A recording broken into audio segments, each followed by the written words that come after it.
कुड़ी टा करके गोली अखियां न मारे कुड़ी टा करके गोली अखियां न मारे टा टा करके सुनिया कि तेरी गेम बड़ी स्ट्रॉन्ग पंगा ले आनी तू मुंडे नाल रॉन्ग मेरे उत्ते तेरा चलना नहीं टैग टैग दिल रखा विच बुलेट प्रूफ जैकेट मुंडा देसी ना मैं बर्गर बॉय बंदा मार दे मैं पुछदा नहीं वाई टेलीस्कोप विच होया जेड़ा फोकस हेडशॉट निशाना एडा चौकस बाकी आया पैराशूट ते like I'm falling on a flop जीवे तेरी सोचा तो above जीवे तेरा चलना ही गोली अखियां न मारे कुड़ी टा करके गोली अखियां न मारे कुड़ी टा करके गोली अखियां न मारे कुड़ी टा करके गोली अखियां न मारे टा टा करके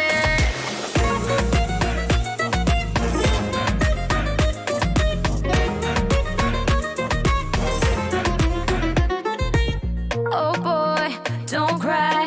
तेरी बातों से तू लगता है हाय कर ले तू चाहे जितनी भी ट्राई तेरे जैसे कई आए I'm a queen, मेरा सीन करे बात मेरी I'm 16 Knockout करूँ दिल I'm so mean तू भी बचेगा नहीं कर ले यकीन तेरी गेम को मैं रूल करूँ ऐसी बातें ना फजूल करूँ बिना चिकन देना कभी हार ना कबूल करूँ कभी हार ना कबूल करूँ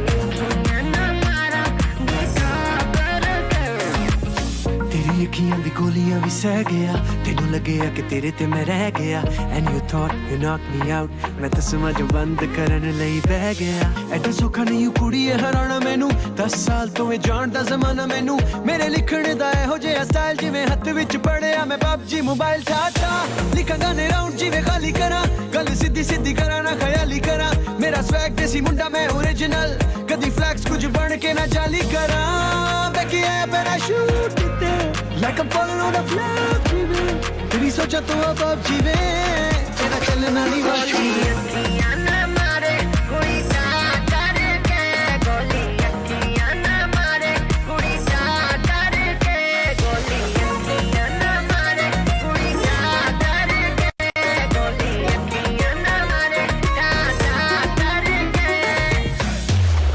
Game over.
अभी तो फिलहाल हम मेकअप कर रहे हैं।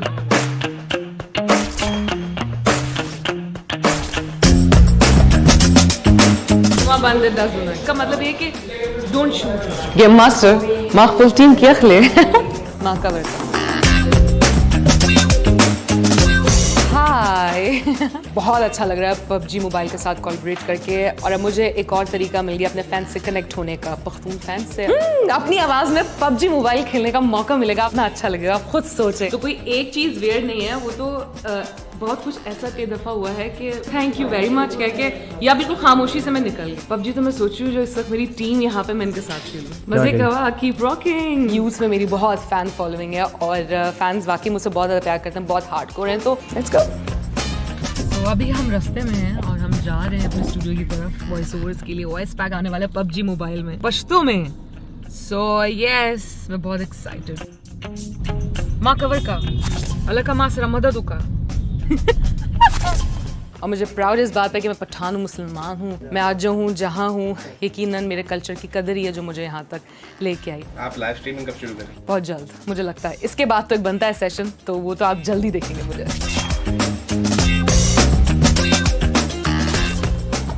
Hello 1 2 3 4 check sound check. हाँ नहीं याला का माँ सरा मदद का माँ खबर का हाँ देर का याला का तो पक पकार दे ज़माफी वार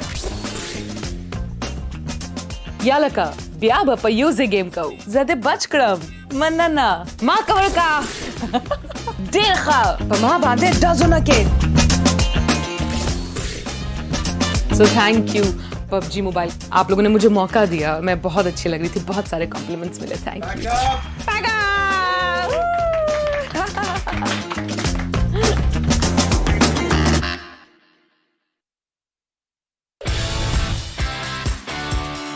Hello and assalamu alaikum everyone, my name is Shahwar Hussain and I am from team R3G.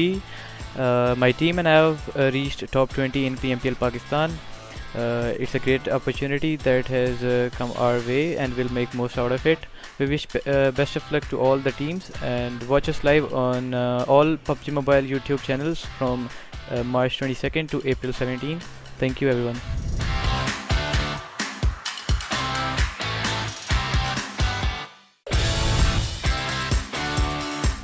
Hello मेरा नाम नवाब है और मेरा इन गेम नेम TmwEsports है। मैं as a supporter and as an ideal खेलता हूँ अपनी टीम के लिए। PMPL के बारे में यही कहूँगा कि PMPL स्टेज जो है काफ़ी जितनी भी टीम है सब ऑलरेडी काफ़ी एक्सपीरियंस टीमें खेल रही हैं इस टूर्नामेंट में। हमारी टीम नई टीम है, हम पहली बार खेल रहे हैं PMPL और हम कोशिश करेंगे कि हम अपना बेस्ट दें और इंशाल्लाह टॉप पे फिनिश करें। सेकेंडली मैं अपने फैन से यही मेरी रिक्वेस्ट होगी कि वो लोग आए हमारे मैचेस देखें, हमारा मैचेस एंजॉय करें। पबजी के ऑफिशियल पेजेस पे हमारे मैचेस लाइव आ रहे होंगे, तो आप प्लीज़ आए, हमें सपोर्ट करें और हम अपनी बेस्ट गेम दिखाने की कोशिश करेंगे। Thank you so much.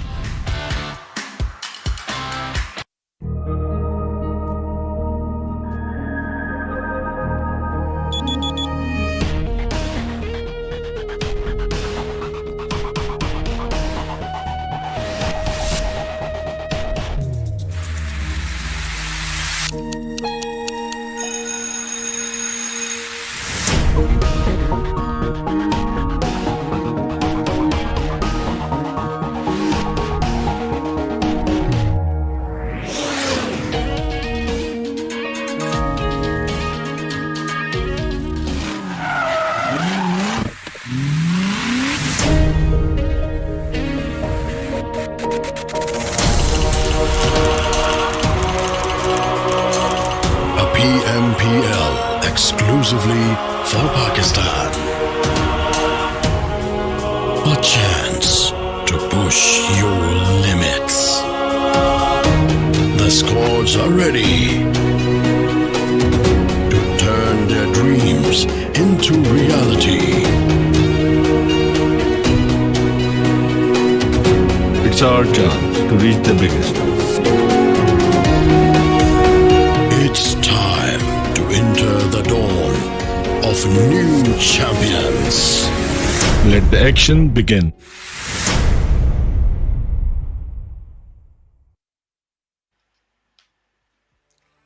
Hello, ladies and gentlemen, welcome.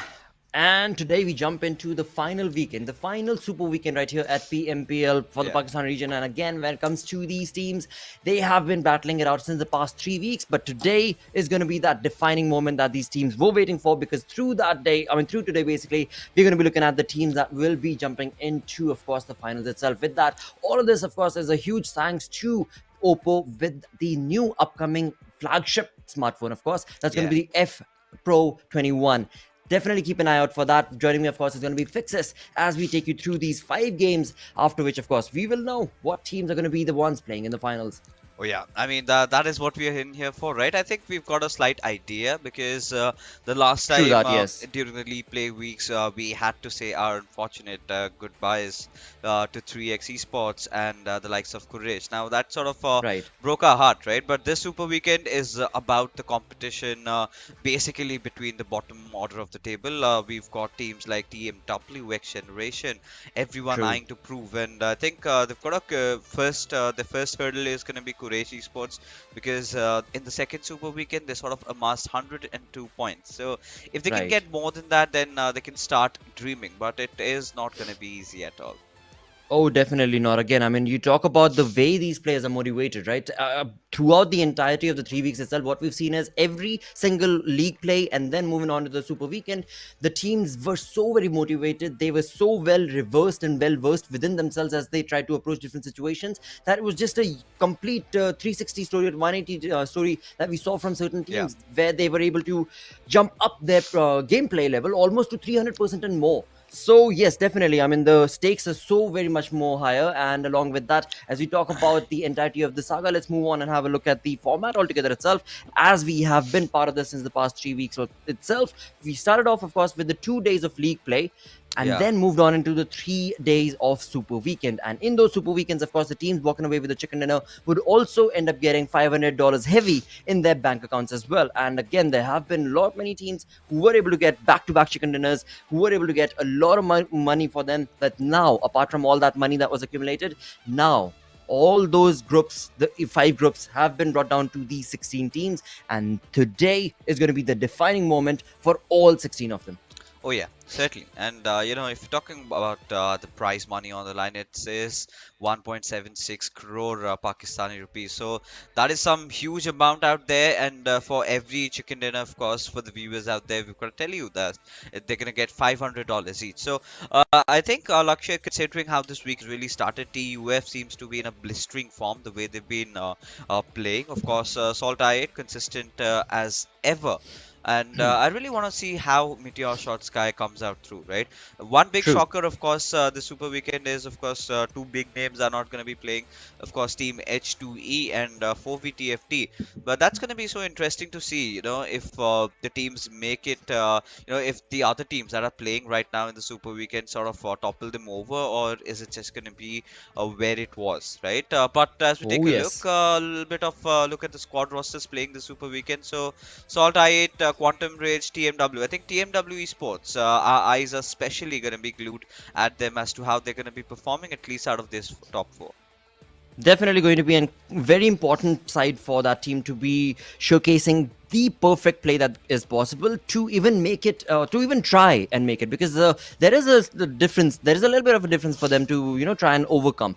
With that, as you move on through to the next list, we do have FMxR3D, who have had an interesting league play day, is what I would say, because again, final week league play. This week number 3 is where FMxR3D as well as Regicide actually showcased a ferocious play in terms of the way the synergy was, in terms of the way they took the fights. They were just absolutely looking like they have been re-revised, in fact, is what I would say, and the way that they started and jumped into the league play. But I just hope that this being the final Super Weekend, their story continues on with that positive note. And well, let's just keep our fingers crossed for both of those teams as we move on through to the next list. On is going to be the side of the grounders, Team Star, Team QWERTY, as well as MetershotxSKY Esports. Now, this is something that Fixes did kind of mention upon as well. When it came down to MetershotxSKY's playstyle, we have seen them play very low-key, slow, safe approach, which again, nothing wrong in that. I mean, when it comes to actually delivering and taking on the charge, they do that. They have done that in the past as well, and have,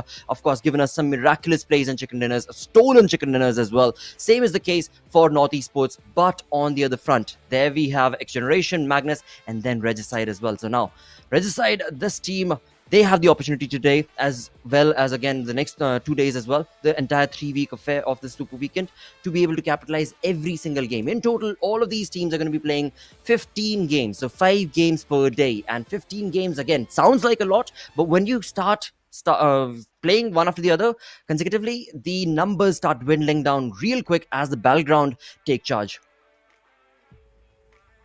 Absolutely. But yep, that is going to be the story for these teams, these 16 teams. And with that, as we move on through to the overall ranking, the storyboard, as I like to call it, we do have, after 30 games, that is basically the 3 weeks that we've been part of, combined with the 2 Super Weekends that we've been part of. Again, viewers, keep in mind, not every team has actually participated in all the Super Weekends. And that itself will be indicated based on the matches that they have played. As you can see in the first match, or rather first page, my apologies there, we're looking at teams who've already played all the 30 games. So they were part of both the Super Weekends, and this is going to be their 3rd Super Weekend. Look at that 9th spot taken over by 4VTFD. I mean, again, the way this league started off, 4VTFD were not looking too convincing, but they are sitting at a very comfortable position. Look at Team H2E. Once again, as Fixes did mention, sitting at a comfortable position. But 15 games. I mean, 15 games is a huge undertaking and opportunity for the teams that are on the second page, right? From the 11th through all the way down.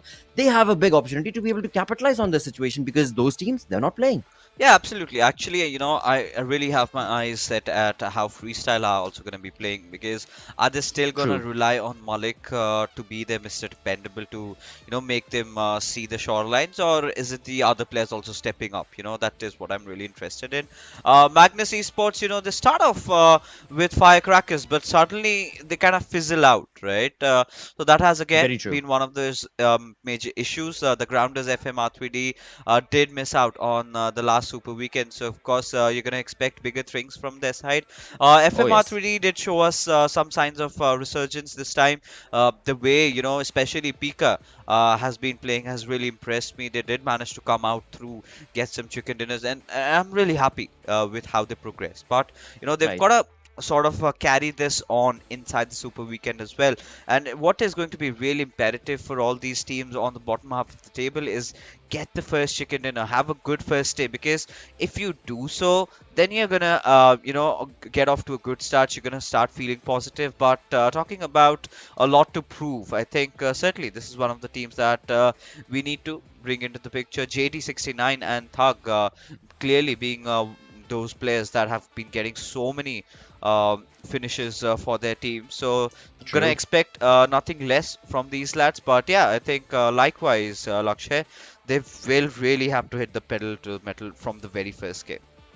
Well, that is indeed going to be the classic approach that is going to be required on these games when it comes down to the side of this team. Now, another thing to actually bring up for XGeneration is the way that their journey has actually progressed from week 1, where they were looking a little flimsy, to week 2, where they were in control, to week 3 league play itself, where they were jumping pretty much in the center of the circle itself, pretty much in the center of the fights themselves, taking up Clarity, taking up FS, so many individual teams, and again, they were slowly but surely bringing in those numbers for their side. So XGeneration has had an interesting curve when it comes to the entire storyline that they've created, but now is going to be their moment to be able to capitalize on all the things that they've learned from the past, all the things they've learned about their opponents and the rotations, because this is a do and die opportunity, and of course there is so much that is going to be on the line. So yeah, all of these players, we certainly do keep our fingers crossed, are able to bring that sort of miraculous synergistic play for the team to be able to progress.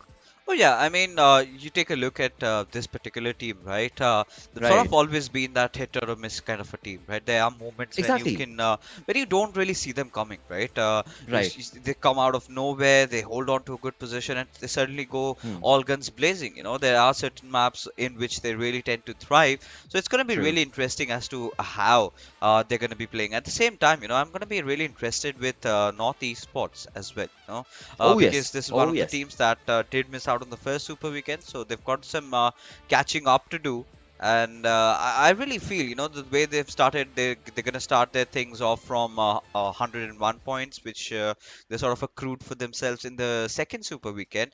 Again, the nearby competition will be between Regicide, XGeneration, and TmW. TmW really needs to hit it out of the park from the very first ball, because if they Oh yes. don't, Lakshay, they're barely sitting at 46 points, right? So True. now they've got to make sure that they make it at least to 100 plus by the end of the first day. Day So itself, right? if they Yes. have to do that, if they need to do that, they have to get well, a good chicken dinner at the very True. least. I mean, this is going to be a resurrection story if TMW are able to capitalize on this. And I mean, this would be much more crazier than Neo getting up after getting shot so many times from Agent Smith. But again, I mean, TMW, they have the capability to do it. I mean, with Khan being present everywhere, Omnipolus, along with, of course, Reaper X and Harry and Marlega MVP as well, who we've seen in the final week of these league play days was looking really, really good because he was taking on such a charge when it came down to the way the fights was being delivered. Again, he was the man who was just jumping into fights, you know, he wanted to just open up the fights. And then, of course, Harry was the one who was delivering in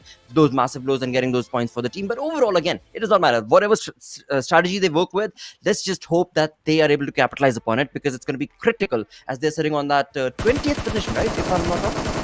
Yeah, I mean, way below, and it's the rock bottom, right? So it is going to be very, very important for you know, teams like TMW today to really pick up the pace. And yeah, I think they showed some signs of promises during the third league play day. So I'm clearly hoping better things from their side. One of the bigger issues, Lakshay, what I've really felt is the fact that they haven't really been able to survive for quite a longer time, right? I think survivability has always been one of their primary issues. They get wiped out pretty early on. So initially, you know, right now I would be saying baby steps, take baby steps, you know, try and play the circle center, try to, you know, play as safe as possible. But no, I think they do not have that luxury. They have to go all guns blazing. They will have to recover all the points that they certainly can, because if they don't, and you know, still playing this Super Weekend, and if they don't qualify,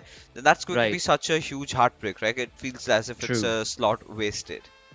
Absolutely, that is definitely true indeed, and that is something that again they also realize. I mean, the way that they played in this final league play day itself, it was looking like the team knows exactly what is on the stake, even though the team was sitting at the bottom of that totem pole itself. Again, I mean, we did not see them play like that. You know, their spirits Yeah. were up, their synergy was up, their aggression was up, and it was on point as well. So the skill delivering along with the mindset, and that is just to push on forth, no matter how hard the obstacle is something that is, if nothing else, something to learn from. You know, Yeah. you need to have that positive mindset first things first, and then take on whatever Herculean task that you're defined with, and take it on headstrong. So the team is doing that. Let's just hope that their heads are strong enough to be able to just skim through that. But yeah, like you said, it is going to be very, very difficult because the kind of synergistic play that you're talking about, you know, it is not an easy one, especially considering how dominating these teams have been. Every single week we've had a different set of teams just completely reigning in over the storyboard and bringing in a completely different 180-degree different approach to their playstyle. Yeah, I mean, a team like this right in front of us, MetershotxSKY, a very interesting prospect. In the first Super Weekend, they suddenly started to impress us. You know, got a lot of chicken dinners, got a lot of points for themselves in the first few days. Then they kind of fizzled out. In the second Super Weekend, however, we did kind of come in to see and witness that Erangel supremacy, which is clearly, you know, displayed in that little head-to-head statistic that we do have. And I think they've aged like fine wine. I think they've been doing pretty well. I really True feel that. that these boys have a really bright future up ahead. And you know, the first week was, I think, for all of them, for this particular team, very ideal, right? Something like Right. when you kind of get into the big leagues, you kind of try to take things slow. But what we really saw in the second week was a more polished version of how they wanted to approach, right? They were being very methodical, very systematic. They waited, they play around the edges, you know, they've been doing that outright perfect. But along with that, Lakshya, this is where, you know, the improvement really comes up. They're getting a lot of finishes as well. So, getting chicken dinners, they were the first team in the PMPL Pakistan to get the first Erangel hat-trick chicken dinner. They've been Exactly. getting so much. They've been getting so much, to be honest. And I think I've got some really high hopes from this team in the finals also, because I'm pretty certain they're gonna head there.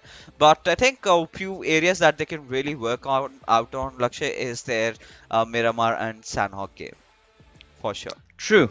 Definitely true indeed. Because again, when you try and look onto the Erangel maps, that and along with the synergy that and the strategy that they've been playing with, you know, it's been a very laid back attitude from the side of the initial few rounds or zones rather, when it comes to the side of MetershotxSKY, and that is something that I'm sure the other teams in the lobby have heeded to, have noticed, but they Yeah. haven't really capitalized on that position and situation as well. So I don't know, somewhere along the line, I do definitely support MetershotxSKY, but I also believe, or rather want to believe, that the other teams that are in the lobby, they're not foolish. They have been looking at exactly what MetershotxSKY have been doing, and so now it is going to be that much more critical for the other teams to completely stop MetershotxSKY's, at least the playstyle that they've got, the strategy that they've got for those late rotations and just sticking out in the blue zone for too long. Because if they're given that, that is their comfort zone, and they're definitely going to be delivering and getting some really good high fragging games.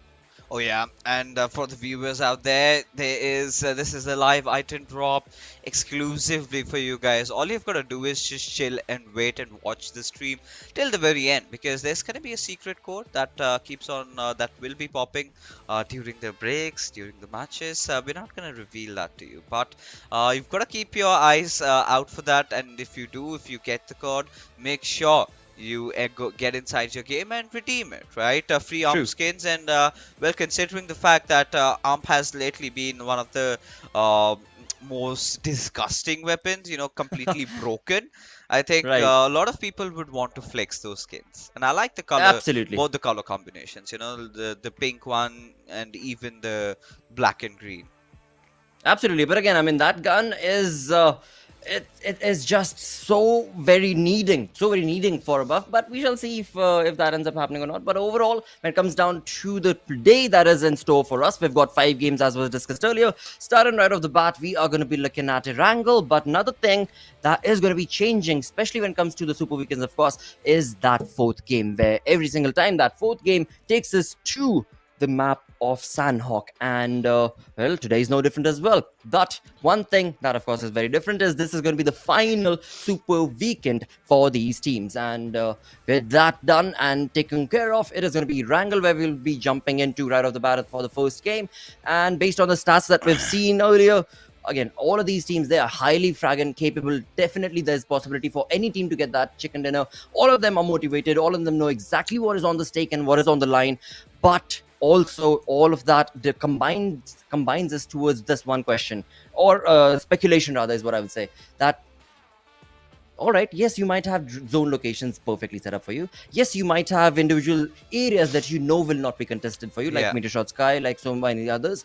But in the end, the zone is the defining factor for the battleground, and which way that fight will be dictated. Many times we've seen zone looking comfortable, teams like, I mean, FS, or for that matter even SALTxi8's caliber sort of team are looking comfortable, and the zone will completely move away from them, move on down towards 52x Rage or somebody else altogether, Quantum Rage and whatnots, right? I mean, NES as well for that matter. So yeah, these teams are going to have to be over aggressive in those sort of opportunities, just like SALTxi8 were in that Miramar map that I'm remembering right now, where the zone completely moved south of them, and they still capitalized the game. They still were able to jump in with just a 3-man army, absolutely pincering down whatever position they thought the opponent was in. So yeah, this is a game, or rather the upcoming games are going to be such where the teams, they're going to have their attention span increased quite a lot further, I would say.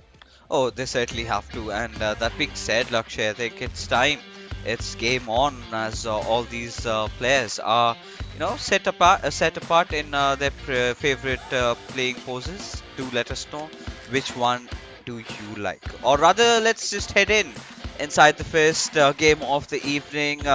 Bear my voice, ladies and gentlemen, just under the weather, having a flu, but hopefully should be fine, as the flight path trajectory all the way from Yasnaya Polyana towards Sosnovka military base, we do find the teams that will tend to drop towards the western side, having a little bit of difficulties. And this is exactly the point when where you should anticipate your plan Bs and plan Cs to come into fruition.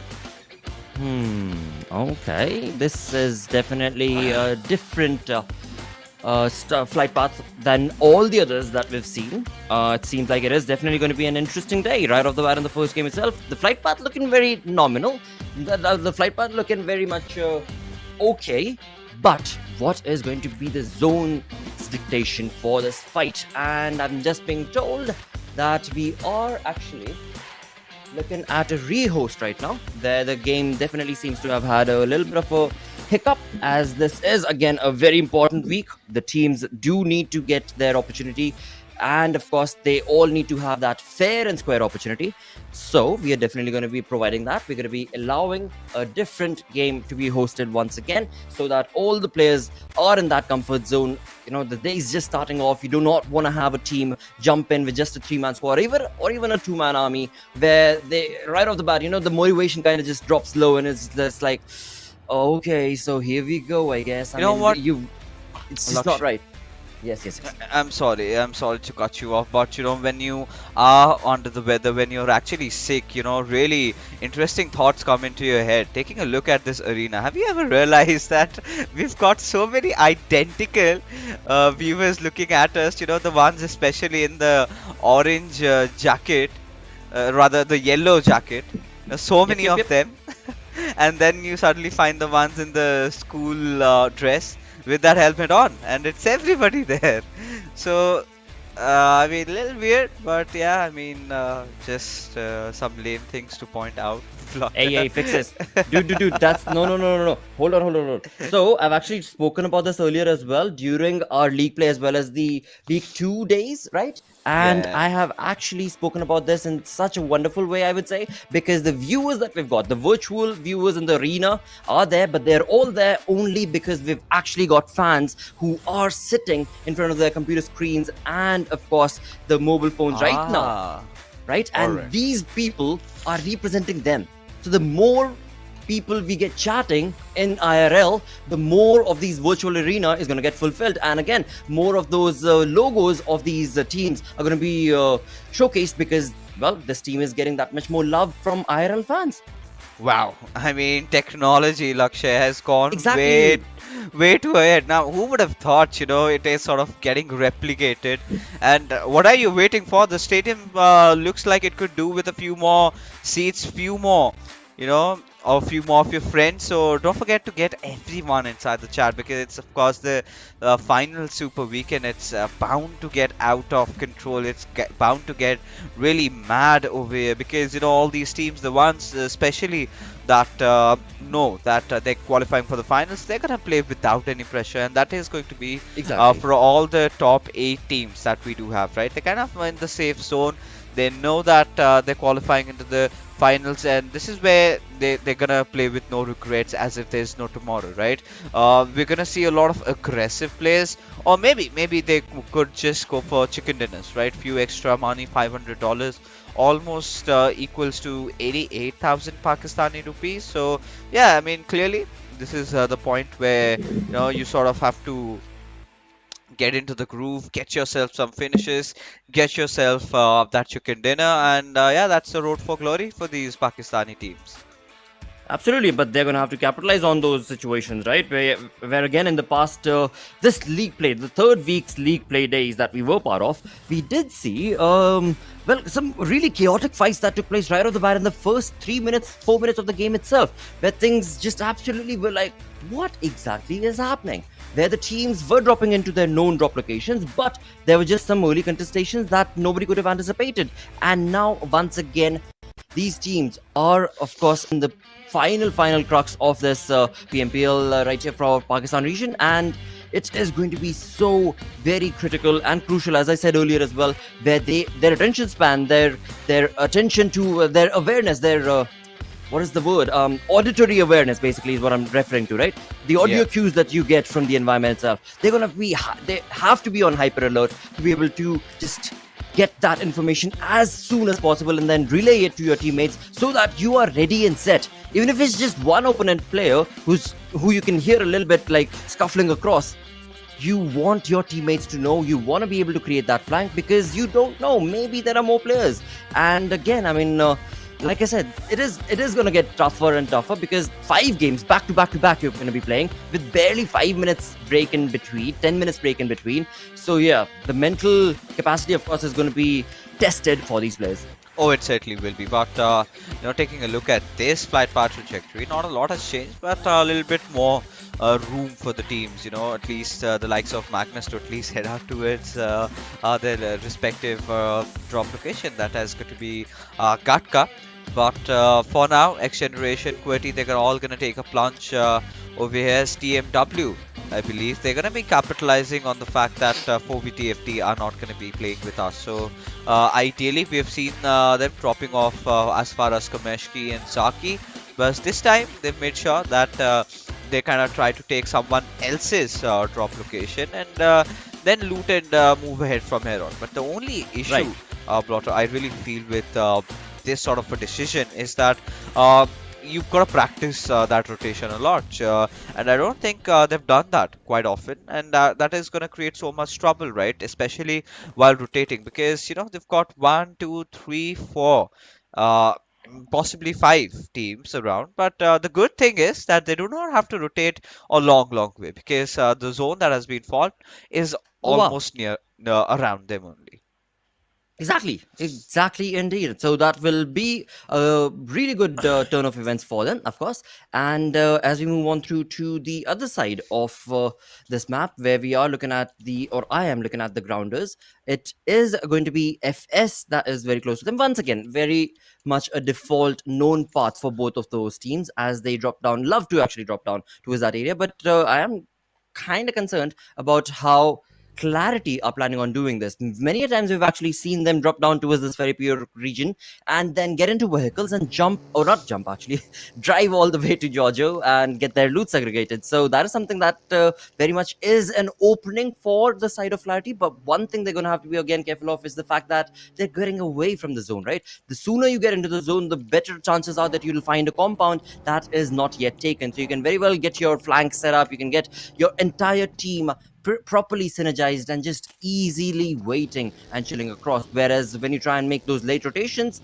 the pressure level actually does go up a little bit, as well as the rotation is going to be the most critical thing. And that is something that, well, again, I mean, we've actually seen the side of SALTxi8 in week number 1 fall down to just that reason. That was late rotation and then getting caught off guard. And right now, it seems like Wasi from the side of Freestyle is going to probably get caught off guard. Not entirely sure if he even knows that there is a team, and 2 of those players, actually, the opponent players, who are in his vicinity as they drop down and through the parachutes. They must have noticed. Not entirely sure what Wasi's up to, but yeah, some ouch moments right here for the lad. It's a cat and mouse chase going on as TUF. Exactly. They're just trying to hunt him down. But for now, they're going to take the safer approach, wait for all the teammates to come chiming in. But where's the freestyle cavalry? That's what I'm really worried about, as Wasi all by his lonesome held on for so long, but could not really even inflict a scratch upon the players of TUF, as Edgar and Virus will have no troubles whatsoever, as Freestyle, again, very lousy start inside the game, not the kind of a start that they would have wanted. But again, this is one of those starts that we've also seen in the past, right? This has always been one of their primary issues, that they send their players, to draw loot all by their lonesome. And it's not just the first time that one of their players has been picked off early on. That has been happening time and again, and I believe this has not been fixed yet. True that. True that, of course. For that, now we have North Esports. I rather had North Esports on our screens in school apartment region. Very close to them, we can see towards Rozhok actually. Much closer to Rozhok, and anyways, is going to be the side of FMxR3D as well. And we're looking at a pretty low-key start, in so some would say, but that is acceptable definitely, because this is just the first few minutes of the game. Once again, these teams have been playing amongst each other, against each other for the past 3 weeks, so they do kind of know what to anticipate, at least in the first few minutes of the game. But in all of that, the X Factor scenario that I'm looking at, or team that I'm looking at, is from the side of Team Star. So Team Star actually do love to go north and then make that rotation, but this time around, based on the zone, they've actually decided to stick in through in the center of the zone itself. So maybe an aggressive stance is what we could see from the side of Team Star, and that wouldn't be too much out of the bag, pretty much, because that is the way that we've seen Team Star play as well. So as of now, once again, a very comfortable zone, as well as the rotation from these teams. But in just a few minutes time, all of that is going to change, of course, because they are going to have to take fights, and as they start taking on those fights, we will get a better understanding of what team is going to be standing true and tall and getting that the first game in their bag. But as of now, that's too early to predict or even anticipate, because they're all just chilling, they're all just having a fun time, nothing to worry about, all of them so far away from each other in their own little cocoons, so to say. I mean, right now, to be honest, Laksha, I'm really interested to see how teams like MetershotxSKY, how teams like North Esports are going to be performing, considering the fact that you've got Regicide on Milta for MetershotxSKY, and for North, we've got FMR3D. So, having an opponent team on just right beside you is going to be a little bit, challenging. Because the last Super Weekend, where we really saw North Esports and MetershotxSKY play out of their minds in their maps of Erangel, that was quite pertaining to the fact that Regicide was not blocking the Nova Bridge for Right. MetershotxSKY. They always got that route clear for them. And the same goes for North Esports, where they did not have a lot of trouble coming in from that Rozhok area. So a lot of freedom, a lot to loot around. So that is something that we could see them. But this week, it's going to be a real test as to how they're going to be performing when circumstances are a little not in their favor. But regardless, I mean, SALTxi8, again, one of the team that is not competing with the teams inside this lobby. Rather, they have a competition with their own self, as North Esports. While they were traversing around, a few bullet shots coming at their direction by the players of XGeneration. Really, for early rotate, dropping off at somewhere around the prison. I think holding on to this little compound, I think it's going to provide some good cover for them. And for now, I think XGeneration could do with some good position points.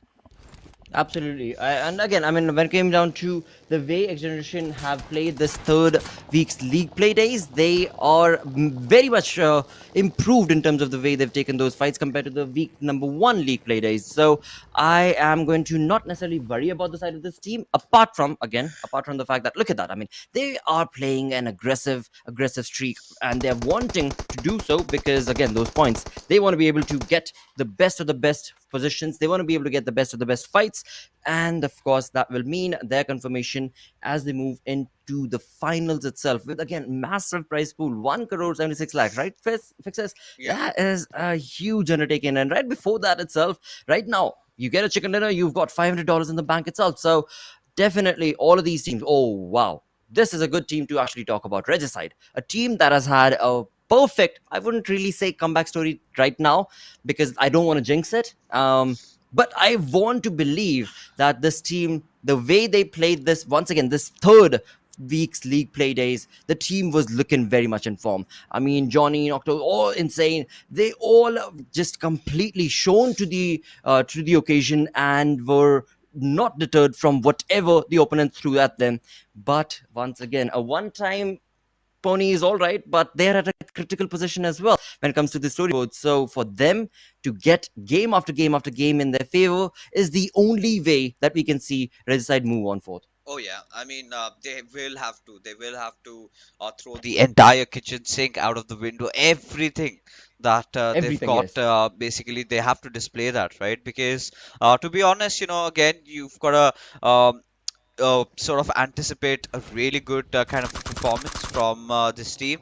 And I think they have been going through a tough time, right? Or even off the game.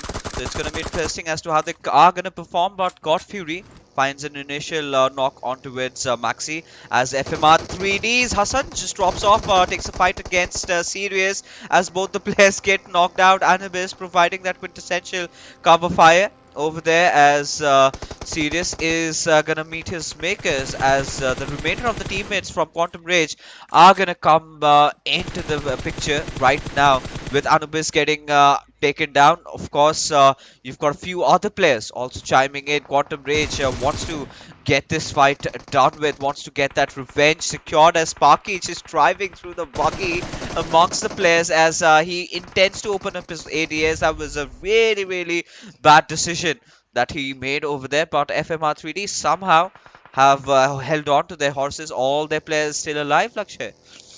Oh yes, they are. Definitely are, and that is going to be a good sigh of relief for the side of FMxR3D and their fans, of course, as well, as we were anticipating the team to be able to take some good fights. Right now, they definitely have showcased that they are in top form, and they are going to be delivering some massive holes and blows to their opponents. And look at that. With that, we move on to another team altogether, and that's going to be the side of Team Star, who this time around have been caught off guard. Magnus also getting into a very difficult position, but it seems like one-man army Cairo is going to be able to completely stop Team Star in their tracks, and it could be also thanks to a little bit of comfort from the side of NorthEsports. Maybe, I'm not entirely sure if NorthEsports actually got out of the shelter or not, but they are also in the vicinity, simply put. So maybe they also had a little bit of a small hand or a pinky to play in this fight. But overall, Magnus, thanks to Cairo, will still be able to hold strong and still retain the position in this game. With that, 15 teams remaining. One team has been eliminated. Along with that, it definitely clearly showcases that, yep, NorthEsports were part of it. Avenger OP did fall down to that fight that took place right there. But overall, again, they're still 3-man strong and pushing on along. They are going to hopefully try and get some. Okay, I was just working towards placement points, but it seems like they're working towards aggression and retaliation for their teammate Avenger OP. I think that this has been NorthEsports in their natural element, right? You talk about NorthEsports, they've been looking to get a lot aggressive, try and get as many finishes as possible. As we speak of, the second airdrop did come in, the MG3, the weapon that everybody should be scared of inside this lobby, as we're gonna wait for that next little shift. A lot of traffic around the center area. Maxi spotting out Cairo, spraying at his direction, not really connecting. I'm rather surprised, but more surprising is going to be this radical circle shift up all the way up towards the northeastern side, where teams like Clarity, teams like FMR3D would be wanting to move in pretty early. 52x Rage already has a good position situated in Lipovka, and for Team QWERTY, I think they're just playing around the little compounds around Lipovka. So it's going to be important as to how these teams play and perform, as Mom2 a little bit fearful of the fact that his vehicle might just get blown up, as Clarity come in and take the very important squad house right beside Mansion. Well, and right next to them is, of course, going to be the side of FMxR3D, as both these teams jump in to be the new tenants of this arena. Will they be allowed to stand true alongside their neighbors is what the question will be for Clarity, as well as, of course, FMxR3D, where FMxR3D are very much trying to be resilient, but is Clarity up to the task? Because, again, we've seen a little bit of a downfall in terms of the aggressiveness that Clarity moved in along with, and with that, on the other side of the game, okay, never mind. We did have 52x Rage taking a shots again, Metershot, but But right now, it is going to be Clarity just jumping onto the opportunity and delivering some blows and leads to the faces of FMxR3D, where one of their players, Sanhok, has already been killed to the cause. Anubis is down. Down are two players. Two players is what FMxR3D are left with. And Clarity, I mean, this is just a walk in the park for them, this fight. Oh yeah, I mean, of course, you've got to understand the Clarity was the first team that made it over here, and Rollin securing his hands on that MG3. You know, that is exactly the kind of a gun that you would want in such a high-stake lobby like this. If you remember about how Clarity performed during the league play, it was pretty average. It was playing meh. Exactly. Up until the very last game that they got some really nice finishes going in for them. But yeah, Clarity has a lot to prove right now, you know, to themselves and their fans as well. And this is a good start. You know, taking down two players of FMR3D is not a good sign for FMR3D either. But what we can see is another clash breaking down at Lipovka with 52x Rage and MetershotxSKY. We'll get back to that a little bit later, because right now FMR3D, they're the ones now. They're gonna engage against the players of Clarity. Now Shaw just prone all by his lonesome. Now what is going to be really interesting is to see whether Clarity are going for the hunt, because you know, had I been in that position, it is certainly doable, right? It's a 2v4. You've got extra two men in your favor, but look at that, you know, TmW going up against SALTxi8. That is really interesting. Oh yes, it definitely is, and again, very, very crucial as well. But SALTxi8, they are the ones who seem to be delivering some blows to the faces of TmW, where two of the players have already been knocked. But SALTxi8 also seems to have gotten a little bit of a damaging situation, is where they are at. Both of them stuck in the blues, but TmW, now it is going to be Khan's position to take this fight, to try and push SALTxi8 against this position. And it is not going to be an easy one, because the blue zone is also catching up to all these players. And in all that, when you talk about SALTxi8, I completely missed the fact that SALTxi8 also did end up getting a lot of damage, and they are down to this one-man army who will not be able to stand true. Khan will be able to deliver a punch to the gut of SALTxi8 as they get eliminated. And with that, Regicide also looking pretty comfortable taking on FS's players. 2 elimination points confirmed for the side of Regicide.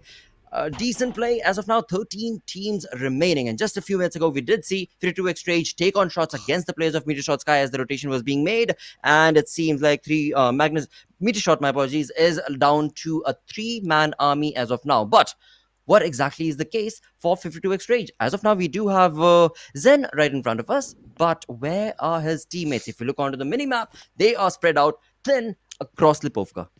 You know, don't tell me they're playing as a 3-man squad. I mean, this is... Oh, they are, dude. Oh, wow. This is bizarre, Wow. really, because you know, in the Super Weekends, at least, you know, you've got to make sure that you've got your playing 4 at the very least. Otherwise, you know, use a few substitutes, because I do not understand what could be more important right now. True, right? And the matches over here, as now Zen a little bit on the back foot, but we'll have a fight against Kian, and Kian does succeed. Not gonna finish, secured 52x Rage in a little bit of trouble. Themselves out of this place, because I believe they're making a run for the circle. They want to find a good area for them, because the zone has been shifting along that mansion area, right? Magnus find themselves in a very, very interesting spot on that little bit of a plateau where you do have a squad house to play around of. So it's going to be interesting to see how Magnus can you know, play and win this one. But there's still a chance that Clarity can also capitalize, as the grounders now in contention against the players of MetershotxSKY. In fact, it's going to be Kian, as Sensei 2 has already started cooking up his grenade. Shapatar lobs it out. Is it in the right direction, as Helsi steps out of his vehicle just to get taken down by Shapatar, as Khatir from the backlines will get the trade. Well, what a crazy fight this has turned out to be between these two teams. But in all of that, now we also do have TmW getting eliminated, a team that was looking on to make some mark right here in this lobby. But the first game itself not definitely favoring them. But on the other side, as we move on to the fights themselves, Metershot, of course, are still very much alive, as they have their numbers dwindling definitely. From 4, they're down to a 2-man squad, but they are bringing in some decent damage to the lobby as well. They've been able to eliminate one player and get the 1 point, but apart from that, they've damaged a lot of players and positions and rotations as well. So that is going to be definitely commendable approach from MetershotxSKY's but 52x Rage, I mean, this team, they almost have, I don't know, some sort of a vendetta against MetershotxSKY right now, because they are just, since the past 5 to 10 minutes, absolutely hammering the position of MetershotxSKY no matter where they're at. A couple of minutes ago, we saw them in the compound. Now, based on the zone, they moved away to try and get into the zone itself. But who is there stopping them in the tracks? It's 52x Rage. And of course, along with that, Metershot,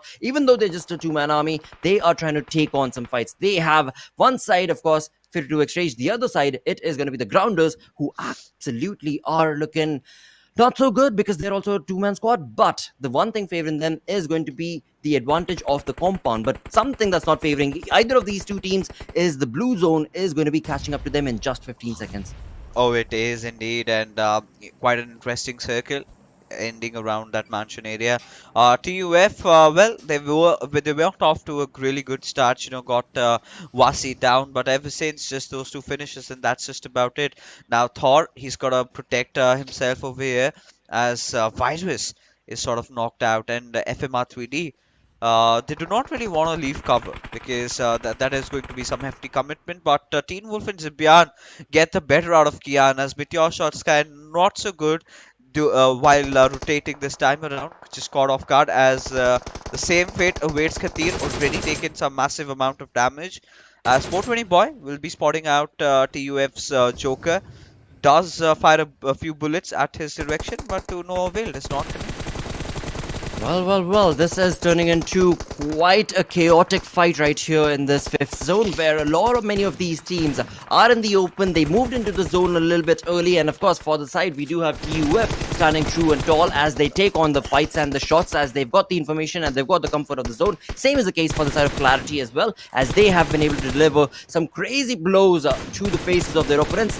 8 almost eliminations confirmed for the side, as we can clearly see Teen Wolf is going to be damaging the rotations of, again, XGeneration. They tried, but yeah, the teams who made that early rotation are definitely absolutely capitalizing their positions, and they're getting those elimination points for their side. As we did see a couple of minutes ago, the TUF was doing the exact same thing, but now, as their player has been knocked, it is 52x Rage's one player, Pharaoh, the only player who's damaging again and again based on those nades, and it seems like he will... Okay, never mind. No, he will. He still will be able to get both of them. Exactly. This is just one-man army who has been able to bring such amazing control in that fight. But again, third parties is what you are going to get greeted with as you move into these latter part of the zones. And yep, I think it was FMxR3D who got that third party against that player. Oh, he certainly did. And I think it was Pika from inside that mansion compound. But QWERTY, right beside them, lies Nocto, bloodied and battered up as the zone shifts away from mansion. Now, this is where I think this is clearly Clarity's game to win. All they've got to do is just play the cards right, as Nocto, he's been brought back up, but the smoke seems to dissipate as Nocto is going to ensure that he blocks off QWERTY's vision. At least the players should not be able to fire at his direction while he needs to heal himself up, as yet another grenade comes in as Gravity gets taken down by Maxi. Wolverine will try to provide the support fire from the back lines, but for now he's got to drop enough smokes to make sure that they can get Gravity back into the scenario. As now NorthEsports, they're still alive, you know, with a few of the players. I think with 2 of them remaining surviving right now, as 420 Boy, he's also gonna dish help from up above from a really good cover that he has, as Wolverine, he's just struggling, right, laying down right in the open, not just being spotted from one directions, but from multiple angles he's being shot at. Yep, that is true. 16 remaining, 15 players alive, and right off the bat, we do have TUF. As soon as they saw a little bit of a hope to be able to get into the zone, they did, and they got that much more closer. And not only that, but they got their aggressive streak working for them. But once again, it is Clarity jumping into the opportunity to take on those third-party positions, and it is none other than Teen Wolf from the side of Clarity, who has been so very much in control of the fights because he's got the information and he knows where these teams are at and what sort of rotation can they very well try. And of course, that's being predicted very easily from Teen Wolf and his experience. And on the other front, that actually has helped out NorthEsports' player right here, Zamin, who absolutely will be able to get at least one elimination point. And in that doing so, Team TUF, who made an aggressive push right there, have been pincered down thanks to Team Wolf's approach in that fight. And in the end, it is a NorthEsports is that one final player who will get the upper edge. But again, he's one final player. So a tough luck situation for NorthEsports as well in that fight. Oh yeah, and at this point, yeah, they've got nowhere to wow. go really, and they just have to hope, Lakshay, that the zone kind of shifts towards them, which could be a very far-fetched possibility.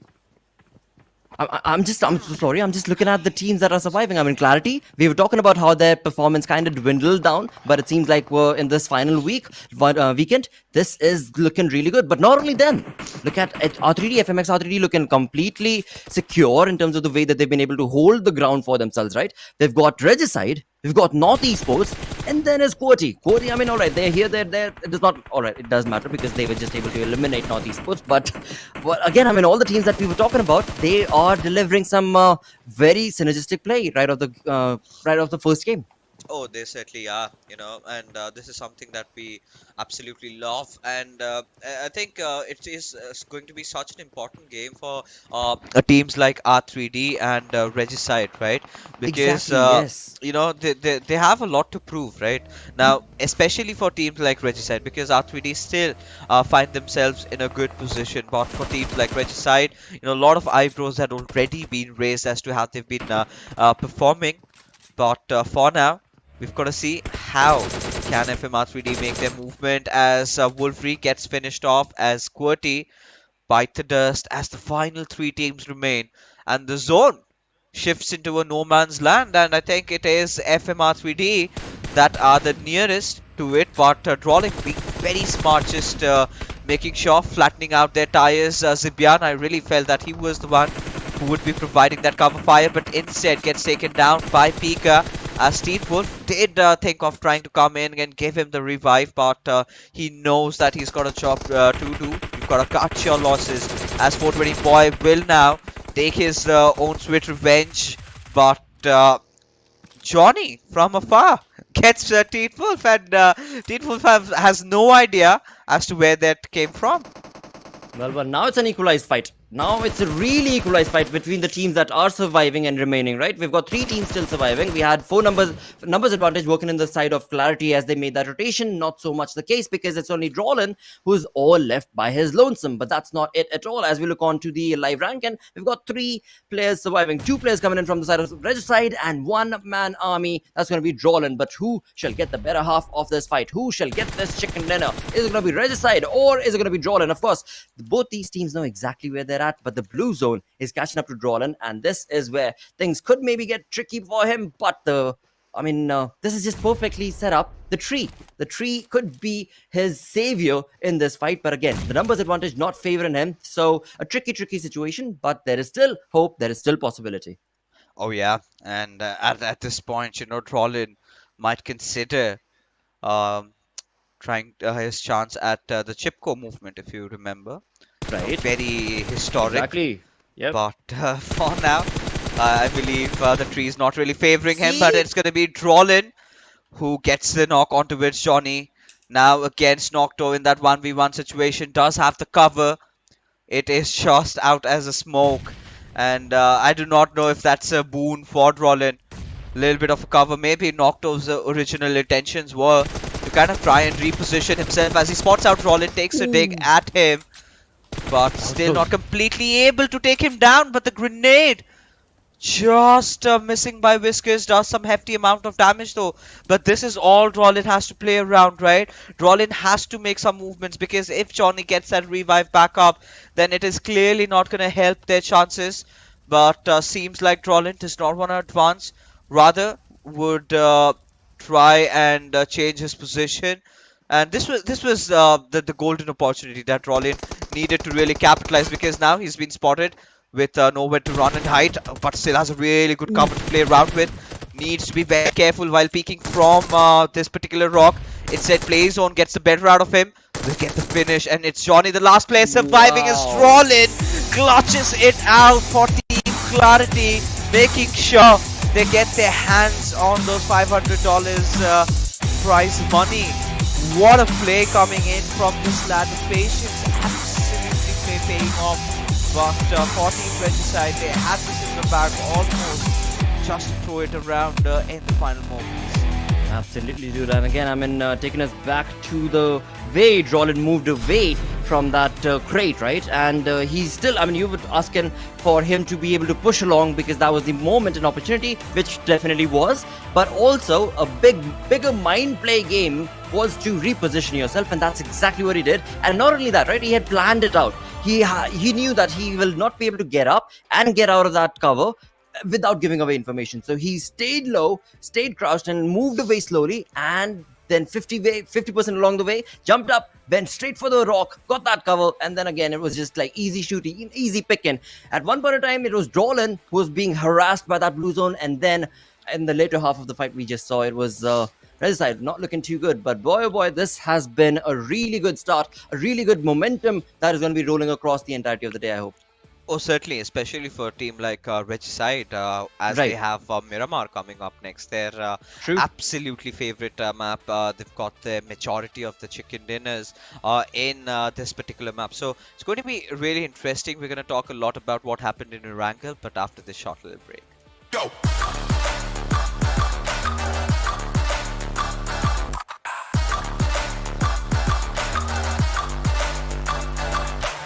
It's your chance to reach the biggest. Let the action begin.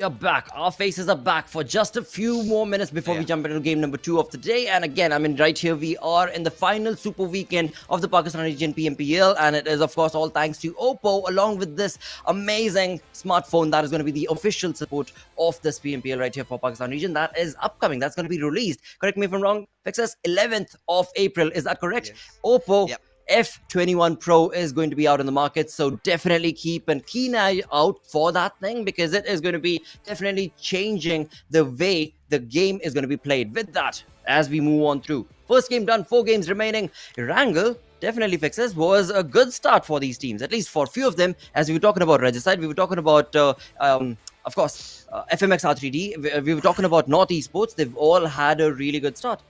Oh yeah, of course. I mean, Team Clarity just absolutely bamboozling everyone, and it all had to come down to how the circle really panned down towards the end. As we take a look at the MVP in this particular game, and it is going to be 420 Boy again, the golden boy for Team Clarity, shining it along. But yeah, I think we can't really take the credit away from Drollin, right? Had he not survived, had he not clutched it out in that 1v2 situation, I think things could have been otherwise. You know, they would not be $500 richer. That is very true, of course. That is very, very true, because that was a critical key moment of the game where, well, again, Drollin stood up true to his skill and held down not only one, but 2 of the players all by his lonesome, and thus got a chicken dinner for his team, along with, of course, the $500 in the bank. So definitely the players are going to be really, really happy and very proud to have him call as a teammate. On the other front, as we move on through, we do have Pika coming in from the side of FMxR3D on the 3rd spot of the top players list, along with TUF's Joker and Regicide's Johnny. So a good start, a good start, but let's just hope that the side of FMxR3D as well as Regicide are able to keep up this sort of a play style throughout the game, throughout the entirety of the day. It's not necessary for you to be able to get a chicken dinner. It's not necessary for you to always get the highest number of fragging points for yourself. A decent combination of placement points, of elimination points, and you are sorted. You are still moving and chugging along, and that is what is going to matter in the longer run. Well, again, I shouldn't really say the longer run, because they've actually reached that exclamation point and now they're overstretching. So it's a little more trickier based on the statistics itself. But hey, nobody's said it's wrong to hope for the best, right? Oh yeah, I mean, of course, you're gonna be dreamers out there, but taking a look at QWERTY Esports and Regisight's head-to-head statistical comparison, clearly we could witness, two different styles of play being put on the board. We had QWERTY; they did rotate around pretty early and went on and took that mansion squad house. Then one after the other, they started piling up a lot of frags for their team, and that is how 420 boy managed to get 7 finishes out there. As a result, turned out to be the MVP, but he was just not the only one doing the job, right? It was also his teammates, Bjorn, Tealwolf, Rollin.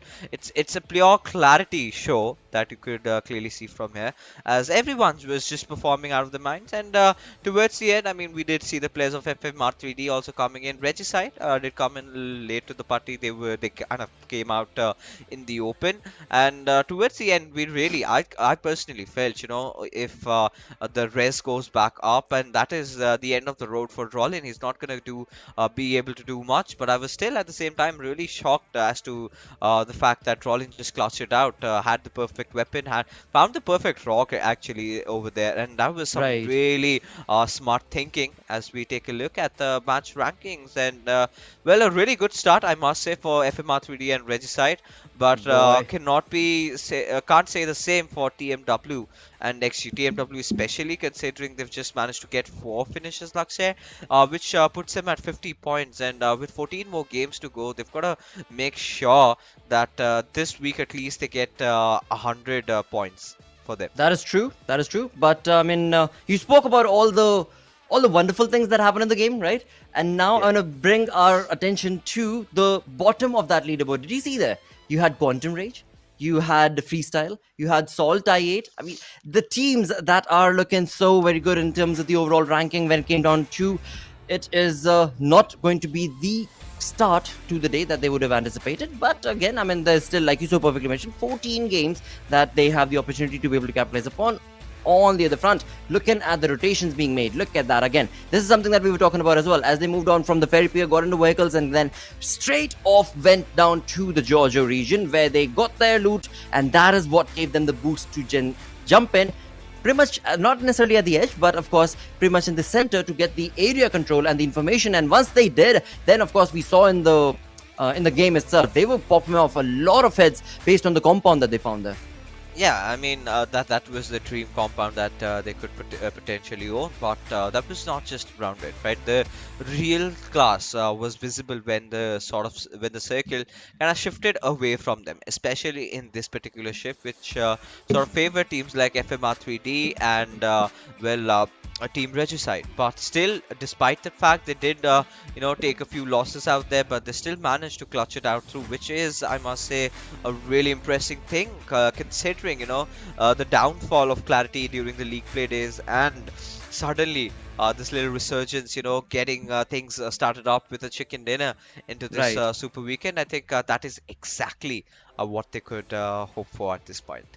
True, very, very, very true, of course. And again, as we talk about every single, before the game and after the game, every single time we talk about it, that yep, it's all going to be based on the momentum that will start streamloading, and that definitely for this first game was in favor of QWERTY, and they were, even with just the one-man army, were able to capitalize. And that was again the momentum and the amount of elimination points that the team had already accumulated that gave Rollin that boost that we're going to be able to clutch it out, and he did in style with $500 in the bank. But that is first game done. We've got 4 more games remaining for the day. We, of course, are going to be moving on down towards the map of Miramar now, where a different statistics is being showcased from the entirety of the lobby. But will those stats stand true? Because this is where the entirety of this lobby ought to start breaking down that what exactly is going on. Every single week, we're looking at a different playstyle, a different approach from these teams, and now we're going back to pretty much that first week era where QWERTY were dominating, were fierce, and they're delivering exactly that now.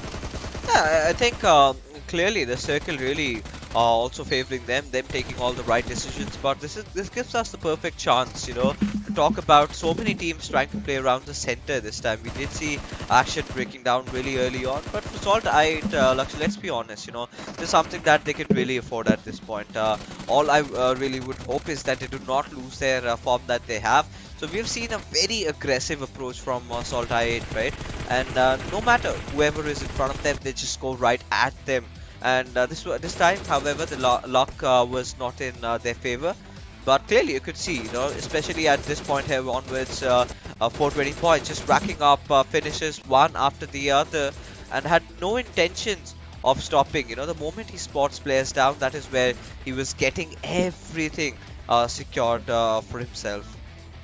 Exactly, and again, as we move on through to the final moments of the game itself, where 3 teams were surviving down to 2, this is where Drolan definitely stood true to his calling, and he was able to absolutely figure out exactly where the opponents were, because they were taking on shots, and then with the cover of the rock, was able to damage them and completely steal the chicken dinner away from them. And that again has been a recent meta change, I would say, where since third week itself, if I'm not mistaken, we've seen the lobby of Pakistan actually start stealing chicken dinners away, wherein earlier it was in week 1 and 2 all based on just the momentum and getting the boost for yourself. But never mind, that's a sideways conversation. Nevertheless, as we move on through to the damage graph itself, look at the massive amount of blow that QWERTY Esports have walked away with. 2,198 damage.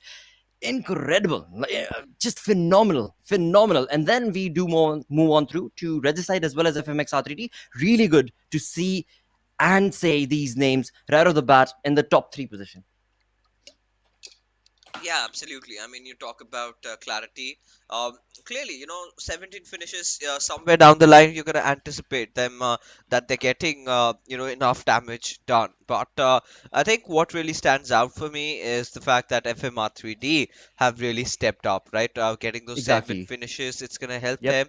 And also for the team Regicide, as we take a look at the overall rankings, as Team QWERTY, again, you know, still in pursuit of their chicken dinner, one of the teams in the top 8 that does not still have a chicken dinner, but still very balanced in terms of how they've been playing their position points, their placement points. Right now, find themselves at the 2nd spot. Quantum Rage, courtesy to that early eliminations, will drop a point, drop a standing down. They'll be forced down to the 3rd place. QWERTY Esports, they will be climbing up from over here as H2E and 4VTFT. Lakshya, they're not gonna be with us. So Team Star would definitely want to topple them over, and at least by the end of the evening, we want to cross a Team H2E, because it's going to be a steep fall from here onwards. But you know what? I'm really interested in the 2nd page of the table, which will come in just a wee while. As there you go. So really good improvement made by the boys from Regicide. They've closed in the gap with North Esports right now. One more good game like this, I think they're gonna take a very huge leap. And let's hope what really happens. Absolutely. Let's definitely hope and pray for the best for the side of those teams. Now, I was just looking through my stats, and if I'm not mistaken or wrong, or if I have not missed out on a page, it seems like for the side of QWERTY, they haven't really gotten a chicken dinner. Yep. I mean, not only right now in the Super Weekends, but overall itself. I was looking through the pages of the league play days as well.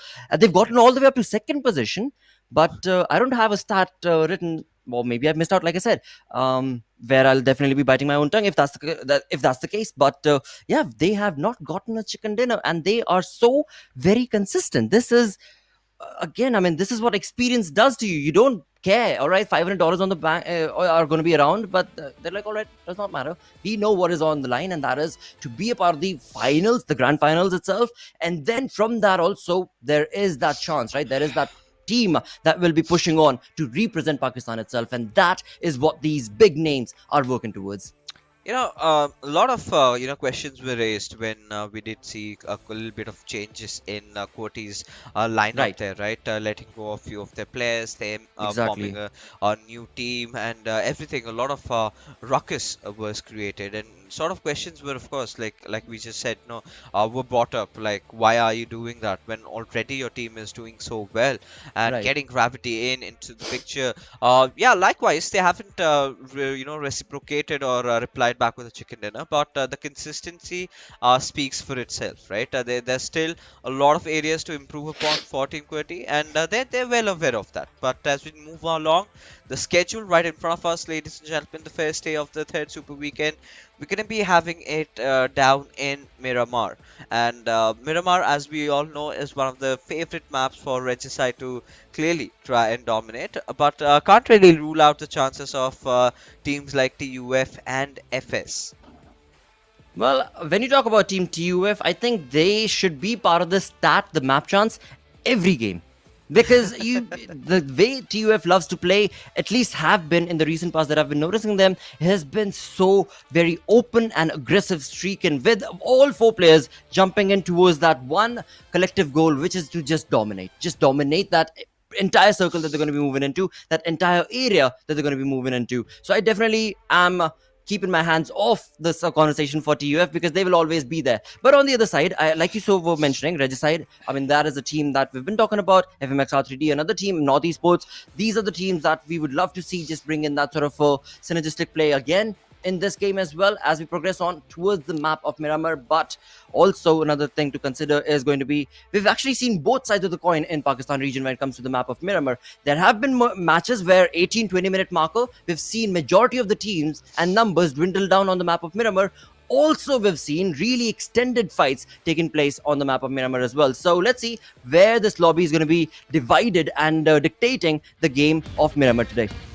Oh yeah, as the players are already geared up, and yeah, a few lying down, spotting out some interesting movements being made, but nothing as such. You know, everyone just focused on their mobile screens right now as the match has begun, ladies and gentlemen, as the big bird is in the sky, as the flight path trajectory, well, heading all the way from the western side, I believe. Yes, from El Pozo towards El Azhar. Really decent flight path trajectory. I cannot really complain looking at this one.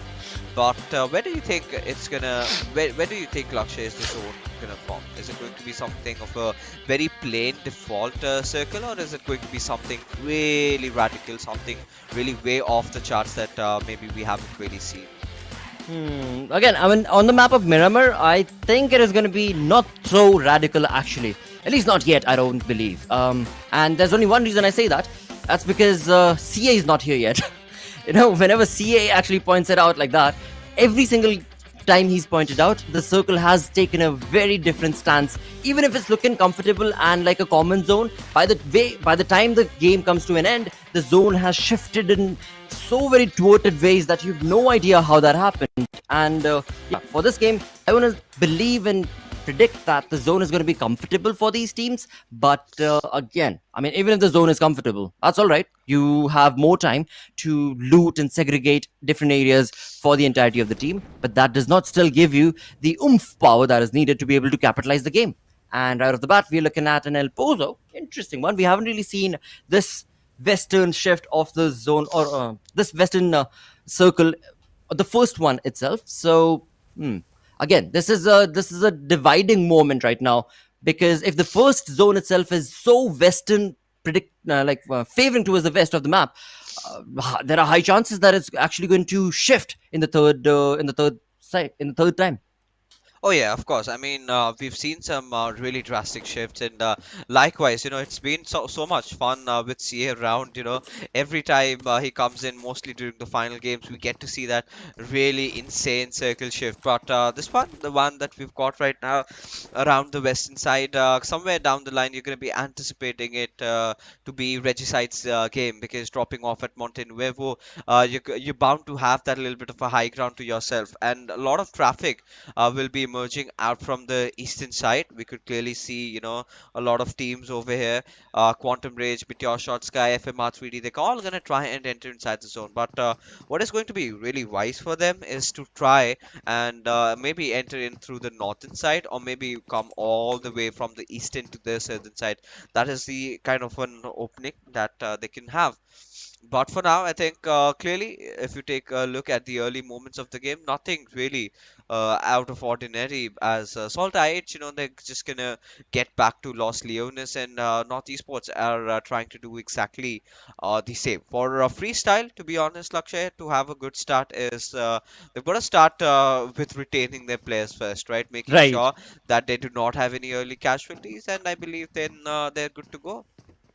Oh yes, that is true. That is very, very true, because again, it's not only, so what Vix has just said is not only based on the previous game, but actually the previous few games that they played in this final league play as well, because many a times we did see the players of FS getting caught again and again and again. At times it was Black, at times it was the different players, but it was Freestyle who was getting into the positions of those first blood going against them, and they were the ones roaming around in the zone with a 3-man army or a 2-man squad. So yeah, that is going to be the most important thing for FS. But on the other front, as you look onto the center, we do have, or rather a couple of minutes ago we did, Regicide, who are absolutely very comfortable in terms of the way that they're positioned in the zone. No matter where the zone is going to be shifting, Regicide are still going to be favored. And then we move on to the side of Magnus, who are also, as of now, going to be pretty much in the center of the map and towards the eastern side of the zone. Is where they find themselves as they were running out in the open. We saw them run towards Power Grid, and right over there is going to be the side of QWERTY as well. So tricky situation right off the bat in the first few minutes of the game itself, where these teams are actually jumping into some third probability of a third party contestation, because right behind QWERTY, around that same exact region, is going to be TMW, and right behind TMW is going to be 52xRage. But now, again, viewers, you do not have the map, so you are not looking at what I'm looking at, but this is something that Fixist mentioned a few days ago. When it comes to the map of Miramar, on the map, you might think that the teams are really close, but the map tiles are so massive that actually the teams are quite far off. There are mountains and ridges and whatnots in the way that it's next to impossible to anticipate that fight. But hey, that is the possibility. That is the possibility as of now in the first 5 minutes of this Miramar game. Oh yeah, I mean, there are a lot of possibilities, and we were really hoping to find some action right off the start of the game, right? But hasn't been quite the case, because, of course, this little bit of a flight path trajectory has, found ourselves in kind of a situation where teams are trying to get to their desired drop location first, get done with all the basics, and then try and start hitting, try and get, on with the rotation. But for now, TMW again, this team did manage to wipe out SALTxi8, but got wiped out right after. So not a really good sign for them, right? Still can do a lot with the recovery. But let's see how they're gonna be playing along, because for now, as I take a look at the map feed, I really do not see a lot of teams in the nearby contention, right? You got the Grounders and XGeneration a little bit close to each other. That's it. QWERTY and QWERTY has found their own separate ways, but Star hitting it right at where TMW are. Usama taking some heavy chunk of damage. I really felt that Big Boss could have managed to do something over there, especially getting cover fire from his teammate Al-Fateha, who has made sure that he's making his debut for Team TMW. As the battle has begun, but still yet any knocks to be found. As Emerge had a slight idea, finally grenades are going to be cooked in this close range vicinity. It will be dropped over as Harry takes a look at Emerge, but it is going to be Emerge who finds that first opening for his team, gets a knock on towards Harry, as Big Boss needs to recollect himself, get a trade off, as Sultana will be advancing at their direction. But at the same time, you've got Khan. Usama's position also compromised there. As team start, they do not seem to be looking to stop at all. Nope, they are not. They are definitely not. But this, the way this fight has been approached itself is a little debatable, is what I would say. Because if they would have created a better flank, then it could have been that much more easier to stop the team fanning out that much. As we can see from the side of TMW, they've really fanned out. Earlier, they were in the warehouse. They were very much in contestation to either take the fight all by themselves or not. But now, as they fanned out, they've got a better chance to be able to maybe hit harder. But That is only if Team Star does not have the information, and it seems like Team Star definitely have the information as of now, and this is where it is going to be critical for the side of TMW to get that knock as soon as possible, because if they don't, Team Star is definitely going to be pushing. But okay, I just noticed actually it is just a 3-man army from the side of Team Star, where fourth player God Fury is all the way back given that cover flank, and that is the X factor that Team Star needed to be here in the warehouse with them right now to be able to make that push. And again, that time has of course gone away, thus implying is of course the story for the fight as well, as it is going to be TMW who were able to get the revival done, and now will be able to back out of that fight, get a little bit of a breather, but not before Osama gets a couple of shots on their opponent. But now again, all right, a few breather moments are fine, but what exactly is TMW thinking? This is a heated situation that they're stuck in. They know that there's no way for them to be able to run out in the open. I doubt they actually have a vehicle, or else they probably would have utilized, or else we would have actually seen it by now as well. So yeah, a tricky situation that TUF is in. My apologies, TMW is in. But what exactly is the retaliatory position that they will define this moment by? Because again, we did see from the side of Star, they had the information, they were using the utilities as well. So right now also, even though TMW can very well just hold down those angles in the compound, those utilities could deliver some massive blows, and it seems like the X factor is going to be TMW's Faitha, who is going to be absolutely pincering down the flank angle that God Fury and his teammate thought they had, but definitely not. Oh, I mean, I do not really know where this fight is leading us to. I mean, eventually it started with Star going after TMW, then it sort of ended up in a stalemate, and with now Star trying to form a different angle. I really think they want to pounce upon, or rather pincer down the players over here, but Wasi, his woes continue as he gets taken down again. Now, QWERTY getting that one finish, of course, freestyle. They're not going to be happy with that, but a little bit of consolation. They've gotten their hands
All right, ladies All and right. gentlemen. Yeah, I mean, finally back there, Lakshay. So, apologies for that slight inconvenience. Making sure everything was right and technically sound, as we haven't really missed any action. But I think it's going to be right in front of your screens, as Joker is of course knocked out. There's very less chances that he's going to get himself back together. But at the same time, the question remains. Is Edgar gonna miss out on his teammate? Yes, indeed, he has left him as SALTxi8. Now they have all their intention set at taking down the players of Regicide over here, Blotter. Well, this is definitely a good fight because again, for the side of Regicide, they know that they have to survive. For the side of SALTxi8, this is more like, all right, dudes, all right. So this is maybe our moment. I mean, previous game was not ours, so this team, I mean, they're hunkered down, we're flanked out, everything is ours. The utility is in our position. There's nothing that can stop us. But Regicide, the one thing that is going to be favoring them is again their motivation and the zeal to be able to continue on. But with that, Ramba's advantage, to be very frank and open, is going to be SALTxi8's. The flank angles, as we can clearly see, are going to be in favor of SALTxi8's. And in doing so, again, Crypto from one side, Blade from the other, the synergy works out for themselves, and that is going to be the end of that fight. No two ways about that. But hey, before that happens, Johnny will be able to give a blow and a get. Yep, I think he will. He will get that elimination point for his side before the entirety of his team is eliminated. So thanks to SALTxi8, things just got really, really difficult for the side of Regicide, where we were talking about it, that Regicide are going to have to, every single game that they're part of, at least jump into the top 8, get some placement points along with elimination points, and that is the way that they can push forth.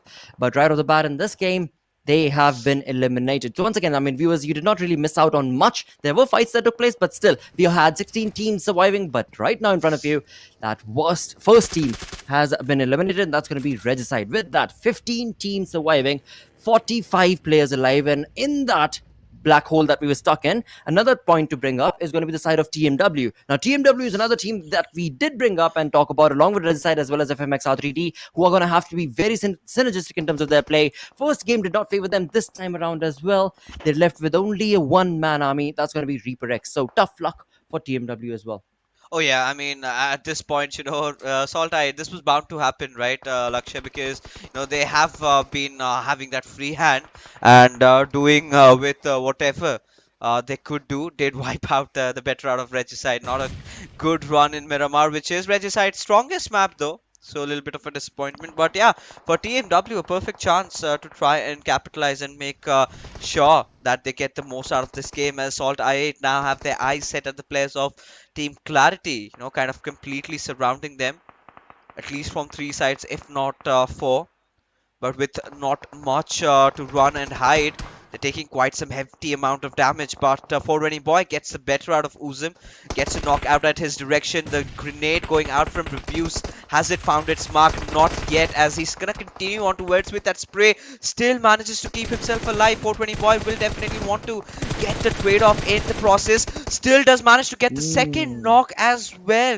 Reviews take a bow, as Crypto trying to provide him that quintessential cover fire over there. Now has got to make the right movements, as the players of Clarity, they're down. But now in a 1v1, SALTxi8's Crypto surviving by his lonesome.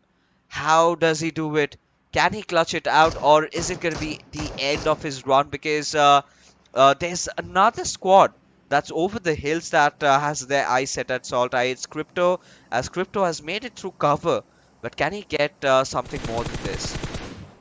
Well, he's going to definitely try, that's for sure. On the other front, for the side of Clarity, they have the opportunity, and that third team that you were talking about, here we go. It is going to be the side of MetershotxSKY, and right across them is going to be QR as well. So a tough situation, but it seems Crypto, look at that. He is still going to be damaging, as we saw in the kill feed, all by his lonesome. Crypto is still wanting to get those elimination points for his team, and again, he cannot really leave this warehouse just yet, because right behind him, or rather right behind him, right across him, are other team as well, the opponent teams, and we did see MetershotxSKY was one of them, and it was not QR that I mentioned in the right next to MetershotxSKY. It is actually 52 extra age. Quick correction right there.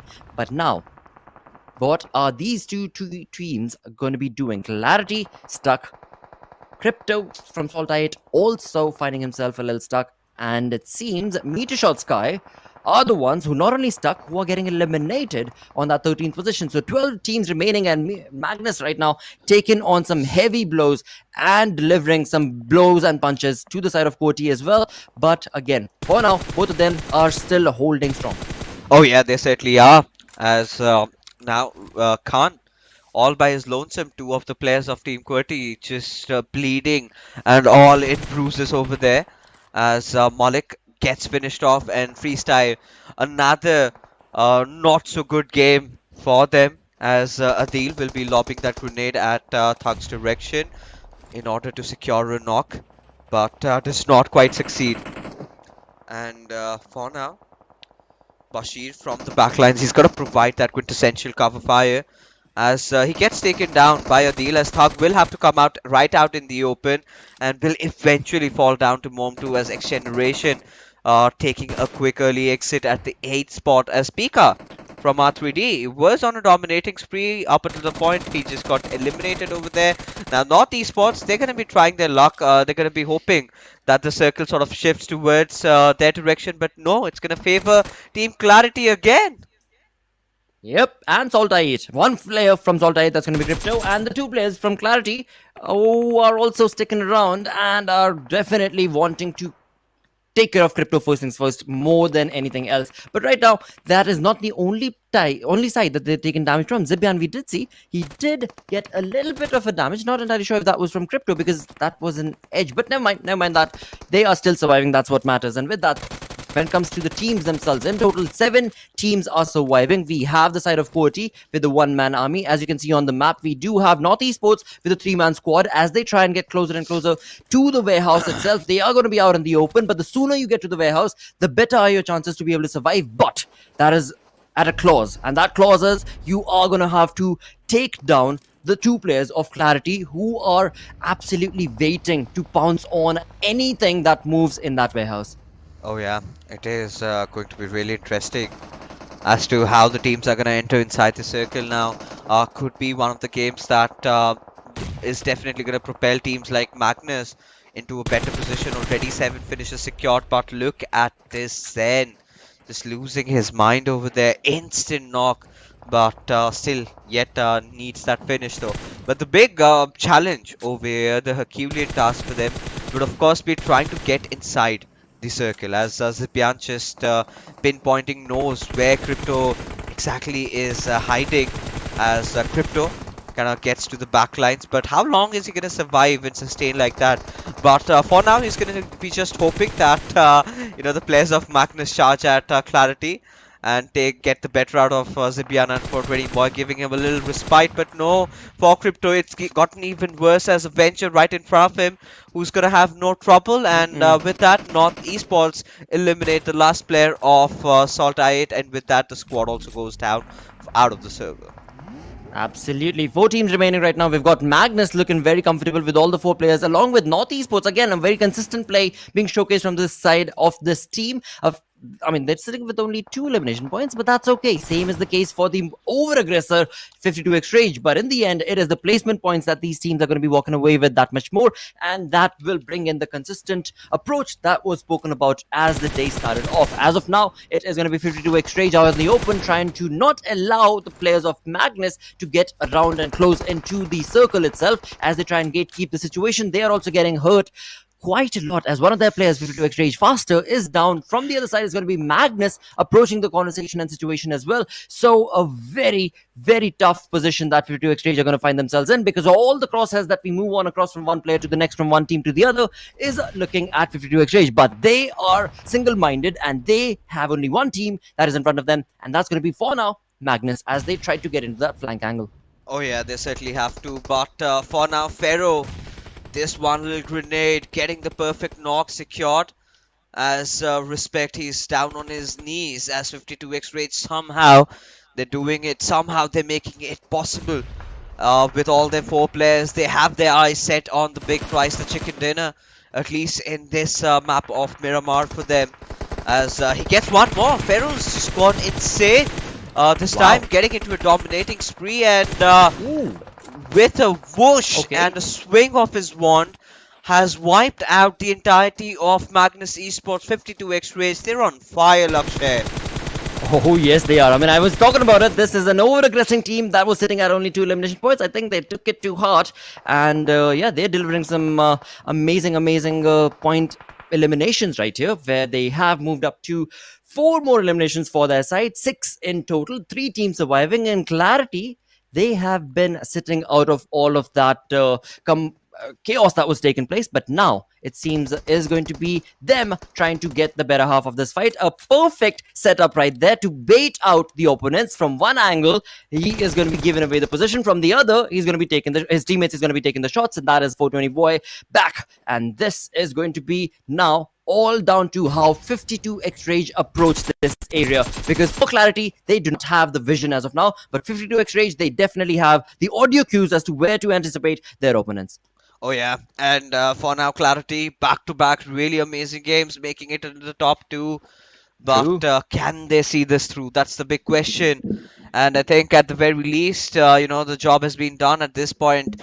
420 and Zibian would be finding a way out, but Pharaoh has well spotted them. I'm not quite sure if opening up to three times is the right idea, because with the zone starting to shrink in any single moment, the players, they have to make a move, and 420 boy is definitely cooking up that grenade, but spots outfed right out in the open. A perfect bait and a switch play coming in there by the boys of 52x Rage, as they've managed to trade out Pharaoh, but still in turn have gotten a humongous advantage, as Faster at Zen, they'd be pushing from 2 different directions altogether, and this could all work out just the way that they had imagined, and not clearly the position that Clarity really thought that they would be pushed at, as a grenade reaches right at its complete mark, and with that, getting the final finish, the win-win, a chicken dinner being secured for 52x Rage, who have now gotten themselves to the top 8. Absolutely, and they again are very much in contestation of, well, no contestation at all required, because the $500 is going to be theirs, and the second game comes to an end on the first day of this final Super Weekend right here at PMPL Pakistan region. Things are definitely looking real good for a lot of these teams. I mean, we were talking about consistency. Consistency is being showcased from different teams, but that's absolutely fine. That is what the masala is all about. And as the day progresses on along, of course, tomorrow is another day, so is day after, and there is still going to be hope that will be kept for all the teams that find themselves at that second page. But again, I mean, Clarity definitely changing the way that they're playing the game today. NorthEsports have been slowly but surely been able to do exactly the same thing, but there are still so many games remaining. So again, a very big twist, perhaps a plot twist, could be anticipated as we progress on. Yeah, I mean, I was rather surprised again with Regicide just getting wiped off there by SALTxi8. I really thought that this was the game to win, and they need to start getting on the aggressive side, right? Of course, they've got to start racking up a lot of finish points for themselves, something that they've not been getting. So, of course, not just them, you've got teams like FMxR3D this time around. Pika was on a dominating spree, but they got eliminated quite early on with just 6 finishes. So, we're going to talk about, FMxR3D, we're going to talk about 52x Rage and a lot of other teams, but after this short little break. Go!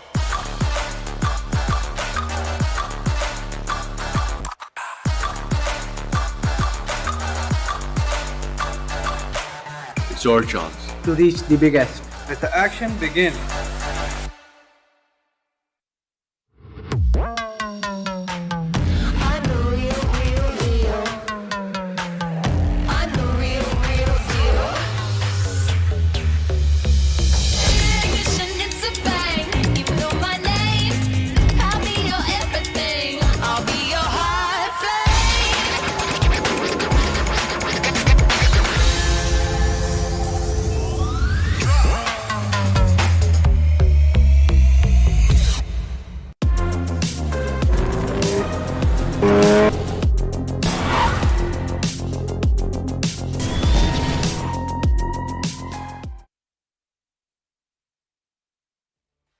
Well, Fixes. What an astounding game that was. 52x Rage stealing that chicken dinner away, and I'm really glad to see day one of this Super Weekend. It's really bringing all of these middle of the pack teams into play. Oh yeah, I mean, I kind of have loved the way the teams have been playing, right? Especially the first game coming out, but Clarity, especially back to back, two amazing games, right? I think they kind of very angry at this point, really not happy with where they're standing. They really want to pick up the pace and maybe possibly enter the top 3 or top 4, because that is where they're destined to be, right? Considering one of the bigger teams, one of the teams that has been invited, and you've got to live up to the hype or live up to the name, right? So clearly back-to-back amazing performances from their side, but then again, when you move ahead, this game I really felt should have been Regicide's, because if you take a look at the initial circle, Montenuevo was clearly where Regicide dropped off, and losing down to SALTxi8 just like that is certainly something that I really can't digest as 420 boy. I'm pretty sure he's gonna make sure that he's giving Crypto a tough competition for the elimination leaderboards out there. First game 7 finishes, now 4-11 already in 2 games. Wow, this lad is on fire, right? Yeah, exactly. And with the rise of Clarity really in this Super Weekend 3, we're getting to witness a narrative that we've talked about throughout Super Weekend 1 and 2, which is maybe we're just not seeing Clarity at their peak because they're going to wait for that grand final stage to bring it on. And well, Super Weekend 3 is as close as it gets to that grand final stage, but you can see 52x Rage very, very much deserved on that victory. Ferro and Zen in that top 5 mark representing their team. But I'd say the victory itself, overall, a coordinated team effort. Oh yeah, I think to be honest, the way they have been playing, right? Clarity have always been at this best of things, but 52x Rage, I think this game they were a cut apart, right? Everything was perfect. They took fights where it was needed. They pressed down all the players trying to get inside the circle. They got those essential squad wipes and that little bit of a brilliance against that situation with Clarity. I mean, you've got to say it, right? You've got 3 players alive. What are you gonna do when you know there's 2 ahead of you, right? Get your player to bait. They heard that grenade being cooked by 420 boy over there. They went in directly and wanted to take a shot, but 420 being very clean and quick at his reflexes did get the better out. But in that moment, well, he was traded. So clearly, 52x Rage were the smarter ones in the of the bunch this time, but cannot really say the same for the other teams out there. Of course, Thug managing those 6 finishes, good respite for XGeneration as they want to be quickly picking up as many points as possible. But I think it's still a long way to go where we can safely say that, hey, XGeneration is going to be with us during the finals. Yeah, but a good first step, I'd say, to have a player like Thug stepping up to that regard with 6 elimination points coming through. You could see a lion's share of the elimination points this team got was mainly Thug, but like you said, it's not enough just yet, but thankfully for them, this is day 1. This is the day about just establishing themselves in the competition and make sure they're in that race for the top 16 altogether, and this is the okay-ish first step to try and make that happen. Now we'll have to see can they build up on that consistency, especially with match 3 coming back, with the match coming into play. What I really want to see is that fight from teams like XGeneration, teams like even FMxR3D, like all of these teams who missed that last Super Weekend. Oh yeah, even I'm excited to see what we really have to offer, what we are about to witness in game number 3. But for this particular game, it was quite, how do you say it? Not quite an eventful start for a lot of teams, right? Especially teams like TUF that have, I have really high expectations from them, especially them dominating the league play week. But maybe it's sort of this curse that is going on that, if you do really well during the league play days and then suddenly you kind of mess it up during the Super Weekend. But we're going to take a quick look at how 52x Rage did play around. I pretty much believe they went off to Ruins. That is where they looted off. Then you could see they've been maintaining that center. They've been maintaining that little high ground to themselves. Then once they saw this little shift towards Montenegro, they still kept the hills to their name, right? Just stayed around the edge, not around the center, because staying around the center could have been a little bit problematic. And they moved in with every zone formation, with every zone forming around, right? Towards the very end, clearly a very good edge-to-edge gameplay being displayed from their side, as a courtesy of which they ended up getting that winner chicken dinner.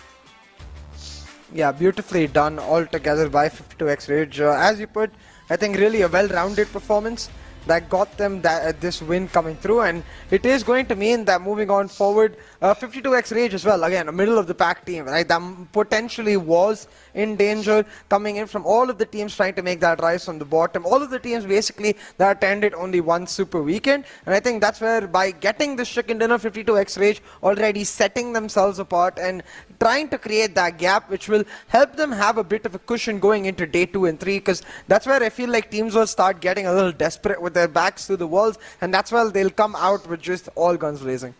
Oh, of course. I mean, at this point, it's still the first day, right? It's still the first day of the Super Weekend, and we're already witnessing a few of the teams already go, all guns blazing. That has to be SALTxi8, one of them, right? They've forgotten to back off. How do you do that? But look at this, Regicide. Things getting so much worse for them, escaping from one situation, finding themselves in another. But yeah, I think a pretty good game, I must say, for XGeneration, getting those finish points for them. But that was just about it. TmW did not have a good time this time. Just got blown off into smithereens over there. And for a moment, we really thought that, we've got something to see out of TmW. Initially, that kerfuffle against Star, I really had high hopes. Maybe they could be, successfully defending their compounds. But I think one of the most interesting fights was this Clarity versus SALTxi8, two big teams, engaging up against each other. And well, both of them did try whatever they could to survive till the very end, but that was pretty much it. Yeah, exactly. And really, I think for teams like Clarity, it's about building up on this performance, because for them, it's not really about qualifying for the grand finals. They have more or less secured it given their position on the table. For them, it's a lot more about challenging SALTxi8, getting to that top level and really establishing themselves coming into that Super Weekend, that they're not just into the grand finals. I mean, that they're not just here to be that 4th or 5th spot occupier. They want to challenge for that first, and that's where I think brilliantly done by Clarity. Like you said, 2 back-to-back matches, they put in a great performance, and now going into match 3, they look to continue their form, maybe even grab a chicken dinner. Oh yeah, and taking a look at the damage graph, CA. Again, for the top 3-4 teams, you could see that 1000+ damage, not really a huge surprise, right? And with Miramar, of course, you're going to anticipate teams having those higher damage numbers, a lot of knocks, but a lot of kill finishes not secured. And I think one of the best examples would be Team Star, right? That little fight with I believe it was with TmW, went on for quite some time, but neither of these teams could get any finishes, just those knocks and knocks only. And towards the end, we all saw what really happened with them. But TUF pretty much got eliminated early on, and despite that, still managed to get 3 finishes. So they're going to be happy about that at the very least. But let's take a look at the overall rankings here and find out, how teams have chopped up after this little game, as Clarity Esports have finally toppled over Team TUF, who are sort of going down, and we're witnessing a little bit of a downfall. And so is the case with MetershotxSKY.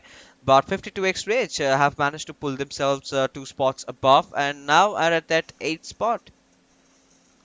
Yeah, exactly. And now 52x Rage really will be feeling a lot more comfortable about that position, because as you can see, for them, having crossed that 200 point mark, I think it really does mean that in general, I think they are much more comfortable with their chances going into the next Super Weekend, going into the grand finales again. And really, for me, I think fixes all about this Super Weekend for these particular teams. Like I'm looking at Quantum Rage, for example, or MetershotxSKY. They've had ups and downs, never really found that consistency. So for them, it's about that. But for all of these other teams, from 11th to 16th. I still think Magnus, there's a chance they might drop down, though. Around that 200, it's unlikely. But Freestyle, that's not a team I expect to see in there, or even FMxR3D.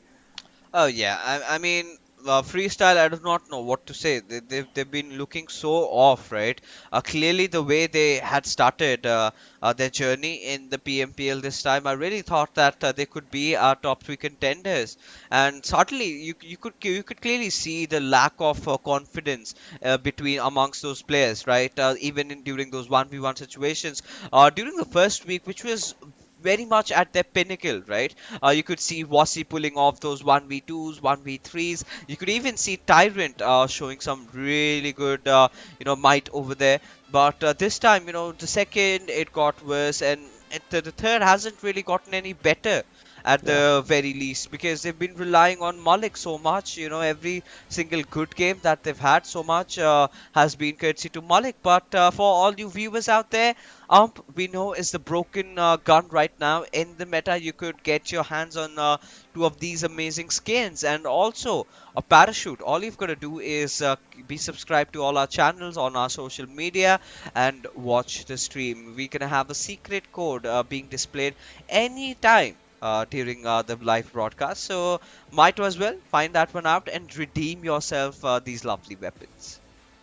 Yeah, make sure you don't miss out on that, like you said, it's a weapon we all regularly use, so I'm sure a lot of viewers will be scrambling to get their hands on it, but with that, I'm sure a lot of teams will be scrambling to their phones as well, because as you can see on our schedule, we've got Erangel coming right back up. Now, QWERTY were able to get the chicken dinner in match 1, and not just any chicken dinner, a mighty one at it. 32 points picked up for QWERTY. So coming into this one, they'll sure to be confident, but I really want to see one of those 11 to 16 teams make their mark, like maybe a ENG or even a Grounders while they're at it.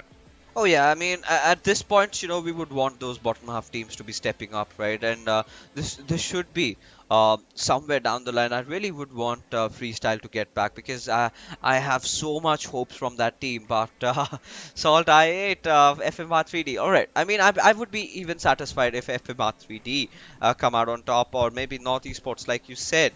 Could end up with a chicken dinner, but could be anyone's game. Possibly this was, how do you put it? It was a rather uncommon first Erangel game, if not rare, because a mansion circle is usually something that we don't see quite often, right? We've seen circles go downside of your snipe, but not as far as mansion, right? And teams making that perfect call there was the right thing to do.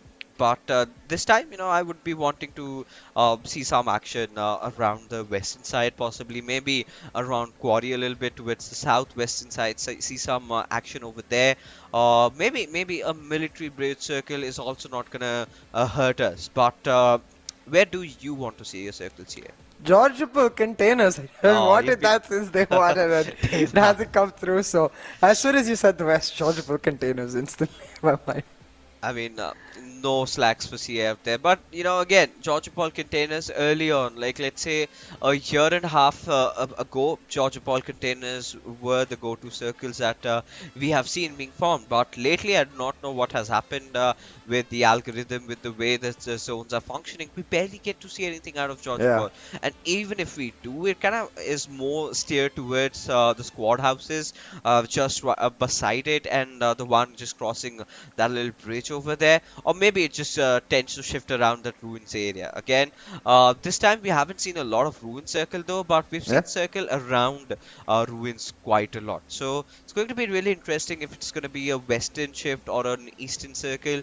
Could be anything possibly, but more than that, we really want the teams that are struggling right now, the likes of FS, the likes of FMR3D, XGeneration, and TMW. I mean, TMW could desperately use a chicken dinner, because at the very bottom of the table, they need to ensure that they make it to the top 16 by the end of the Super Weekend.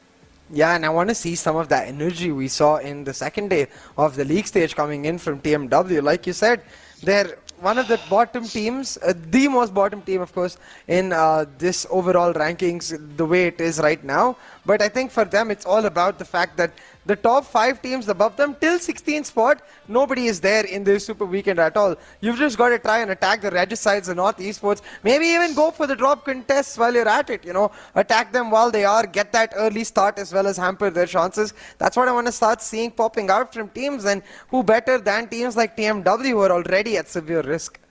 Oh, they certainly are at some terrible position, right? But this is where the confusion sort of arises, right? What do you do to fix this up? Where do you go from around here?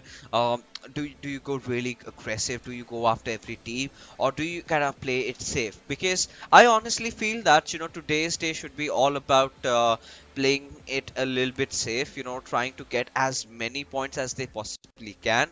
Tomorrow they could go all out, and the third day it is now or never. As ladies and gentlemen, the voice in my head says the match has gone live, as we're going to directly jump into the gladiator arena, as a lot of virtual spectators are with us here. Yep, a lot of fans for us in that arena. I mean, rather for these players as they head into Erangel. A classic southern to northern flight path, more towards our western side. So the eastern side circle that we saw in match 1, quite likely, and we'll have to see if it does end up happening again. We're talking about seeing. I'm also curious if any teams do particularly change their drop locations. Now, we were talking about TMW a lot. For them, it usually has been Zarki.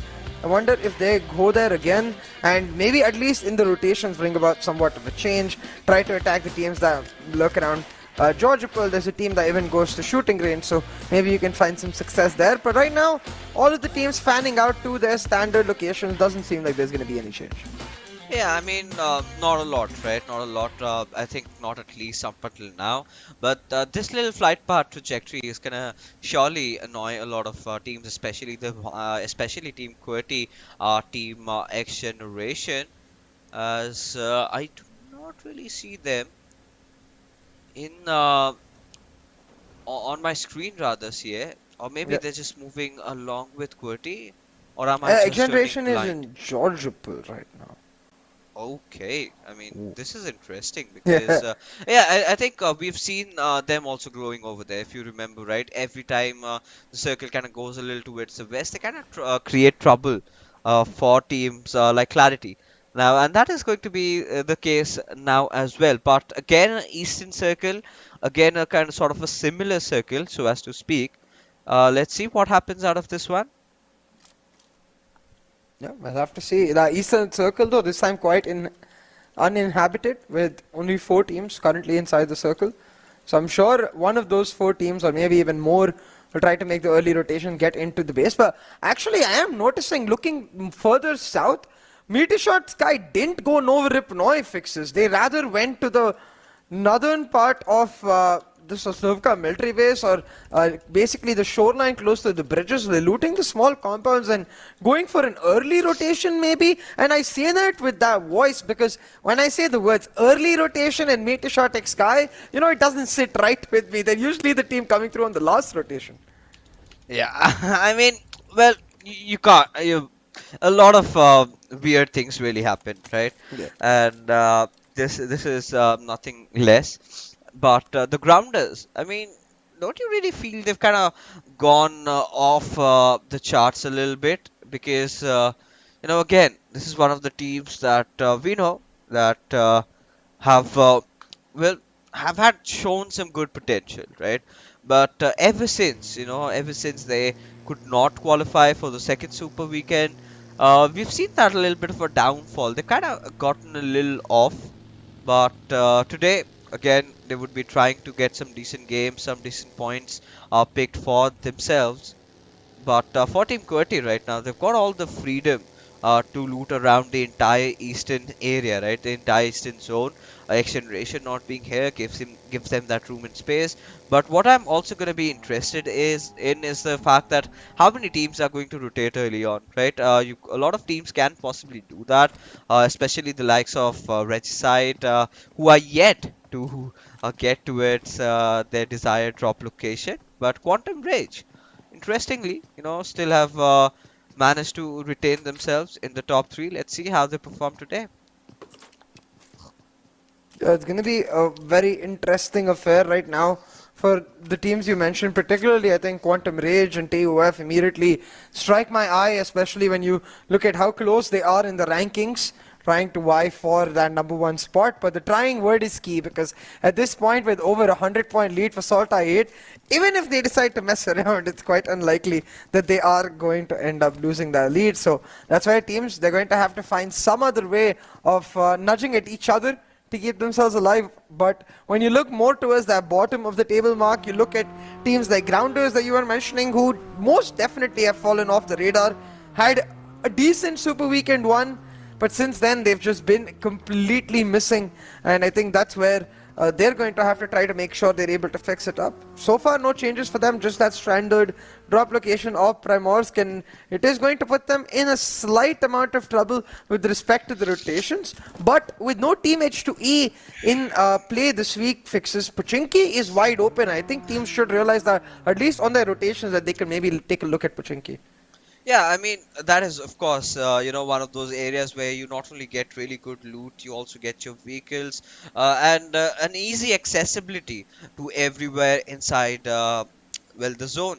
But one more good thing that comes with Pochinki is, more often than not, that the first circle is always inside of Pochinki, like here in this particular case. So you don't have to really panic a lot, and regardless where the flight path trajectory is at, you can always head over towards Pochinki. So quite a lot of advantages being granted for the players. But yeah, I think eventually, if anyone deems fit, I really felt that in XGeneration could have gotten off towards Pochinki, or maybe TMW, because rotating from the top left corner is going to be such a tedious task. Yeah, exactly, and that's where maybe XGeneration is trying to make that move, because you can see going quite quickly on the map, though. Our look will go towards Team Star, who are again making that rotation. They were towards the northern side of Rozhok, coming in from Stalberg, I believe. Now trying to get into that center of the circle. Again, teams populating that riverfront along Yasnaya, along Rozhok, expecting that northern shift along the map, which means so far at least no teams have taken Pochinki or even farm or shelter for that matter to themselves. And if that circle takes a southern shift, several teams going to be caught in the crossfire of each other trying to make that rotation happen. Oh yeah, and that is something that we can anticipating a lot of traffic around that western area. And teams have started finding their first rotations also. For the covers that they can possibly get could be a very good game for Quantum Rage, as well as North Esports at this particular moment. Zameen, he's got a little bit of elevation there, perfect position to be rotating around. You've got a squad house right beside that. As Freestyle, do hear some gunshots as Freestyle are in fact engaging in a collision course with the players of the Grounders, as Kurama has been brought down to very low HP. Yeah, Grounders in a bit of trouble right here. They're going to make the move though, try to get into the circle. And in that regard, I noticed Magnus have completely avoided Pochinki, just like teams believe that Pochinki is just not meant to be. I understand it's on the western edge of the circle though.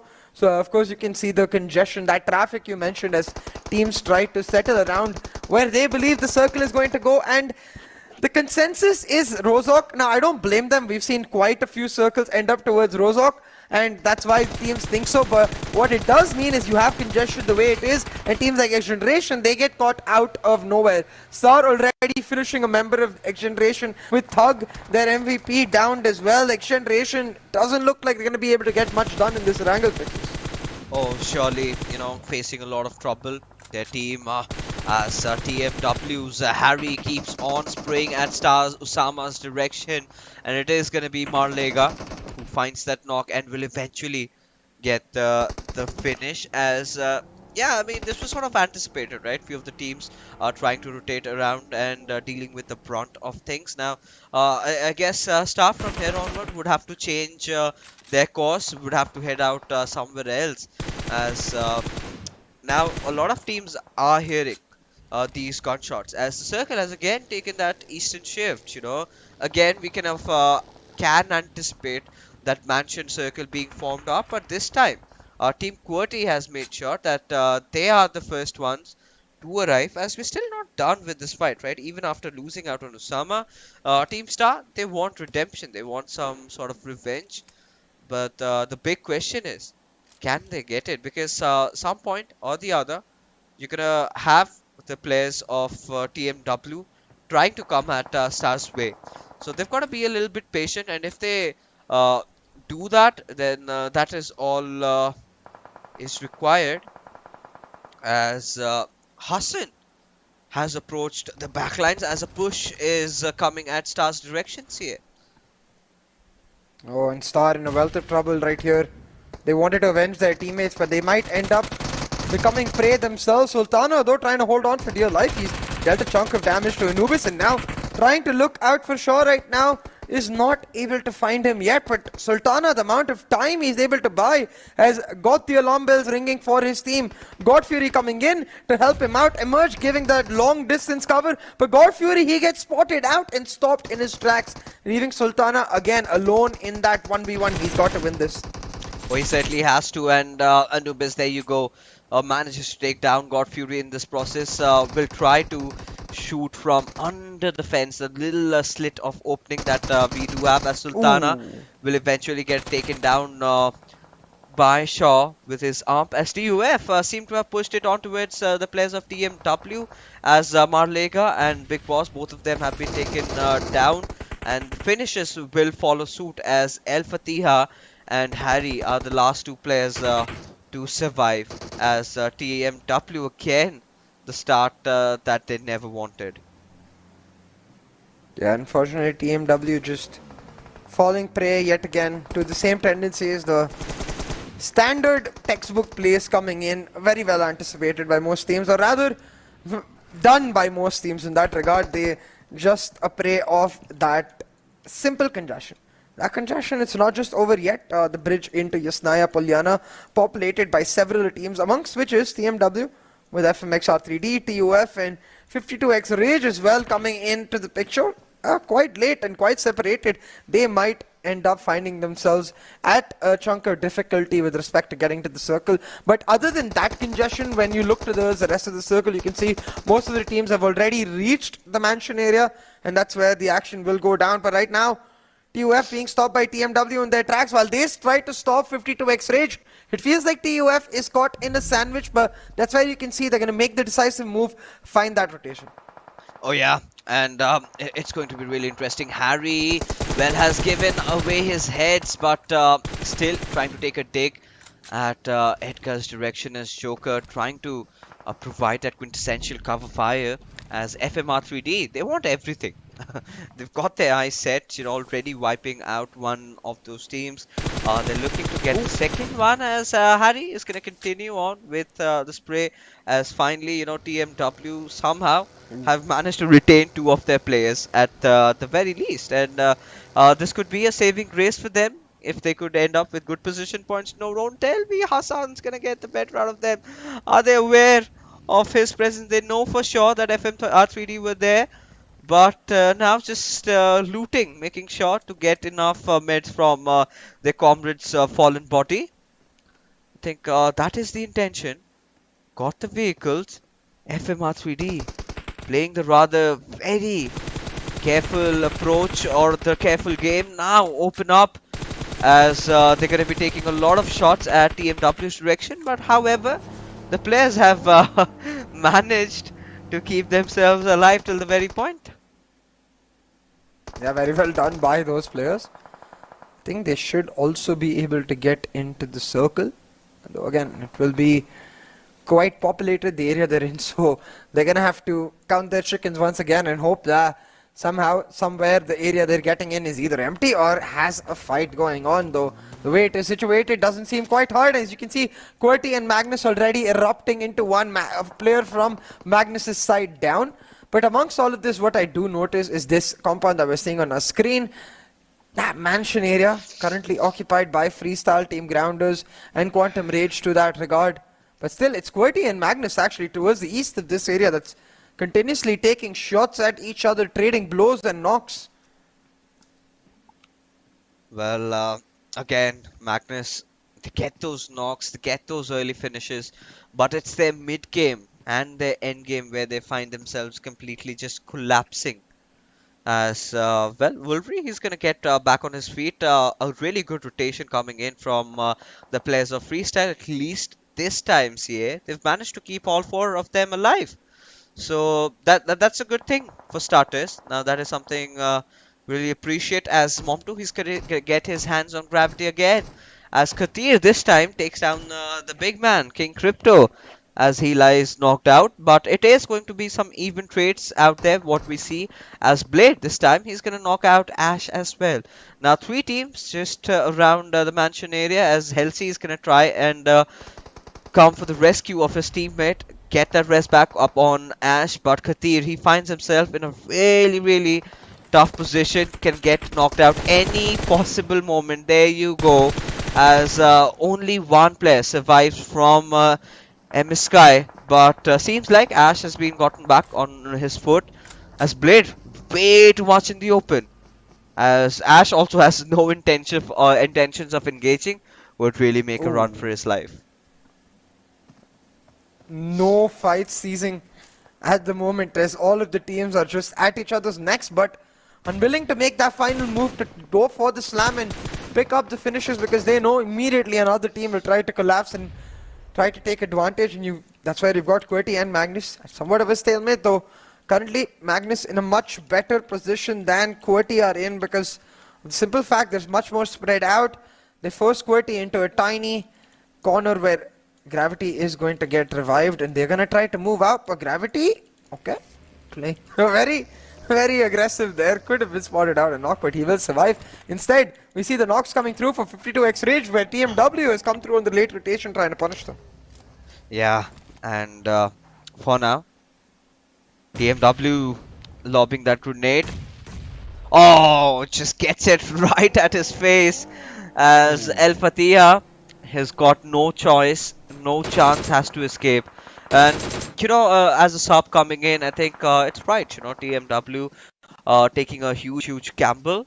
But we've got to see as to how this lad manages to cope up with the pressure. As Clarity, they're making a move right now, as they have to fight it against the players of Regicide. Zibian already on his knees, as Insane. He's going to be applying that little pressure on Teen Wolf, who finds himself surrounded amidst the smoke, as 420 Boy finds that very crucial opening onto which Johnny. Now Insane running out in the open. I think he's been spotted as well. 420 Boy coming out of cover, but before he prawns down, it is going to be traded off. But no, Drawlin making sure he saves the day yet again, get those final few knocks, and with that, Regicide CA bow out of this game at the 15th spot. Regicide just not able to find any momentum here in this Super Weekend so far. And again falling prey. But talking about prey, right now Freestyle, they know FMxR3D is stuck in a tiny location. They're trying to use the nades to knock out this mole, but man, this is like me playing a game of Battlefield. Just none of the bombs hitting right now. Finally, they managed to find some damage, but still FMxR3D, they've got the cojones to steal. They're just holding on to their position, not moving at all. Oh, getting exciting in it. But now getting back to action elsewhere, we do have TUF under heavy fire. It's Edgar who's been taken down. Now Shapatar still trying to apply that very pressure, but he's going to take some massive amount of damage, almost on the verge of getting knocked out, as a grenade comes out from Joker Sir, as still in pursuit. Hasn't really succeeded taking down Shapatar in this situation, but finally Joker Sir connecting that grenade, not just gets one, but instead gets 2 knocks, as Sensi 2 coming in for aid of his teammates, but somehow has managed to dodge that grenade. Can he finish off Joker over here? Sensi was trying to hold on for dear life. Joker Sir spots him out though, and will most likely finish him up right here. Jigsaw has been finished as well, leaving Kurama as the last man standing, I believe, for Team Grounders. Won't be for long with that. There'll be Molly coming in as well. 52x Rage have been eliminated, and Grounders will follow suit. It's like a spark has lit the action. It's continuously following through, especially with this circle shift going further downwards, away from Freestyle, away from TUF, and away from teams like QWERTY, who were waiting in their compound for that circle to come through. I'll have to see how these teams are able to respond now. I really think, again, something that we've seen across the last few Super Weekends has been in the timing of these rotations in the mid-circles, where teams wait for each other, but oh no, what is this? Tyrant just bombed his own teammate? That hurts. Alright. You know, when things are going south, everything kind of just does not work out the way you've thought, but somehow damage has been mitigated a little bit. Tyrant somehow spotting out Hassan. What was he even thinking to be entering in like this? And such a careless step costing heavily for the players of FMR3D here. And really, these small mistakes is what we want to see avoided. Expect teams to have a lot more freedom, yes, because it's day one, but freedom doesn't mean critical errors can be made, and that's an error that gets FMxR3D out of this current lobby. Now you've got TUF making giant strides as they look to get into the center of the circle, and TMW trying to contest that. They get shut down by Thor. QWERTY at the same time trying to make the moves happen. This has been a long-standing rivalry between QWERTY and Magnus across this entire lobby, continuously contesting for that spot, and neither of them really finding the win, though this might be the moment for Magnus. Both players that were downed finished off with one nade, and now Cairo will set his sights on Gravity. Gravity with a nade cooked in his hand, though it might end up bursting on his own self because he's going to get caught out from the back. Gravity knocked as well. Magnus now moving in all cut and dry, trying to get the win. But look at this. What? Clarity come on out of nowhere and finish both of them off.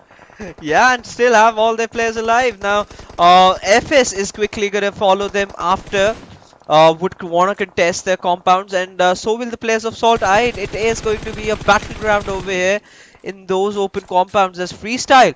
I mean, they were just alive, they were just around, and now they're out of the server. It's all madness going on out here as Crypto, not just one but two knocks right instantly, and shows as to why he's considered or why he's named King Crypto, one of the stalwarts of the mid-game duels, right? The mid-range duels rather, because every single time you give him to play from this range, he surely delivers for his team.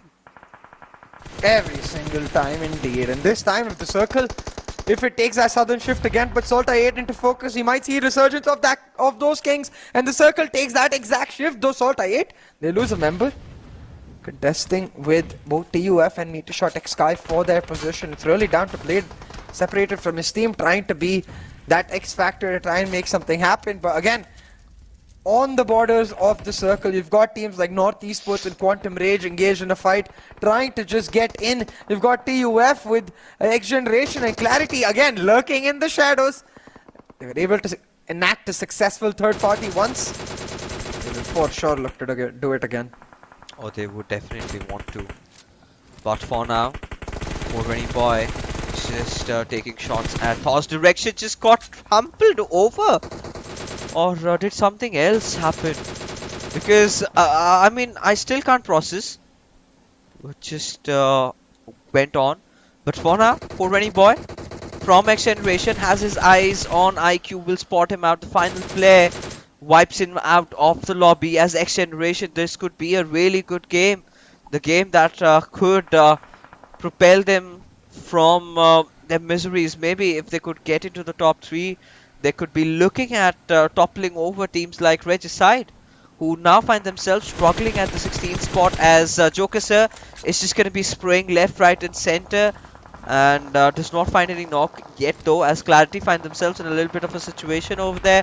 Uzum has been trampled as Zibyan also gets the finish. Crypto getting the knock, but Crypto somehow being saved by Refuse by the skin of his teeth. How? Oh my god, just holding on for dear life right now. And the same case for MetershotxSKY right here, though they will not be able to make it happen. 3 teams left in the lobby as MetershotxSKY get eliminated, and SALTxi8, they're in the best position to pull off that victory. Blade continuously pressuring all the teams in front of him, knows that there's a lone standing member of XGeneration in the shadows and knows exactly where North Esports are, but what he might not know is the location of Maxi, who's coming in from the flank trying to shut down SALTxi8. Oh, and there you go, Blade opening it up. One of the biggest challenges for SALTxi8 in order to secure this chicken dinner has to be taking down the players of North Esports. And Crypto having finished off already, boy, it comes down to a 3v4 situation. And now North Esports, they're all struggling over here. And Maxi has to be the one who has to create all that difference. Little bit of a flag, but not in the right manner, though, not in the way they would have wanted, because the moment Maxi steps up, I think Blade can instantly follow him up. But for now, I think Blade has to play the sacrificial lamb, as Reviews and Crypto would be wanting to get inside the circle, as North Esports finally start their journey towards making it inside the zone. And Zameen on really low HP. There was a slight opening for Blade, which he clearly did not capitalize upon, as now he's just going to be lobbing grenades, but I do not think that's going to connect. Yeah, it doesn't look like Evil Line, and it doesn't. Still though, SALTxi8, I'd say, in a very comfortable position to try and make it happen, but this next circle shift doesn't really help them out. You can see North Esports already edging their way in, trying to be the team that has the proactive control of the area, trying to secure their first winner chicken dinner, I believe, coming through with this super weekend, as well as also the fact that generally when we've seen them, they have been a team like QWERTY that struggles with getting those chickens but does deliver with terms of aggressiveness. Now come late game, in that 1v1 team fight against SALTxi8, they've done a ton of damage. They got Crypto on his knees. Review's almost done. Zameen will finish off Crypto, and surely now this is North Esports win to grab, and grab they will. Oh, they certainly will. And now with Snow trying to charge in, and SALTxi8 under heavy difficulties, as Blade trying to keep his team alive, still manages to get that important knock, but the show is still not done yet, as he's gonna fight it against Maxi, and he will fail as Maxi delivers the final blow, as North Esports get a very valuable winner chicken dinner over here. Much needed 9 eliminations, and propel themselves up to the 13th spot. These 24 points are going to be so crucial for this team, as they've been going through such a rough times here, and the extra $500 is definitely gonna make their purse a little more heavier. Yeah, exactly. It's just something that, of course, the money matters a lot, but more than that, like you said, the overall rankings, where this was one of the team in that 11 to 16 mark, will make a huge jump in just getting themselves away from that danger spot. At this point, your actual ranking doesn't matter as much as how close you are to that 16th spot. So this chicken dinner from North Esports, it's gonna go a long way to giving them that extra layer of security, that real safety net moving into the rest of the super weekend. I really felt that, SALTxi8 did have a good chance. Now, what they could have really done was just flattened out the tires of North Esports, and could have entirely stopped the rotation over there, which they clearly did not, and really expected Blade to have figured out their movements, and could have instantly gotten knocked, right? He was the one who should have been providing cover fire, while Reviews and Crypto were trying to get inside the circle, and in doing so, they took hefty amount of damage, and Blade did get the knocks right over, but it was a little too late. Did not have enough to try and save his team. Did still get Snow though, a little bit of a consolation, but that was just about it. We're gonna talk more about the game of Erangel and the games to come, but after this short little break. Go!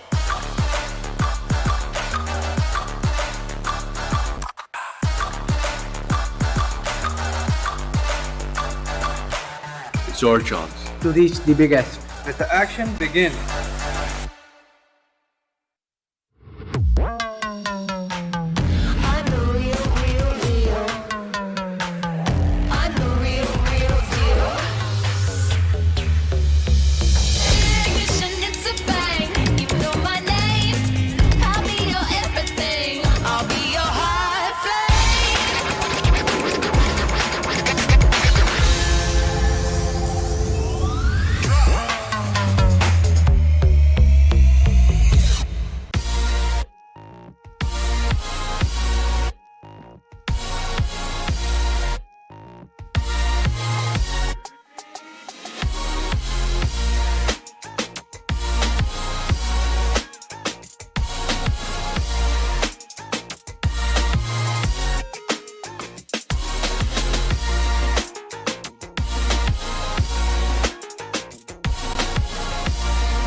Welcome back, ladies and gentlemen, to PMPL Pakistan, and of course we've just finished match 3, Blotter. A huge victory here for North Esports. I'm sure they'll be very glad having picked up that chicken dinner. Definitely. I mean, as the day started off, I was talking with Fixes as well that for the side of North Esports, they need to really be very, very consistent, and they actually are. I mean, the previous games that we've noticed from their side, this team is absolutely looking comfortable, and this is something that I kind of discussed, or well, all right, let's not choose sides, but I do want to say I called for it that I do believe North Esports can make it, and they have. Yeah. They got the opportunity to be a part of this Super Weekend, and they are delivering. But then again, I don't want to jinx it. It's too early. There are 3 total days that are supposed to be played, right? And so yeah, let's just keep it plain simple. Let's not move into depth with North Esports' conversation, as I don't want to jinx it. But yeah, they're definitely looking really good and confident to perhaps be able to make it into the grand finals as well. Yeah, exactly. And really, I think that's where North Esports will have their eyes set too, because for them it's been a tumultuous journey at best, you know, missing that first Super Weekend, coming back strong in that second Super Weekend, but really having a bit of a downfall after their day 1 performance in Super Weekend 2. Day 2 and 3 weren't as great, and again, they're looking to correct that with a great performance in Week 3. League stage coming into this particular Super Weekend now. A chicken dinner? Well, that's the greatest way to start the best things off. And now with this chicken dinner for North Esports, they would have surely lengthened that gap between themselves and their competition. Exactly, and that is something that they're slowly but surely also trying to lengthen and cover up as well at the same time, because they are in a very precarious situation as of now, and if they're not able to get this sort of a consistent play every single game, then things are going to get difficult and heated up. I mean, this is again the same for this case of TMW, but moving away from those teams, moving on to the MVP from this match, we do have Joker from the side of TUF, 4 elimination points along with 4 knocks and 793 damage in 21 plus minutes. Yeah, beautifully done by Joker. He's the player that has continuously been rising across the elimination charts as he looks to contest the ones at the top. But you can see the ones at the top, they're not too far behind either. Blotter, Crypto and Blade in that second, 4th spot for the top 5 players of this match. Exactly, and between them is going to be Snow from North Esports with 5 eliminations, 455 damage. That means he was part of some third-party situations against some other team as well. But overall, it is the points that matter. It is the points that we shall be looking on to and reflecting on upon, because it's the points that lead you down the rabbit hole to get the biggest chunk of the money and maybe even represent your country. Yeah, exactly. And really, you can see that in the head-to-head between North Esports and SALTxi8 as well, the difference in their journeys across the circle. SALTxi8 continuously across what I basically call the borderlands, you know, at the edge of the circle, in that congestion, trying to make their way through from the south and continuously taking fight after fight after fight. They'll be a little annoyed that a lot of their knocks were not translated into kills, with only 9 eliminations of those 16 knocks, but that damage dealt, man, that is literally SALTxi8 supremacy if I've ever seen it. Again, over 100 points gap, I think, between them and their immediate opposition, just no contest to the Kings. Absolutely, and with that, as we move on through to the match summary, this is going to be showcasing these perfectly synergistic play that was SALTxi8's side, and along with that, of course, we do have 420 boy as from Clarity, as well as TUF Edgar, and North Esports is No. So for the side of SALTxi8 as well as Clarity and TUF, these teams have been, in fact, all right, let's rectify that sentence. It is going to be SALTxi8 and TUF. Clarity have had their ups and downs, but SALTxi8 and TUF, since the past 4-5 games that I've been noticing them, they are just on a climb, right? Yeah. And there is definitely no nothing that it seems like is going to be able to stop them in this league. Yeah, it doesn't seem like it, most definitely, but I think Clarity as well. Number 1 in their first match, top few teams coming in from the second, and now top 5 in the third with 8 eliminations to boot. Clearly, they're rising up the charts, and setting themselves up for that peak in the grand finals, I really believe, where teams like SALTxi8 and Clarity will really, we expect to immediately just come in full force, and that's where the test will be, I think, for teams that have proved themselves with respect to the general Super Weekends and League stage in TUF, in freestyle sometimes for that matter, or even like teams like we've seen MetershotxSKY starting to rise up. The grand finals will be their true test because they'll be feeling the pressure. Will they be able to find that same performance? We'll have to see, but we've still got plenty of time for that. We are now going to be heading on to the Oppo F21 Pro moments. By the way, about the F21 Pro, out the 11th of April. The date is sneaking up on us, so make sure you guys don't miss it. Dude, again, I forgot to ask Pixis what his plan was, but never mind. I mean, we are going to be able to get that opportunity, but right now, these teams, few of them are not really going to be able to get this sort of an opportunity again, because this is going to be a do-and-die situation that they find themselves in, and a few of them definitely capitalizing, like the sides of SALTxi8. Definitely on the other front is going to be MetershotxSKY players as well, as they are slowly but surely taking on fights, taking on points, and again, steadily pacing themselves through this league. Same is the case for the side of FMX as well, but this is a conversation that we've had in the past. Is it a bit too late for the side of this team? That really has been the concern, and we'll have to see if that concern can be placated by their performances in the rest of the matches that we have today. Seems unlikely, not gonna lie, but hey, anything can happen in PUBG Mobile, and that's why we really love to watch it. But looking towards these F21 Pro moments, you can really see what I was talking about with respect to that journey of SALTxi8 into the circle. Fight after fight, team after team, they laid down to rest to get to that final circle. But MetershotxSKY able to stand strong in their shadows and shut them down.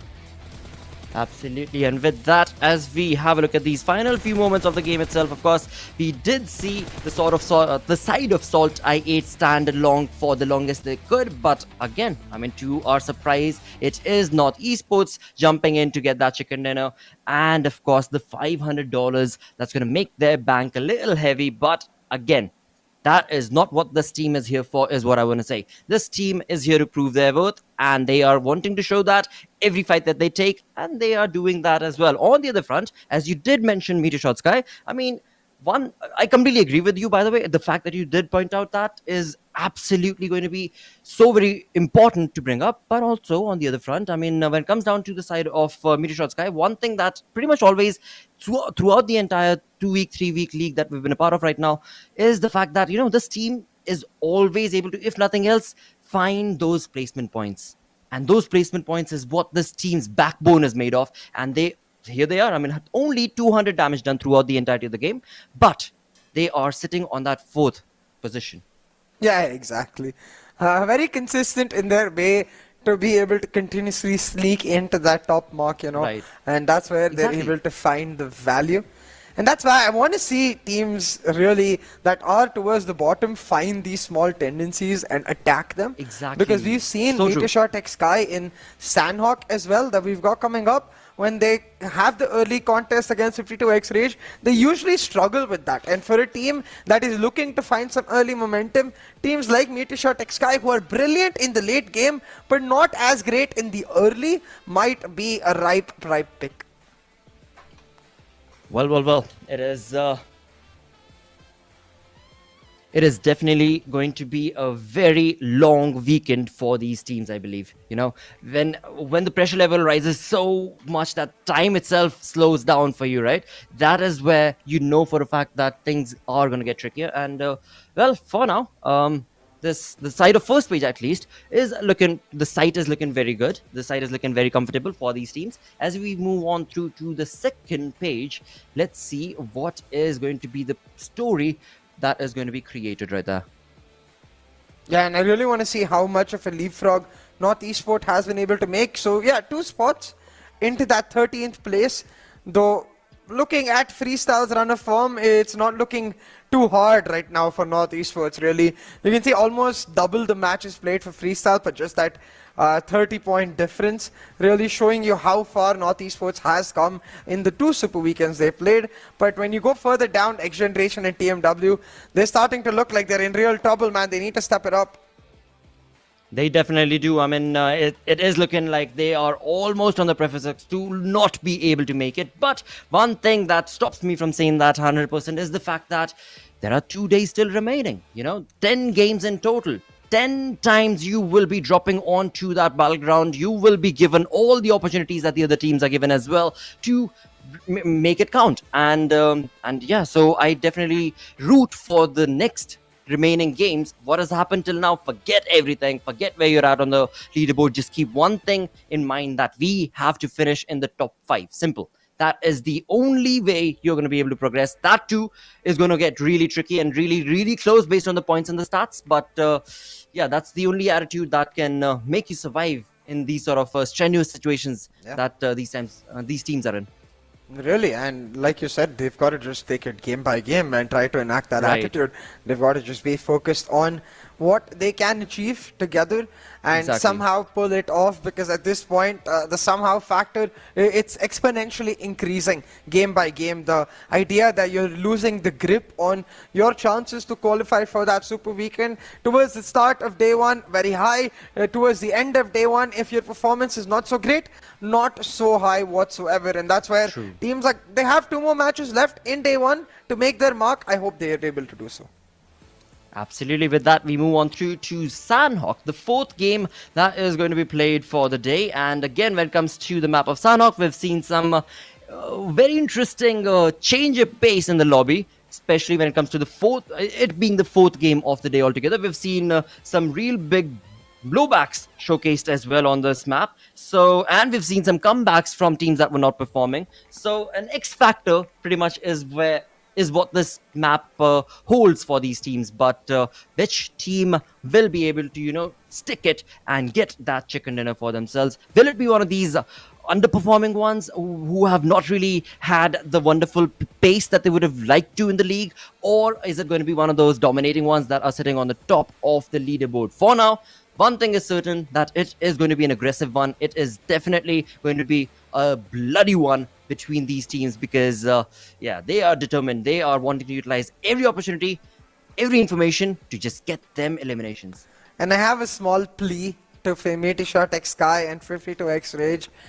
Recent times we've seen them in Sanhok. They have not gone for the Paradise Resort early fight. Please go back to Paradise Resort. We all love seeing that early fight, in fact, while I was just going on this rant about Sanhok, I was thinking about that same exact thought, and I decided not to talk about it because I just did not want to have that happen again. I mean, 52x Rage, yes, I love the aggression from the side of that team, but every single time, that's just like, being a kid, being like a 5-year-old kid that I want it, and I want it, and I want it, and I want it, and I want it, till the time you don't hurt yourself, and you still want it, and then you realize, all right, you know what? All right, we've tried enough. We've broken a bone and a finger or two. So let's now decide to go on to a different the thing journey. Is, they tried that. I don't know.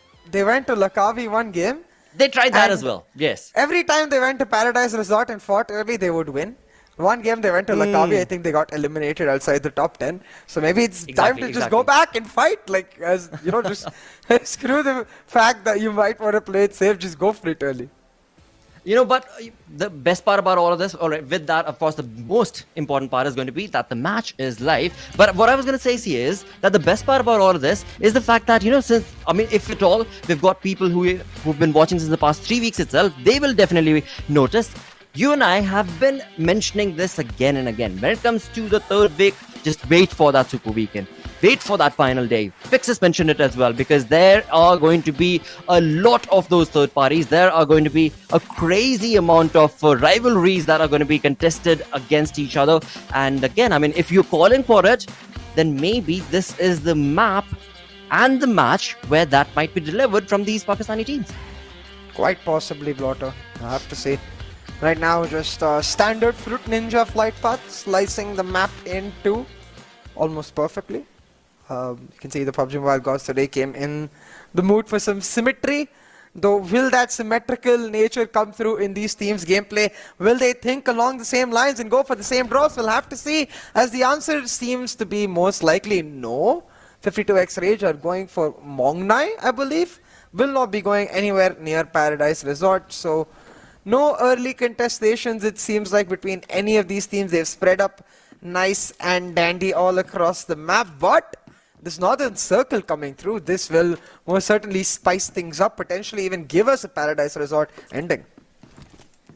It definitely is a possibility, and when it comes down to that paradise, there are a lot of teams that are going to be converting that into living hell for the teams around. But in all, the teams are still, they're still pretty fanned and spread out. So some early blood contestations are highly unlikely.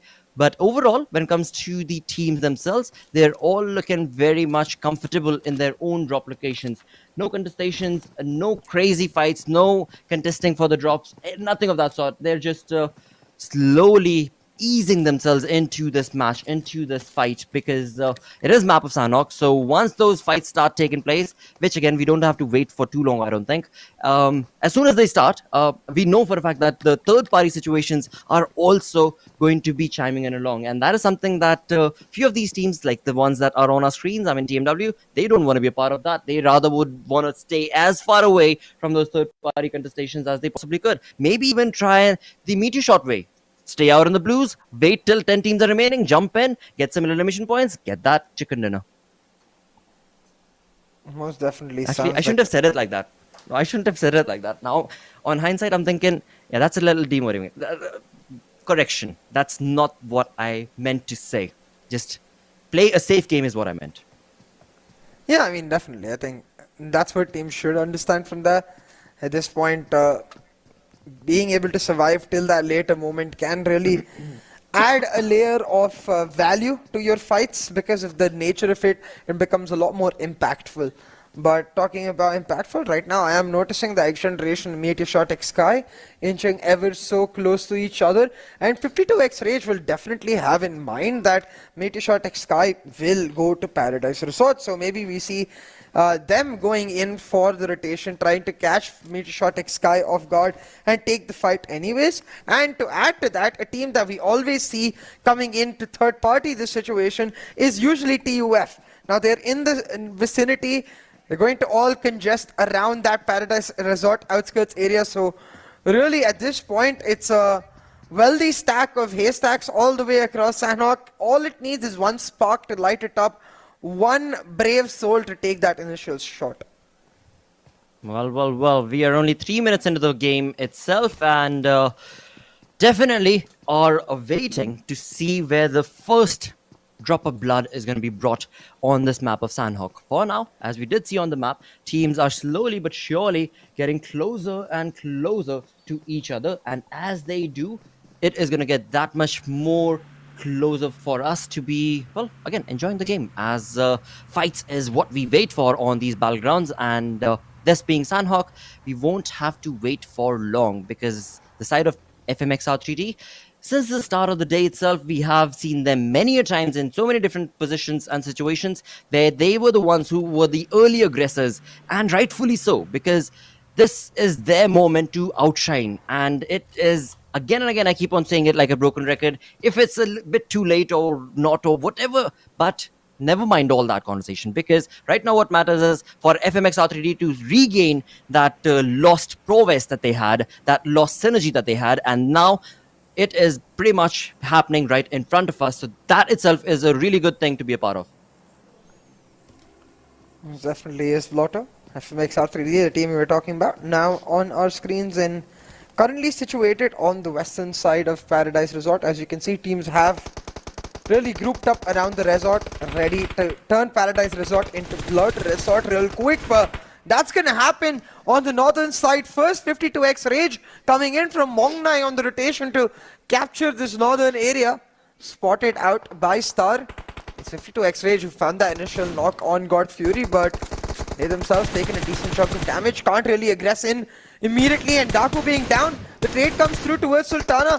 Pharaoh is trying to set up the revive, but faster is way too quick. Already finds the elimination for 52x Rage, and now God Fury under pressure as well. It looks like 52x Rage might pick up an early wipe, Blotter. Well, Team Star are not having a good day. This is the second time, yes, this is the second time that I'm noticing them getting caught off as they tried to make that early fight for themselves, or that rotation for themselves. The information just swooping away from them. And for now, it is definitely looking like a fight that 52X are definitely in control of, in contestation of.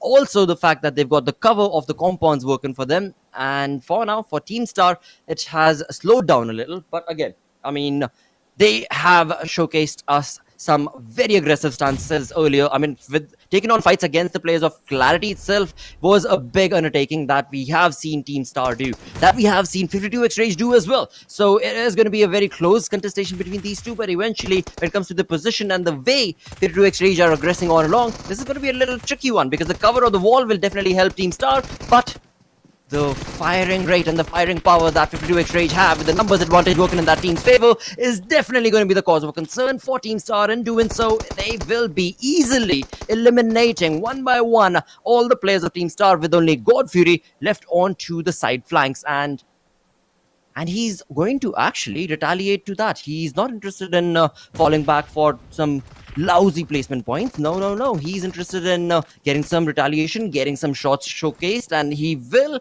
definitely damage a little bit of the positioning of 52X Rage, as Faster has been knocked. But a 1v1 between these two players, and that is going to be the end, thanks to Daku.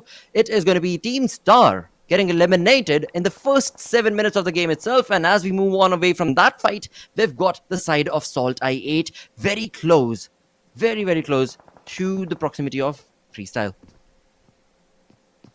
Yeah, and I'm actually seeing on the map, Team Grounders was in the water, so we might have some action over there in the north real quick too. But right now, it is, actually towards that north area itself. TMW around the western side of Tatmok, they have Team Grounders behind them who might sneak up real quick, but currently their attention is on North Esports, on their just left area. Trying to come into a more central part of the circle is North Esports, but currently stopped in that track by the side of TMW, who really need a win. Really, nothing short of a chicken dinner, I think, can bring back the mojo for this team. They need to make it happen. But talking about making it happen, another team that needs that mojo, Regicide, finding a knock onto Clarity. Can they convert it into more?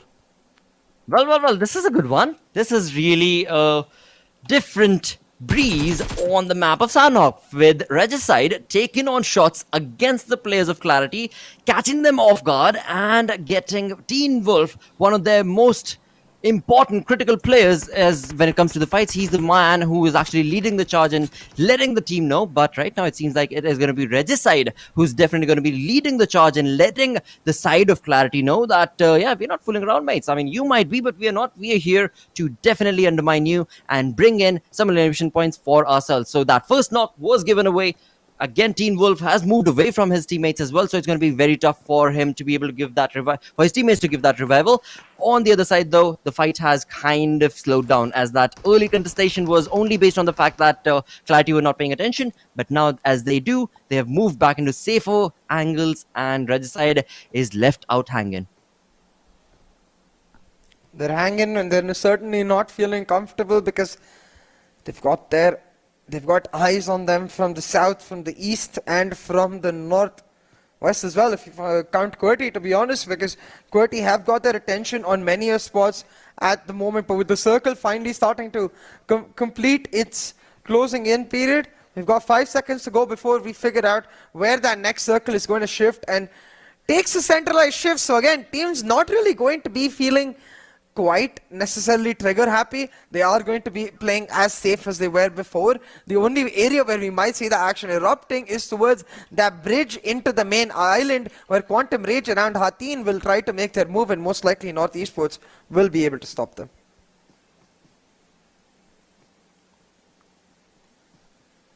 Absolutely. Again, a little bit of a slowdown in terms of how teams are wanting to approach this map, this fight. As of now, as we look on to the side of Paradise, we are looking at teams just holding on to the positions for now. Again, going back to the fight that just took place, where of course Regicide were the ones who got that early elimination against 420 Boy from the side of Clarity Esports. That has also slowed down a tad, as we can see on the mini-map though. Regicide have created a little bit of a flank angle. They've got a little bit of a cover story being created as well. From Nocto as one side, we do have Insane Johnny on the other flanks as well. So it is going to get trickier as the zone progresses on, but nothing to worry about for both of these teams. Or rather, there is one thing to worry about. They are on the map of Sanhok, so that would imply for the team that is out in the open, as soon as they start taking shots on Clarity, they will be given away audio cues. Clarity knows where they are at, but they've got the comfort of the compound. But that's not the case for Regicide. So if Regicide's players, and we saw how flanked out they are, if they end up getting caught in a third-party situation, that entire aggressive approach that they've got going on against the side of Clarity could very well backfire, because they're so far out. Being able to revive your teammate also would become almost next to impossible. Yeah, exactly. And it becomes quite a difficult proposition to be able to undertake.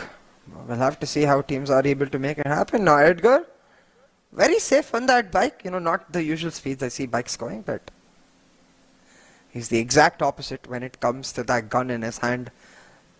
It has been one of the crucial players for TUF in their meteoric rise across the last 1 week. But TUF today, I wouldn't say they've looked bad. They just not looked like they're on that meteoric rise anymore. They have come to a firm stop with respect to the growth, but still looking just as outstanding and just as top tier worthy as they were in the last week. They definitely are. After that initial fight of Team Star getting eliminated, the lobby has quieted down quite a lot. 12 minutes in on the map of Sanhok, and all the teams are playing it really, really safe, and so far apart they still are from each other. But then again, this is the second zone. As the zone will start constricting and forcing these teams to take on those fights, that's when perhaps things could get a little crazy. Right now, the only team that I do see that could maybe fall down or take on fights is going to be the side of the Grounders and TmW. They are up north towards Tatmok, and it is the side of Grounders actually who are making a rotation from Khao. So as they do, they could very well be spotted from the compounds that TmW are in, and maybe contestation could maybe ensue over there. But apart from them, all the other teams are still very much fanned out and nowhere close to be able to get those shots. But again, the zone is what will dictate those fights, and here we go. The zone is going to start constricting, and this is where the teams are going to be forced to leave the position that they're in and get into the safety of that compound or the zone in the open. Either way, you know it is going to get a lot bloodier than it was in the next few minutes. Oh, most certainly. Really ready to light right up is this current situation in the lobby.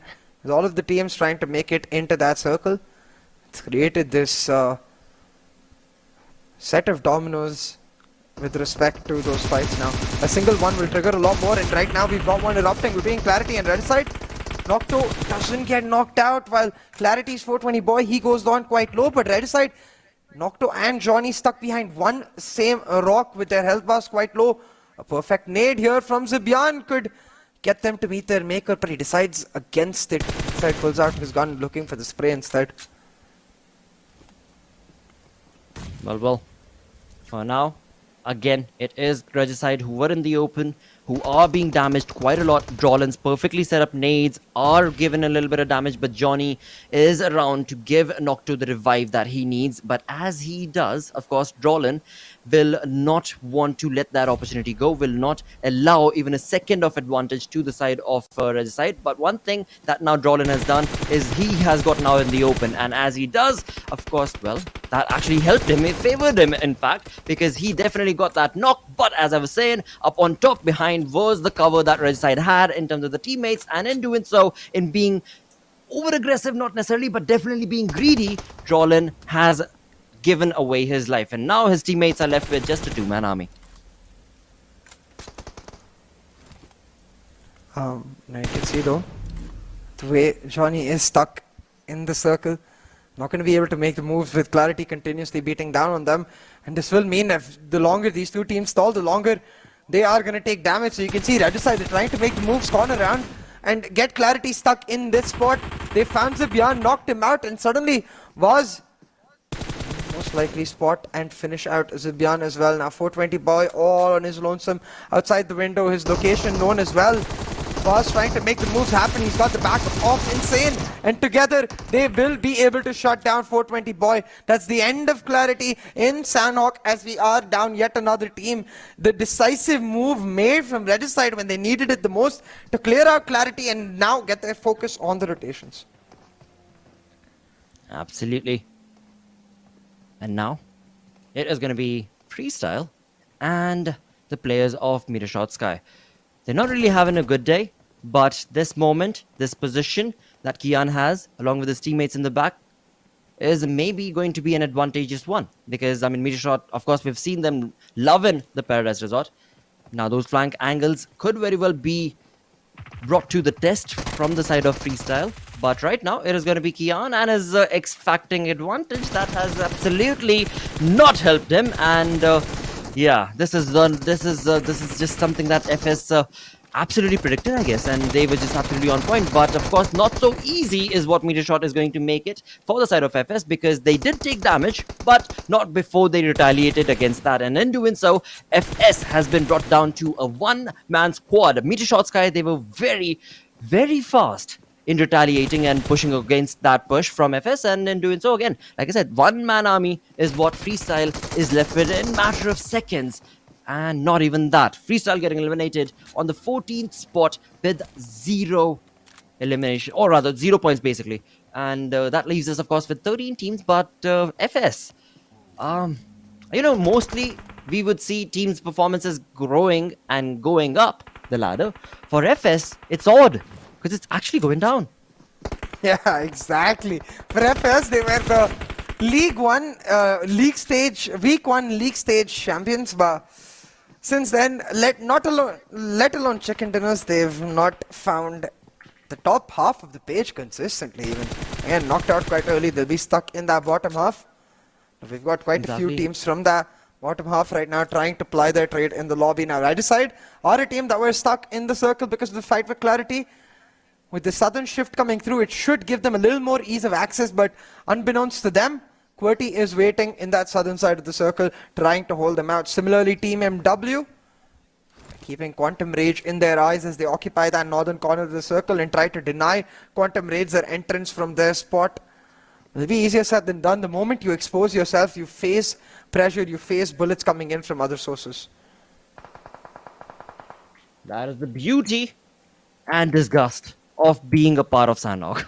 It's just the way it is. You take on fights, but you end up always giving away audio cues and getting retaliated against a fight that you started. So yeah, the circle comes entirely complete on the map of Sanhok. And talking about the circles itself, I am waiting, because this is the 4th zone. 20 minutes in, we've still got 49 players alive, 13 teams surviving. And from this 4th zone onwards, I want to be able to jump in from one fight to the next. And it seems like this is going to be finally that change of pace that I was waiting for. Oh, look at this. Kian in a spot where can go for the revive on Ash, albeit with the circle starting to put a lot of pressure on them. He's going to have to make a smarter call to just leave that area, instead go for the placement points like we've seen MetershotxSKY do plenty at times. But TUF, they will leave no corner in check, going in aggressively. Edgar on a dominating streak as TUF try to hunt down 52x Rage as well. Pharaoh's been downed and Pain will not be left too far behind. Daku caught off, being unable to help his teammates as 52x Rage in a flurry of seconds get caught out by TUF's brilliant charge, and TUF now will look to finish it off with some nade parades, finish off Daku and get the rest of their team on, but doesn't come through. Instead, Daku gets a beautiful nade, slows down TUF's charge, and will try now to get the revive on his teammates. But can he do it? Because the nades are continuously coming through. Well, definitely a lot of damage has been done from the side of 52x Rage, but they have also received equal amount of damage onto their team's numbers as well. But right now, for the side of TUF, this is a sigh of relief. I mean, they have the elimination points working for them. They thankfully also have been able to get those revivals, even though they were not prepared for that push coming in and rush coming in from the side of 52x Rage. They have been able to hold it steady, get the revival done, and now it's their time to retaliate. And in doing so, 52x Rage are damaged quite badly because they have been brought down to just that one-man army. That's going to be Daku. But in that kill feed, look at that. MetershotxSKY, my man, that team is still rocking across from one elimination to the next. That team completely dominated the side of QR, but not before they themselves got third party from FMX. Look at this. Thor trying to move in, and he's stuck in the circle, and he's got XGeneration right in front of him. Bashir doesn't even check. Bashir will get knocked down. Thor able to hold on. Still, the blue zone will most likely finish him off, so that will be the end of Thor's journey, but he's done his job, and actually that might just be the end of TUF's journey, because Edgar is even behind Thor. Has got plenty of first aid, so might go for that healing battle, but it's a little early, I'd say, to be going on for that, so wouldn't be surprised if he actually hops on into the bucky and tries to get closer. But right now we've got 8 teams in the lobby left blotted, and one team with some compound control in the circle, which is QWERTY. Every other team has got to play it out in the open. That's a good thing. This is what the side of QWERTY were waiting for to showcase to the lobby, and it seems they are. And also, I mean, Kian, look at that, MetershotxSKY. He is also getting a lot of elimination points for his team. 5 kills confirmed to his name already. So a decent pace definitely being showcased. But I have to say, this has been an underperforming Sanhok for me, because the way these teams took the fights, I mean, actually commendable, really, really well commendable for all of these teams, because they have extended the map of Sanhok quite amazingly, and 8 teams still surviving with 23 minutes is where we are at. But now it is going to be the side of Regicide who, as they try to get into the zone, as you perfectly mentioned, it is QWERTY sitting at a perfect spot to be able to stop any team in their tracks. Moving in even so more aggressively is QWERTY, trying to deny every single team, willing to stand up in the open and take them fights because they know the blue zone is assisting them, but they do end up paying in that regard with Gravity being knocked down. FMxR3D and MetershotxSKY, they're fighting back. Regicide, they've taken plenty of damage from the circle and will finally be eliminated, a result of their early fight against Clarity. Unfortunately not able to make it in. And TUF, you've got Edgar going on the healing battle, now chiming in the fight as well. Decided to take a space shot at FMxR3D, and he pays with his price. 4 teams left on the charts, and it's Zameen being eliminated as MetershotxSKY get away too. But these lone members of TUF and MetershotxSKY, they did plenty of damage to FMxR3D, on the basis of which QWERTY will now capitalize. They've downed Shaw, the car will get blown up, and he's taken down quite low, and at this point he's more or less dead. There's no way he gets revived. Absolutely, there is no way that will be possible on the other front. 3 teams remaining. Team QWERTY, as you had mentioned earlier, the placement, their positioning definitely helped them to move and sustain themselves all the way into the top 3, but right now they are damaged. The gravity of their team is down and being pulled across, and that is now going to be retaliated against the players of Metershot, but Metershot themselves have a little bit of trouble of their own. Their SALTxi8 is trying to stop, and he will perfectly set up nade. It is Gravity as well as Team QWERTY is another player who will be down, so it's just one man army, and that is going to be Destroyer. Now Destroyer has to hold this fort to his team, but Metershot, they have been able to get the teammates revived, and as they push on, just a one-man squad against the players of Metershot, not going to be an advantageous position. 13 elimination points confirmed for the side of Metershot. This is definitely looking like it's going to be their game, but they still do have these 2 players to get through. That is going to be Hassan OP and Pika from FMX. Oh, look at this, the circle is constricting quite so fast. MetershotxSKY, they've got the numbers advantage, sure, but FMxR3D, they've got the util in their favor and the locations. They spread out nice and tight, which means they're less vulnerable to nades as compared to MetershotxSKY, who are feeling the brunt of this damage. The Molotov not able to land as well. Hassan OP able to cook yet another, moving it in, but just not able to make that push happened just yet. FMxR3D, they're holding their front. The circle is shifted towards them, which means MetershotxSKY have to come out to the rock, and they come out in style. Ash will find one knock, and the team will finish off Hassan OP real quick, most likely, as he's left with barely any HP. Coming in on both flanks, MetershotxSKY, Halsey and Khatir pushing in. Hassan OP trying to get the heal on, but he's not got the time. Khatir will come around from his back and secure that winner chicken dinner for MetershotxSKY Esports. Well, that was a wonderful game for the side of MetershotxSKY, along with, of course, the team that tried to retaliate against them. But, well, this is something that MetershotxSKY needed as well. The entire day was just running away from them. I don't know if I jinxed them or not or what, but when the day started off, I had this conversation with Fixes where I was like, you know, since the past 3 weeks, we're looking at MetershotxSKY do the exact same thing on the map of Erangel and others also kind of, where they try and stick out in the blues, take it slow, and, you know, then just rush in and get the kills, elimination points for themselves. Well, this time around, they've changed that pace in the final weekend, and that is helping them definitely with the huge margins. Yeah, exactly. And in that regard, really MetershotxSKY once again proving that Sanhok is a map of comebacks. You know, we've seen this team struggle a lot in the recent weeks. Even in week 3 league stage, they didn't really have that meteoric performance that we see from them time and time again. But day 1 of the Super Weekend, they get yet another chicken dinner in the bag, and I think that puts them on par with SALTxi8 for highest chicken dinners across all of the Super Weekends, if I'm not mistaken, and really shows you what this team is capable of when it comes to that late game. You give MetershotxSKY 4 players and a spot in this circle, they are more likely than not going to get that chicken dinner. That is the best way to describe MetershotxSKY. Absolutely nothing going to be changed in that sentence. But one thing to add on is going to be, it's time to take a short little break. We'll be right back with some more conversations and the final game. Go!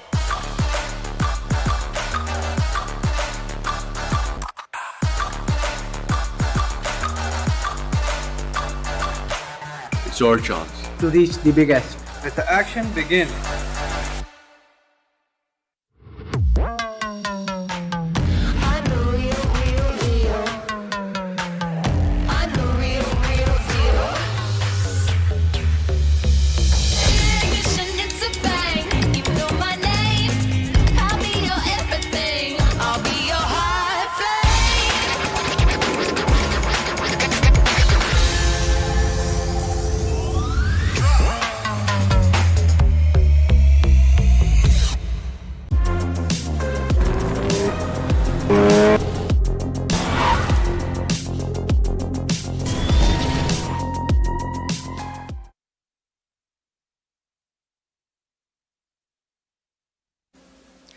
And we are back, and so is the side of MetershotxSKY with a vengeance actually, because the previous game they delivered some massive punches to their opponents, and in doing so they definitely walked away with a high frag and chicken dinner for their side, and that is going to definitely be helping their cause, because in the end, the cause is to stick yourself in the safest position in the top 16 as you qualify and move on into the grand finals itself. Right now, there is still a contestation because there are 2 teams that are, if I'm not mistaken, there is one H2E and I believe there's another one that is still in the top 10 position, and that team is not playing this Super Weekend. So there is still an opportunity, there's still a chance for the other teams to be able to steal that position from them.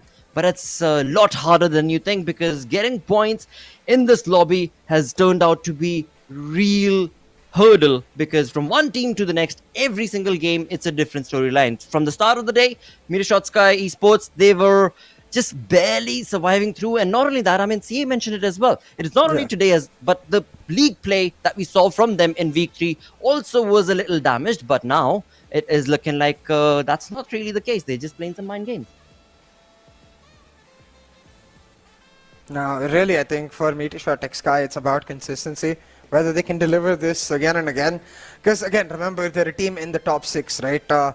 Chicken dinners for them don't really matter as much as the $500, which, to be frank, is quite a lot. But, of course, besides that, what really matters to them, not their rankings, rather their momentum, their form, and their ability to pull out chicken dinners like this going into that finals week. And really in that regard, for FMxR3D, you can see that clear difference between MetershotxSKY and FMxR3D when it comes to the late game, where MetershotxSKY, they're very precise in their approach, they're very direct about how they want to take the fights, and because of that, because of the fact that they dictate the tempo to such a large extent, they more or less dominated every single time.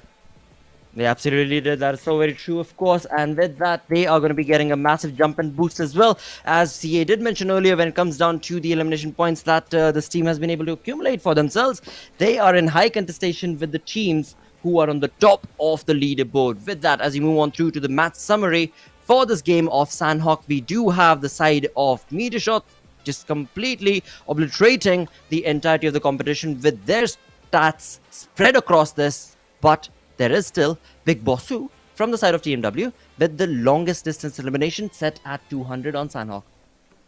Yeah, and at this point, really, for MetershotxSKY, I think the match summary perfectly shows us what we were all talking about, which is, well, if you give them enough room, if you really give them the freedom and the time to play the way they want to, they're going to dominate, man. You can see that in the summary all throughout. Eliminations, assists, knocks, damage, all to MetershotxSKY. And even in that distance aspect, the second play is going to them, showing you that they're involved in every single way, which is not surprising considering they get that 30-point chicken dinner, a massive one for them coming out here. But for me, immediately, my eyes go to the teams that are in the bottom half. So FMxR3D, North Esports, Regicide, all of these three teams with a decent game, but in that regard, Team Grounders, TMW, XGeneration, Magnus, not the best of games, and Freestyle even Blotter, number 16th, under tremendous pressure for that Grand Finals cutoff. That is true. I mean, since the start of the day, actually, we've got SALTxi8 right there in the bottom of the leaderboard. We've got QWERTY, who were looking not so good as well as FS. And again, I mean, such big names that we're looking at the bottom of that leaderboard when it comes to the final Super Weekend. But then again, don't let that fool you, because when it comes to what matters, they have it all tick marked. You talk about SALTxi8, they're leading this charge with more than 100 points, if I'm not wrong. At least 70 plus points. And never mind that conversation though, moving on through with MetershotxSKY, a team that loves to always go down to that Paradise Resort. As CA did mention earlier, they found that exact same spot this time around as well. They did have a little bit of contestation against the players of Freestyle, but they were easily able to hunker them down. And again, I mean, CA, if we talk about that fight, dude, the fight that FS tried to take against the players of Metershot right there, how would you rate that fight? How would you judge that fight? Because I would say it was a very poor fight, the way they took it. Yeah, I mean, I think really for Freestyle, it has just been questionable decisions after questionable decisions. But looking at MetershotxSKY's rotation, you can see, I mean, there was not really much of a rotation, was there, Blotter? They started at Paradise Resort, they just, you know, chilled there, had a nice vacation for a while, till the circle eventually shifted out from them, and then they picked up their beach hats, their margaritas, they're like, okay, let's go on a stroll and kill some people, guys. We'll get back to the margaritas in a second. Exactly, and that's exactly what they did indeed. And in doing so, well, they were awarded the chicken dinner. How about that? Yeah. You chill around on the map of Sanhok and you get a chicken dinner. Easily done, no questions asked whatsoever for their side. But now, questions are going to get raised, because the entire first day, we've had a lot of ups and downs situation. For the side of North Esports, things have been very consistent. Same kind of is the case for FMxR3D as well. Regicide have had massive ups and massive lows as well. So let's see what this final game has in store for us, and that will conclude this day number 1 of this final Super Weekend right here at PMPL. And what storyline will it be dictating for tomorrow? Oh boy, we'll have to see, Blotter, with the way this match 5 is going to go. I think it's really going to decide what kind of storyline we're going to be seeing. But I think one thing is set in stone. Freestyle, they're right now in freestyle downwards. They're going continuously down. Really, at this point, they're going to have to find a way to correct the acceleration that they've got going down and somehow make it go up, because otherwise the narrative across this weekend is going to be from League 1 week stage champions to not making it to Super Weekend. Sorry, not making it to Grand Finals. That's a big yikes, man. Alright, let's not get ahead of ourselves. Let's not do that to them because there's still a high chance for their comeback and things to kind of fan out all right for them. Let's just keep it on that positive light because yeah, if that ends up happening, then the entire Pakistani lobby, I would say, is undergoing a transformation. Yeah, absolutely. And I think that's where we're getting to see a lot of the players really shine because they're showing their ability to be able to stay strong through that transformation, you know, to be able to play under multiple different styles, to be able to pull off multiple different maneuvers. And really, that's something you can achieve with the F21 Pro as well. Blotter, quite diverse and of course sleek in itself. It's coming through on that 11th of April. We're quite close to it. It will also be the day, I believe, yeah, it will be the day we find out which teams have made it to the grand finals. So when it comes to setting up that grand finals, ain't no better way than you're getting yourself an F21 Pro. Absolutely. And well, what do you know? We started off 3 weeks ago, and now as the journey comes closer and closer to the end, we're looking at all of these teams who have grown so much, from the side of TUF to the case of 52X Rage to the consistency that has kind of lacked a little bit for the side of Team QWERTY. Overall though, again, these teams have been sensational and phenomenal in terms of the storyline that they've created for ourselves as well as the viewers, of course. But right now, this FMxR3D is the team that needs to, well, I don't know, let's not even say their name because I don't know what to anticipate from their side. Let them play their game, same for Reg's side, and I just hope that they walk away with at least $1,000 in the bank from this chicken dinner, or rather, sorry, from this Super Weekend. And I think really we are seeing a bit of a resurgence from FMxR3D. You can see they finished in the second spot with 9 finishes to boot, and not that bad from Reg's side themselves. Top 6 with 4 finishes, you know. So it's some decent points picked up by those two teams. Even North Esports having a decent run for the money. But I really want to see TmW step up for that matter. I want to see XGeneration step up for that matter. And honestly, I can't believe I'm saying this, but it's the same story from Super Weekend 2. What the heck happened to Quantum Rage, man? Because one narrative is freestyle League 1 week stage champions to not making it to Super Weekend. Now look at Quantum Rage. It's just been downhill, downhill, downhill. At one point, they were the leaders of this ranking for almost 2 continuous days. But now they're just not finding any move at all working out for them. Yep. That is true. That is true indeed. And that has been the storyline for the entire Pakistani lobby, is what I would say. The ups and downs that are being showcased in the way the teams have played their ups and downs itself. Look at Team H2E right there, sitting on the 7th position very comfortably. But the way this team started in the week number 1, I mean, you remember that, right? There was no way that we could have said that this team will, in 2 weeks, be sitting on the 7th position in the overall ranking, 240 plus points, and then decide to not be a part of that final Super Weekend because they don't want the pressure. Yeah. This is just absolutely, like I said, the entire Pakistani region's lobby and the way we talk about the teams, I think, is going to change post this PMPL season. Oh, most definitely, Blotter. And really that change is going to result in something fantastic. Right now, I think that is a long way to go, so we'll have to see if teams can currently enact that change themselves. 50MW, a small move they've made, finally crossed 3x, though honestly at this point doesn't mean much, you know, because 3x has been at the worst of form when it comes to PMPL. They're not even in the Super Weekend. So again, TMW, all eyes on you, because you guys are the only ones who can make it interesting, you know, in the top 16. If TMW doesn't step up, then we just go to grand finals the way we are. Yeah, pretty much set in stone. Yeah.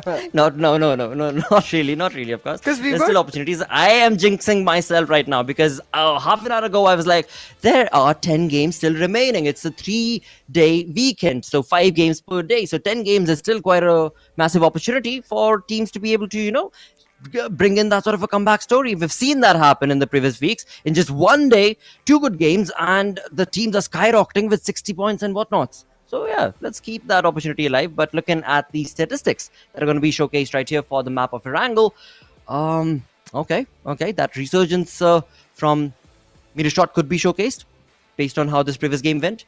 Or maybe, to close the day off in style, FMxR3D jumps into the arena to take a chicken dinner. Maybe. Maybe. Now, though, I think all of these teams are just looking to set up themselves and end off this Super Weekend on a good note. Sorry, Super Weekend Day 1 on a good note. But coming back to that rankings discussion, right, it's because of the fact that, like, the bottom 4 teams, 3 of the teams in the bottom 4 aren't in the Super Weekend, so they're automatically out. The only team that is in the bottom 4 that is in this Super Weekend will not be going to Grand Finals if we were to end it right here is TMW. So, like you said, they need a couple of those good performances, but the gap is starting to increase. I believe currently 16th is around 100, which means 2 chicken dinners would be enough. But if you let that extend for another day, maybe at the end of day 2, maybe 2 chicken dinners will not be enough. So it's not like you have infinite time to make it happen. You've got to get it started ideally in this final match of day 1. Definitely true indeed. And I mean, to take the viewers back to the second league play of this third week that we were part of, right?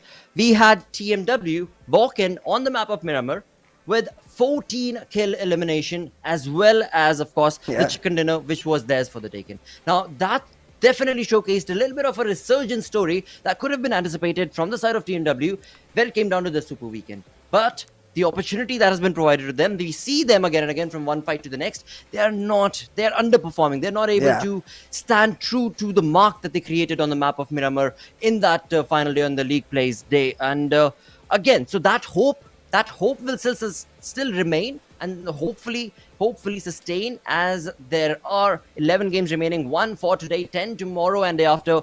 And yeah, if that itself is not going to allow the opportunity for TMW, even if they get this close, even if they're like 10 points away, I will definitely say that yes, this team has made it. They have tried their level best and they have come together with a synergistic bunch to take on the fight. But if not, then it's not looking good for the side. But also, to another point that you were mentioning, dude, we are part of this. You know, all these new teams that are slowly getting their names known against the lobby, where you've got Clarity, where you've got Freestyle and whatnot. Yeah, we're part of this journey. So definitely feel obliged and blessed. Yeah, I most certainly am, and I hope that TMW will be able to do the same. Just let the shackles off, play for fun, really, play with that carefree attitude that got them to this position in the first place, and then you'll be able to make it happen. And I do notice we're quite close to getting that match started, so immediately, Blotter, I'm going to put you under the the microscope right here and ask you a slightly tougher question. Under the microphone right here? Okay. I want to know if you think any of the teams in that second page can get that chicken dinner in this final match. Well, match is live. Let's find out. Let's jump on into the map of Erangel. Let's find out where the flight path is going to be taking these teams as they get prepped. So, to hold your question to the mark, which team from the second page of the leaderboard is going to be able to get a chicken dinner is what you're asking. Yep. We just had a rant about TMW and their playstyle and their gameplay throughout the day. We did just see Metershot also jump up to the cause. A complete stark difference to the TMW conversation. Then there's the middle ground where we do see Freestyle, we see Clarity, just slowly YOLOing it. But again, I mean, clearly indicated based on the overall ranking is the fact that Clarity had a really good start in the league. Almost 100-point difference between them and Freestyle. On the other front, as you did mention, Quantum Rage as well. I was noticing Quantum Rage, but again, these teams, if you notice, right, the teams that are underperforming are majorly the teams that are pretty much at the top of the leaderboard with a lot of points accumulated for their side. So yeah, to guess or predict what team will this go to, I want to say either 52x Rage. Ooh. But then again, you say from the second page of the leaderboard. Yeah, exactly. The Grounders or MetershotxSKY Esports. Oh, okay. I like that.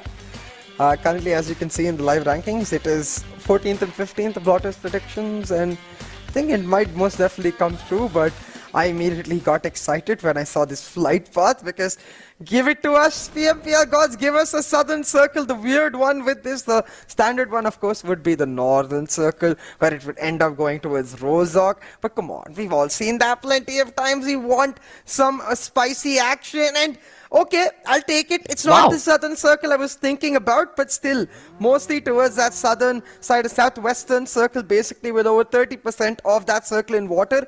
And honestly, I should have guessed this was going to happen the minute I saw Clarity going towards Ferry Pier instead of their standard Georgopol drop. They always freaking know.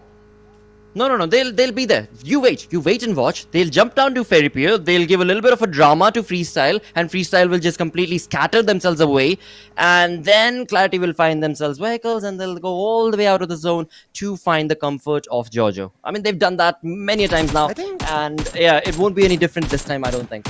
No, but usually they make that move and the circle ends up going towards the north. They go for the Ferry Pier in these southern flight paths when they're expecting the southern circle, and given the fact that they're currently in the middle of it, wouldn't be surprised if they stay. And talking about teams that have changed their drops, TMW abandoned the Zarki drop, instead going towards Milta and Milta Power in that 2-2 split. So I like this move of adventure almost for TMW, because to be honest, near them, it's not really the toughest of opposition. It's not like SALTxi8 or TUF is lurking in the shadows, or QWERTY is quite close, but the immediate team they're going to contest with is their competition. Actually, in Regicide, the team in that 16th spot, the team that TMW is trying to hunt down currently, well, no better way to do it than to literally hunt them down in the game.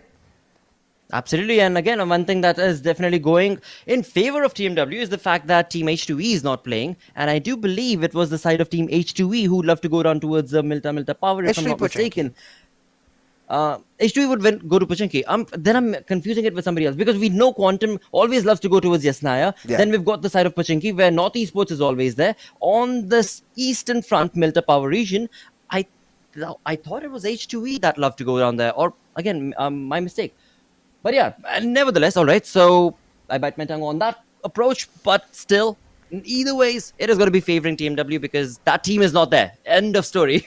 They used to be there, all right, but now they are not. So helping out Milta Power is going to be TMW as they get that loot perfectly set up for their side. And now we are going to have to see what is going to be the story for this game, for the fights, because when it comes to the prediction, the grounders, yeah, they love to go towards that Primorska region for them, but I don't know if it's just the best placement for them. Every single time they do that, and then they try and make those rotations, it gets a little trickier and trickier because they get caught. This time, the zone is favoring them. The zone is going to be very much close to their position. But around them, of course, we do have some heavy hitters. We've got Clarity, all 4 players, and you were absolutely bang on the money, dude. Because nothing taken away from your conversation, definitely makes sense. But I have seen this illogical approach from Clarity in the tournament in the previous week itself, where the zone was away from Giorgio. I mean, right now it's still close to Giorgio. It would make no sense for me to even point out if they went to Giorgio. But that point of time, of course, on the map of Erangel, the zone was nowhere close to Giorgio. They drop down to Ferry Pier, get into vehicles, drive all the way out there, and then come back into the zone. And the zone was towards the eastern front. I think their logic is that if the Ferry Pier drop is in the circle, or if it's the circle is completely south and it can access Sosnovka, then they like the drop. But if the circle is more centralized and or even northern for that matter, I believe that circle particularly you're talking about ended up towards the north of Rozhok. In circles like those, they prefer to just go for their standard drop and then go for the rotation. So they'll go to Georgopol to get those vehicles, to get the loot that they know they're going to get for sure, and then make the rotation happen. As compared to a circle like this where they're like, well, there's no point to go to Georgopol now because we're already in the middle of the circle. So I guess right here, just going to look to hold the shorelines and hope the circle keeps taking that centralized shift. Well, that definitely makes sense. Thank you so much for approaching with your thought, mate. That definitely makes a lot more sense. And again, I mean, as you so perfectly mentioned, right? Sitting in the center definitely gives them an edge. But right now they better be careful, because we do have the side of SALTxi8 also making an early rotation, and I guess they're going to be sticking to that bridge camp area and then wait as to which side is the zone going to be shifting and dictating the fights towards. But yeah, it is going to be a little bit of a stalemate situation for both those teams. Clarity on one side, SALTxi8 on the other. But yeah, there is definitely no doubt in my mind that those two teams, being that very close, are definitely going to have to collide against each other. Oh, 100%. And hopefully that collision will happen over the bridge. I'd like to see those Titans engaging early. Maybe create some third-party situations that teams that are in the lower half, you know, like Team Grounders, like Star, like Regicide, could potentially come and capitalize. This time, I am noticing MetershotxSKY went back to Nova Ripnoi. No more of that early rotation business. They're going back to their standard Nova Ripnoi into ultra-late rotation playstyle. Absolutely, and you know, whatever suits their boat, it's absolutely fine. And now I won't even judge teams making that sort of crazy rotations, because as you so perfectly just explained it to me, you know, that there are different ways that these teams approach these sort of situations. And once again, I mean, in the end, it's all about those points. And if the points is what the team is able to accumulate, even if they're going outside the zone, they're sticking out their necks in the blues, it's absolutely fine. Because I mean, look at Metershot. They stuck their neck out in the blue pretty much half the time in this league, and they're sitting in the top 5 position, if I'm not mistaken. QWERTY Esports have not had a good, decent performing, classy day, but that's okay, because they're on the 6th spot with more than 280 plus points.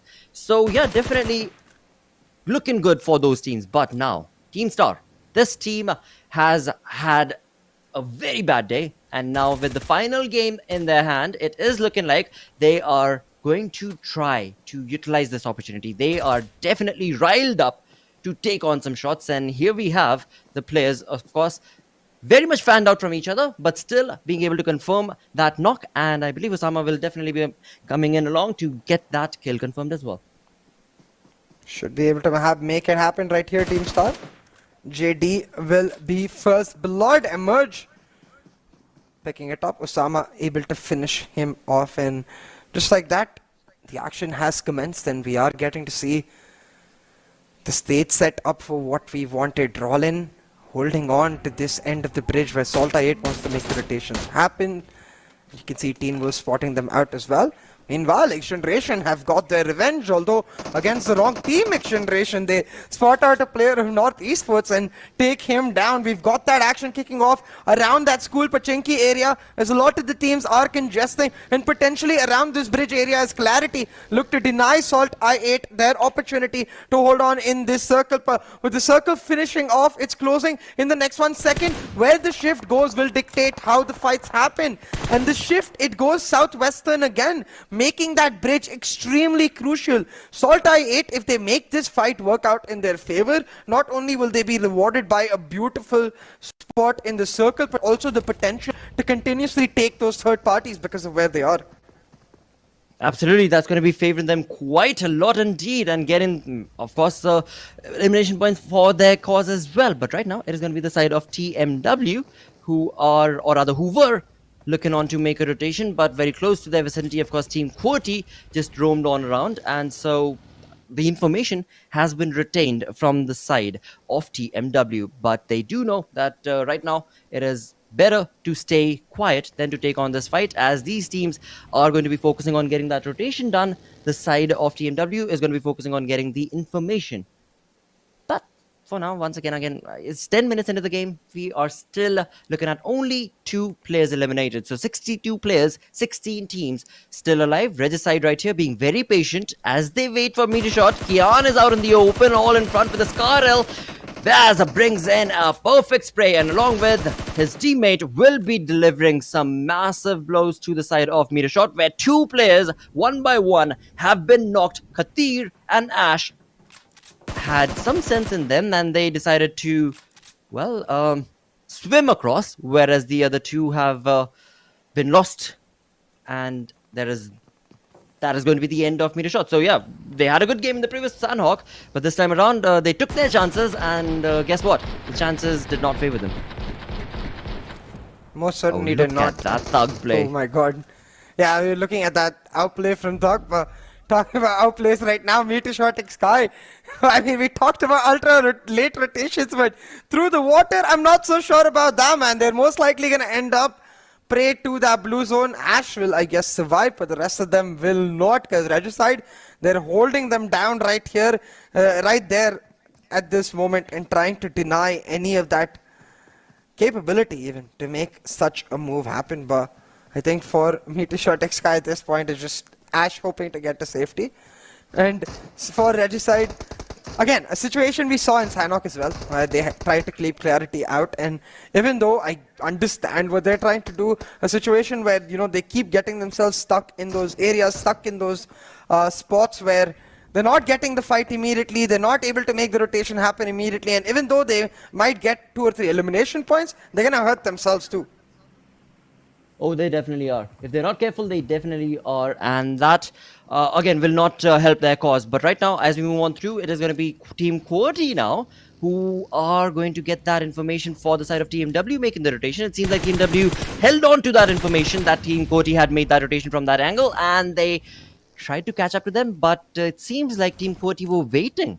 They just were waiting to pounce on to their opponents, and now is going to be the time that Team QWERTY will let their presence known on this small little hill. But again, TMW have also read the approach and this entire region, so they're going to be backing out, and they're not wanting to approach this fight. In all of that, it is going to be Harry. Again, from the side of TMW, that is the only dude who we have seen, you know, confirm elimination points. The other players, they are more of the openers in those fights. And for now, that is also not going to be the approach from the side of TMW, which again is safe. And that safety is going to be very, very essential for the side of TMW. And of course, that numbers advantage is also going to be helping them in the later zones of this game. Most certainly is, Blotter. At this point, really, for them, it's all about holding on to their spots. You can see the traffic is insane towards the center part of that circle as it continues on its centralized shift, keeping that shoreline in play, keeping QWERTY's ferry pier drop location in play. But talking about in play, Team Grounders have come under the radar against FMxR3D, while Star tried to make the push happen on XGeneration. So Star, they've got Fury already. Usama quite low, but Thug doesn't check his angle. Thug might get caught out, but Sultana not able to land. The spray will mean Thug gets a second lease of life after taking him down. But still Thug under a lot of pressure. It will be Emerge who comes and wipes him out, but he's created enough time for Bashir to come through and help him out. But Emerge not even giving them that opportunity. He gets rid of Thug real quick. And at the same time, on the other side, we see Team Grounders getting rid of FMxR3D. Well, this is a tricky situation that these teams are looking into. And with that, we've got 15 teams remaining. FMxR3D, the team that we were, well, I was actually hoping would be able to make a mark in this final game, and that is not going to be allowed. On the other front, there are 50 players still alive, so a lot of chaos that will be ensuing in this lobby, but FMxR3D sadly are not going to be a part of it. Yeah, unfortunately for them, they will be making their way out, and a huge win for Team Grounders in that regard, because remember, for Grounders, FMxR3D is key competition, so being able to take them out like this, it gives them a lot of relief by and also getting them some key placement points. But look at the circle, actually, Blotter. I'm noticing now that Regicide are actually able to make their way in. So, hey, I'd like to take my words back and now applaud the team, because that issue they had in the last game, they've clearly corrected it already, and now they're making it work. But it won't be an easy affair. The thing that will help them, though, is that most of the teams now are along the shoreline. As we can see, every team is neighbor to each other at this point, which means Regicide will get a free entry into that northern side. And now I wonder where the circle shifts, because usually in moments like this, where half the circle is in water, half is on land, the circle usually excludes the water altogether in its next shift and goes completely towards the north, which has Regicide in the circle. Ooh, close.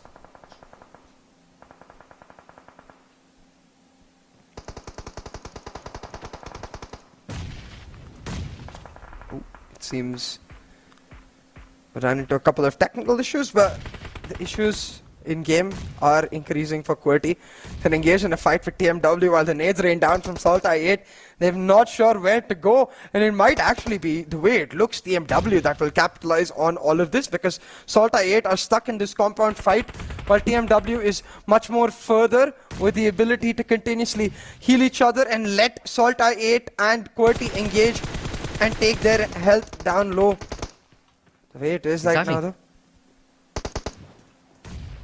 That's a good power play to do. I mean, when you know the teams are fighting, why do you want to just, chime in along?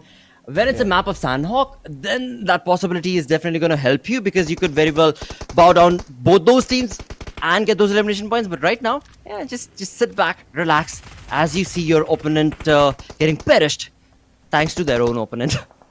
Yeah, exactly. And all you gotta do is chime in once in a while and try to sneak some elimination points for yourself. And you can see that's exactly what TMW is trying to do. SALTxi8 though, played uncharacteristic whiff. He will make up for it, as actually Review's making up for him in that regard by knocking down Khan, while Blade tries to hunt down the last few members. Wolverine's found Crypto, and suddenly SALTxi8 in a little bit of trouble right here, as Crypto will most likely get finished because of that blue zone. Blade under a lot of pressure because of that blue zone, and Review's just trying to get his health back up now. Blade, okay, gonna go for the healing before he goes for the rotation. A smart move, but it's one that will cost his teammate, because Review's just doesn't have that kind of time.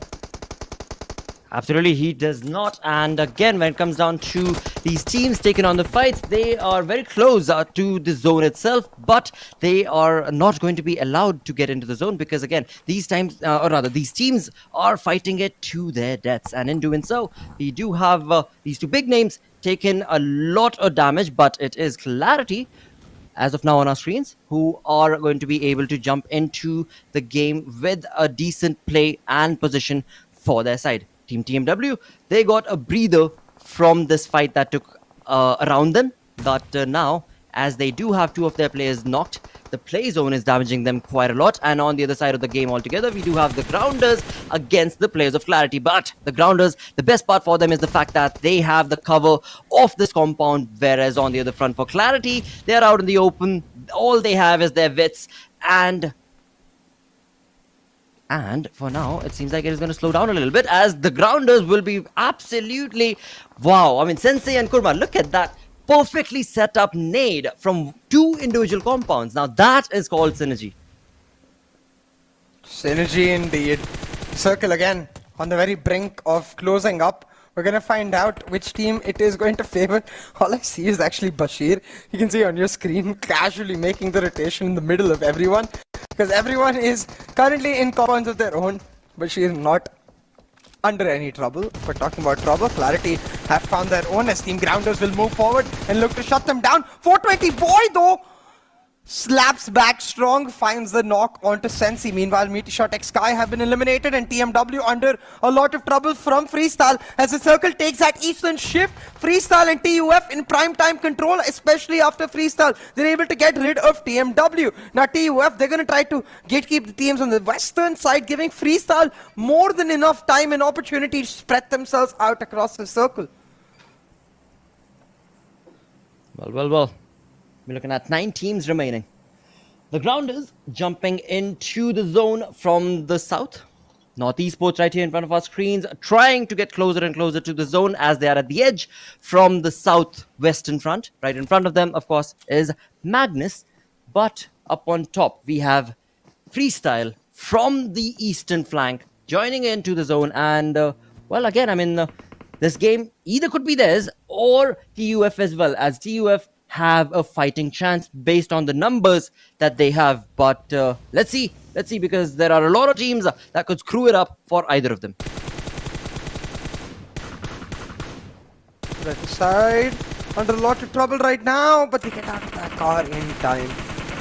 Should be able to hold on to their spot with the help of some key smokes placed right here. I really like the way right side position. They're in a 2-2 split. Talking about positioning, Grounders haven't got a great one of their own. They were trying to make the rotation come through, but they get spotted out by 52x Rage. Shapatar being knocked, most likely will get finished. There's just not enough cover behind that tree. 3 eliminations now for Pharaoh as he looks to hunt the rest of Team Grounders down. He's moving it aggressively. He's certainly feeling himself. Oh, come on. Die. Come on. The Grounders, they were looking so good, mate. They were in a perfect position had Magnus not found out.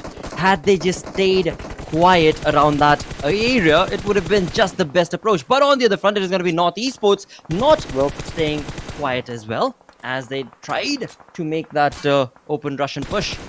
Sadly, were caught in the crosshairs of not only Quantum Reach, but 52x Reach as well.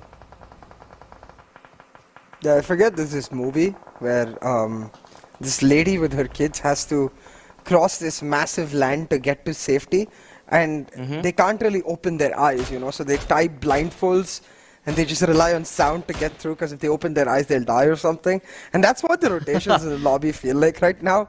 Teams are just like eyes over, no, hands over our eyes, press the W button and hope we get away. One person died, one person got away, not bad, we'll take it. We will definitely just live with it, simply put. But hey, I mean, you know what? I love that analogy, because look at the Grounders. I mean, they got into somewhat of a comfort zone based on that YOLO rush in the open. But in doing so, now it is going to be 52x Rage who are going to be so very close. And look at that Jigsaw right behind you, mate. There is a nade parade that has been set up for you. And in doing so, 52x Rage, dude, this team is looking absolutely on point to get this game. The momentum is theirs for the taken. The elimination points are there for the taken. I mean, before that, as you can see in the numbers, the elimination numbers, the Grounders Shaptar, I mean, that dude was definitely making a lot of points and a lot of marks. But after him getting eliminated and down to only Sensei remaining, yeah, this is not looking good for the Grounders, but definitely a wonderful opportunity for 52x Rage. But that is only if FS allows it. And looking at FS, Freestyle as a perfect opportunity right here, because they are on top of that hill, right? And 52x Rage have Quantum Rage right behind them to worry about as well. Oh, and Redicide's players are dropping like flies. TUF is raining down thunder on these teams with Edgar leading the charge. Pharaoh in the meantime trying to hold down Quantum Rage. His teammates have been taken quite low, but Pharaoh looks to be a one-man army. Not too dissimilar from Virus himself. TUF, they are on a rampage with 52x Rage in this lobby right now. Blotter, as both of these teams, they'll combine to get rid of Quantum Rage. Sirius and JD, they've been left on their lonesome, but Sirius, he pulls off a huge nade, knocks down one, he's moving in for more, but the counter nade comes through. Daku will find Sirius, and surely that will be the end of Quantum Rage's fight right here. I don't think JD should fight. I think he should just try to quickly get out of here, but he's been spotted and he will be eliminated. Well, they held strong against the lads of 52x Rage, but were definitely not up to the task with the momentum that 52x Rage had rolled in for them. And now, that same momentum will be forced against the players of TUF. But FS is still in this. FS, TUF and 52x Rage. This could go either way. All these three teams are very well versed in terms of taking these sort of approaches. But based on how FS has been playing lately, I don't have that much of confidence in their approach. More so in TUF, but 52x Rage, I mean, they play it YOLO. They are like the Arnold right here in this fight, and they would actually jump into the bullets to be able to first get the elimination point. Yeah, exactly, and that's where I think for the side of 52x Rage, the aggression might just pay off. Because TUF, they spread themselves off quite a bit, and Freestyle don't look like they're in a position to third party. It's all about picking the fights at the right time, especially with this circle taking a centralized shift. None of the teams in the circle right now, though with the aggressive nature Joker was adopting, he's got himself a foot in the circle, a foot on the basis of which TUF will effectively enact this broad split and ensure that if any fight happens before them, they're in the best position to shut it down. And that fight has commenced. Wazi taken down quite low, but he's the one who actually finds the knock onto Zen. But Daku will immediately answer with Tyrant being knocked out. Now Wazi, he is the elimination leader for his team in this lobby, and he's going to be the leader of this charge as well. Looking to set up on 52x Rage. If that molly lands and land, it won't. Barely missing out, man. Wow. Well. This is a 52x Rage's game. That is it. There is no denying it. The way they're pushing on along, the way they're taking on these fights. Not only that, I mean, look at that prowess that they're rolling along with. They took on the fight to the face of Freestyle, damaged them badly, and still took care of TUF. If at all there were any flank angles that were being created, which I'm sure there were, which I'm sure 100%. I mean, you're talking about TUF. Look at the way they've got themselves fanned out in that play area that they've got. Really all across the map is what we see them. But 52x Rage's Pharaoh as well as Pain, I mean, they're looking at through the flank angle, whereas the other two players have completely stopped FS to be able to make that sort of a freestyle approach in this final game. Thus, left with we are two teams, TUF, 4-man army against the 4-man squad and SWAT of 52x Rage. TUF look like they're in a great position to finish this off, grab the chicken dinner for themselves, to wrap up this day and continue their charge in that top half. Try to get back on SALTxi8, but 52x Rage, they've looked in another level of form today, I will say. And they don't look like the kind of team that will just give up without a fight. Both of the teams, though, right now playing it very safe. Now, in terms of positioning, I'm not surprised that Edgar and Pharaoh are the ones most aggressive for their team.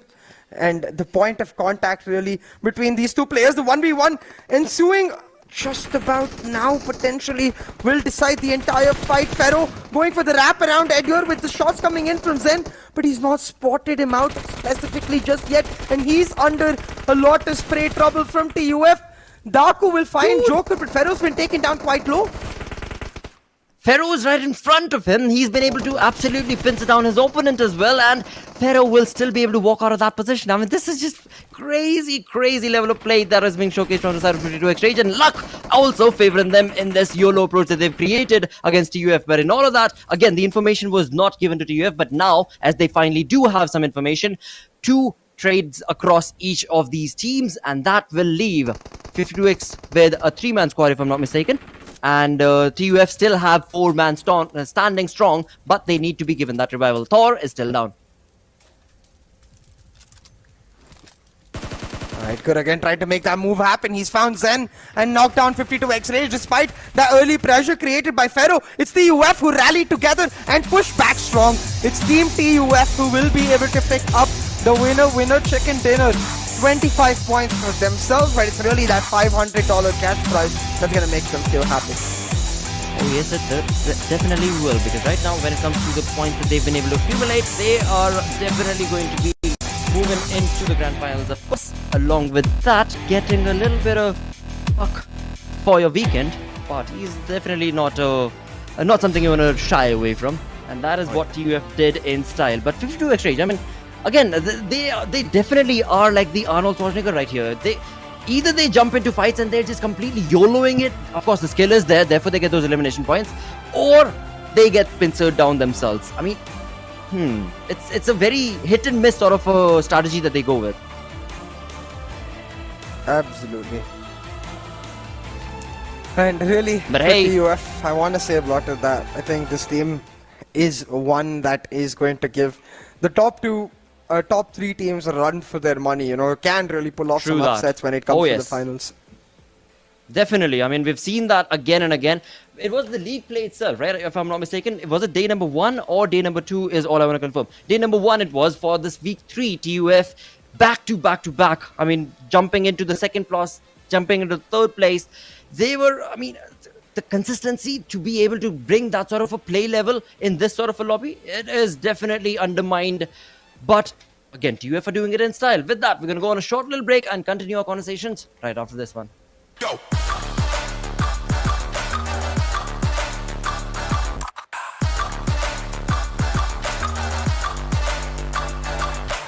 It's your chance to reach the biggest. Let the action begin.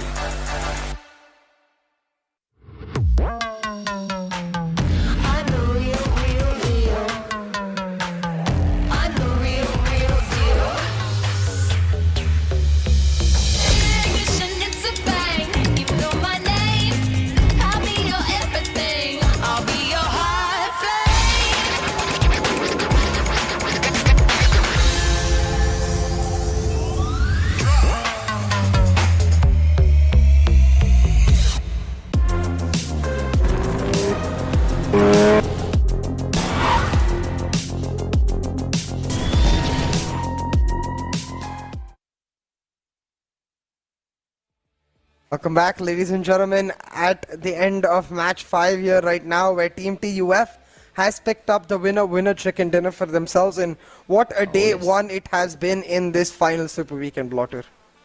Definitely, dude. Started off with an interesting pace, but slowly over the entire 5 games, we can definitely say that there is still a big, massive hope for the teams to be making a different placement by the end of this Super Weekend on that top 16 position. With that, let's move on ahead, have a look at the MVP coming in from this game, and that is going to be given down to Virus from the side of Team TUF with 6 elimination points, 5 knocks along with 1 assist. Wow, was he on a rampage of his own? Absolutely, he was on another level really with respect to that performance. Virus, even Edgar for that matter, Joker. At this point, every single player of TUF has stepped up in a game or two themselves and really carried their team across the finish line, and it shows you the multi-pronged threat that this team has within itself.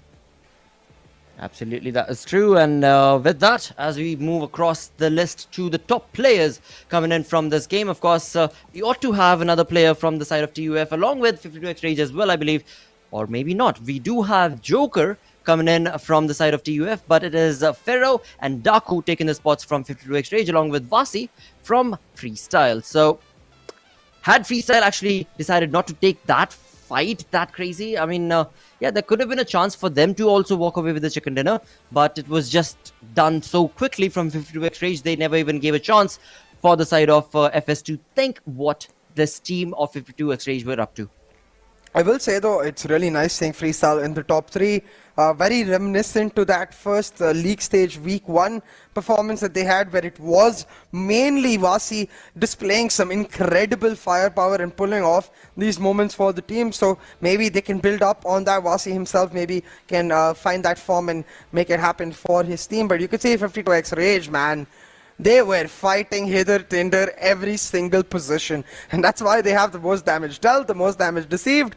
Every single one of their knocks turned into eliminations and tied, of course, with respect to those points in terms of match ranking. So I think for both of these teams, a massive win here today. I think really for 52x Rage, they've effectively guaranteed their slot in the top 16 because of this push.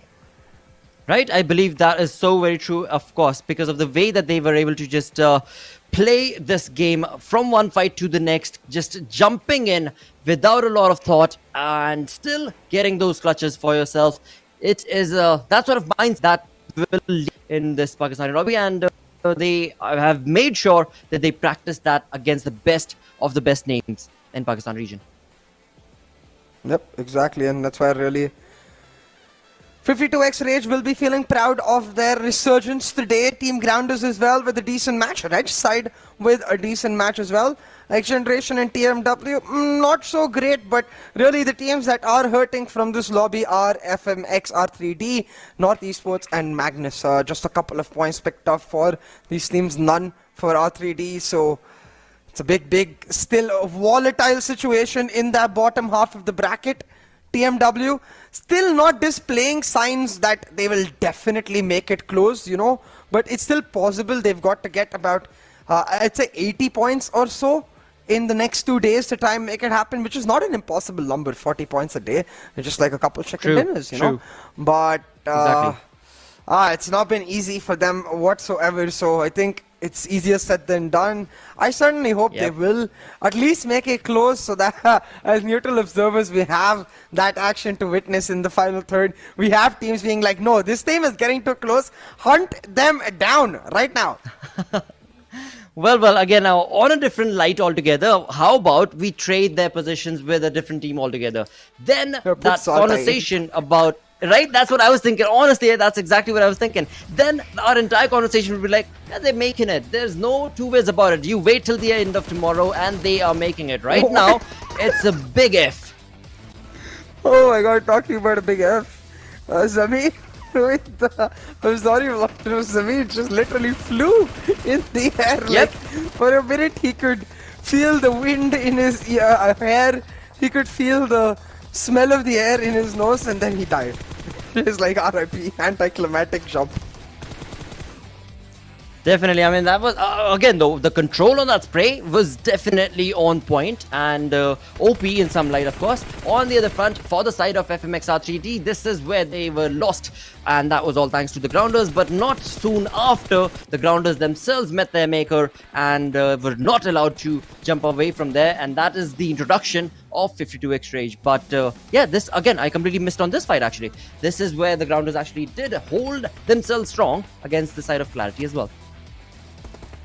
Yeah, and really we could see 52x Rage across almost like 60% of these moments, displaying that YOLO mentality, just not giving a damn, you know, what anyone thinks. They're playing the game their way. It's almost like they felt that freedom with not being in the bottom half, not continuously contesting for those fights. So, and that freedom has really helped them blossom to a large extent.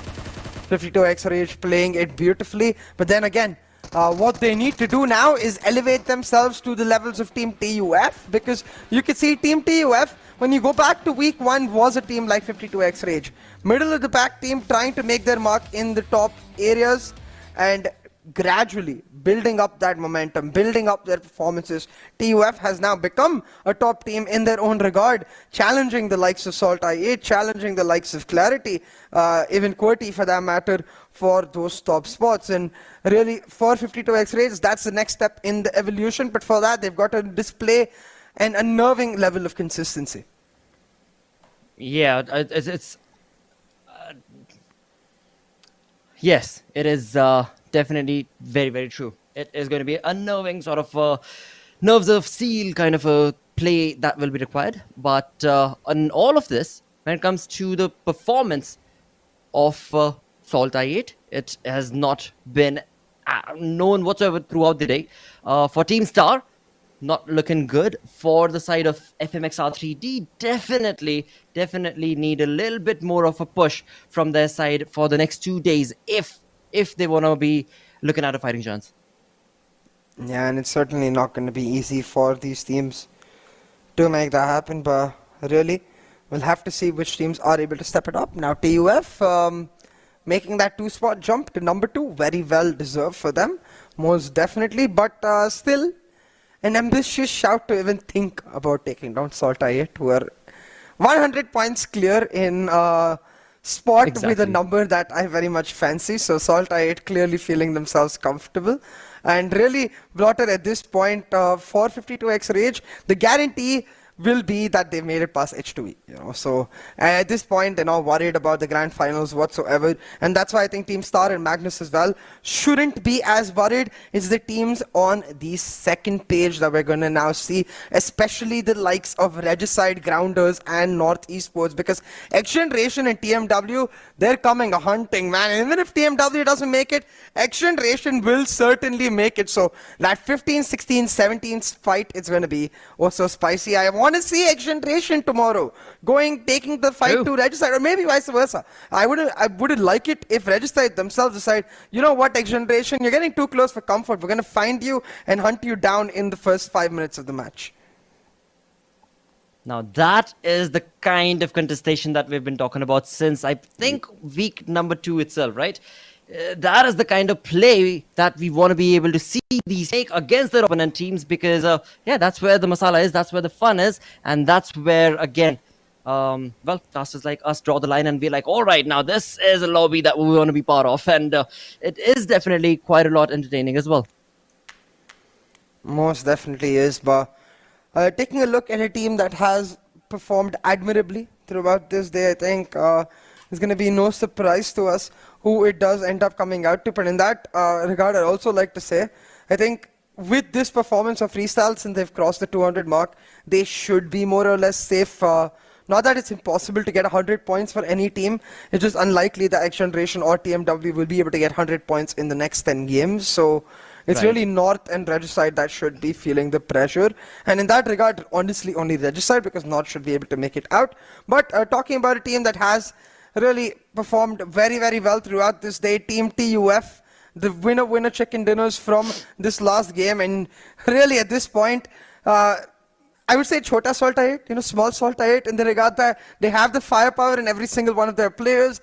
Every game it's someone different who steps up. We saw a game where Joker was MVP, where the final game I believe Virus was MVP. Edgar is continuously taking those aggressive fights, and Thor is always the one getting that crucial information for his team with his aggressive plays. So really Team TUF, they're very well rounded in that regard, and that's why you can see now Team TUF making that push into the elimination leaderboard, Blotter, 2 players in the top 5.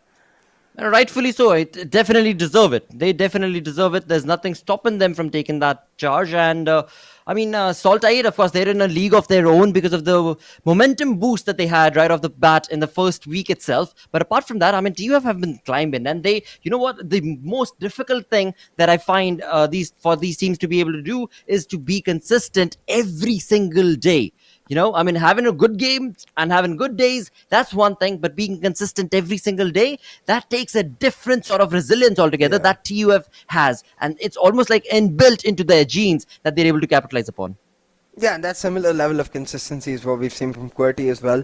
Still in that top 3 of the Super Weekend with, I can't believe I'm saying this, man. It's been 7 days of Super Weekend to be exact, but QWERTY, they're in the top 3. That is the good news. They have 0 chicken dinners. That's the bad news. But they make it happen, and they've got 2 players in the top 10 of the elimination leaderboard. Definitely they do. And they, of course, again, a very, very well-known team from the side of Pakistan region. Team QWERTY is also a sensation to watch. And, of course, when it comes to their playstyle, they have it figured out. No questions asked. Even if their IGL is not playing with them, even if it's only a 3-man army approach that they end up having in the game, they will deliver and be consistent through and through. But yeah, not having that chicken dinner, that ought to hurt somewhere, dude. I genuinely hope we're able to get an interview with them during the finals. Yeah, be like, were you eating all your chicken before the matches? Where did the chicken dinners go, my bros? And I'm sure the answer we'll receive is wait and watch in the finals. I'm sure exactly right. That's what I'm show up with their strength there. That's what I'm thinking as well. Honestly, that's exactly what I'm thinking as well. When it comes down to the style that this team plays with, they are the low-key bunch. They know when to aggress. They know when to stop. For the side of SALTxi8, pretty much the same thing. But when they do start aggressing, it takes them a while to, slow down. They're like a jet. They go rushing in and they completely obliterate whatever their target is. And then it takes them some time to just slowly flare out of that position. And again, that is the reason why we see them in a different league of their own with, 100 plus points? Wow. And that's only during the qualifiers itself. As we move into the grand finals, hopefully that is going to be a lot more closer against these other teams. Yeah, hopefully is the word I would use as well, Blotter, because I'm certainly hoping that we get to see a lot more of different action from the Pakistani region, because the way we started off PMPL, Pakistan had its own identity, it's evolved in the grand finals. I hope it takes it to another level altogether, and to make sure you get to witness all of that, you viewers, you got to make sure you follow the respective channels, subscribe where you need to, do all of the shebang, you don't want to miss a single second of it. That is so true. And of course, for that, we also would look forward to, again, all of you in the finals. But right now is going to be that much more crucial for you to stick around for tomorrow and day after, because this is the fight that these teams are playing. And, again, 10 games is all it is. For that, we have been very clear that, majority of them are done and through, and they are going to be jumping into the finals. But it is TMW that we have to keep coming back to again and again. But we shall see what tomorrow's day brings for that team. Exactly. For now, it's going to be the end of our show. A big thank you to Oppo for making it happen. Of course, the F21 Pro going to come out soon. Don't miss any of that. That's all for today. We'll see you tomorrow.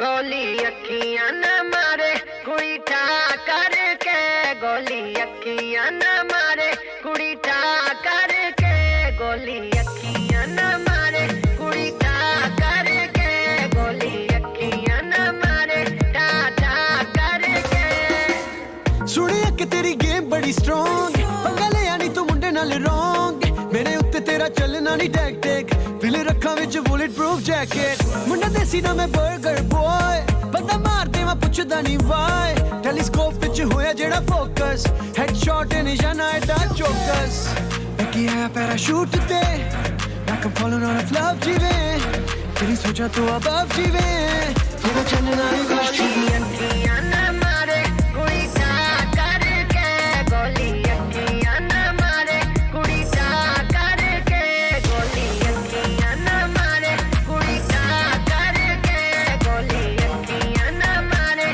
ਠਾ ਠਾ ਕਰਕੇ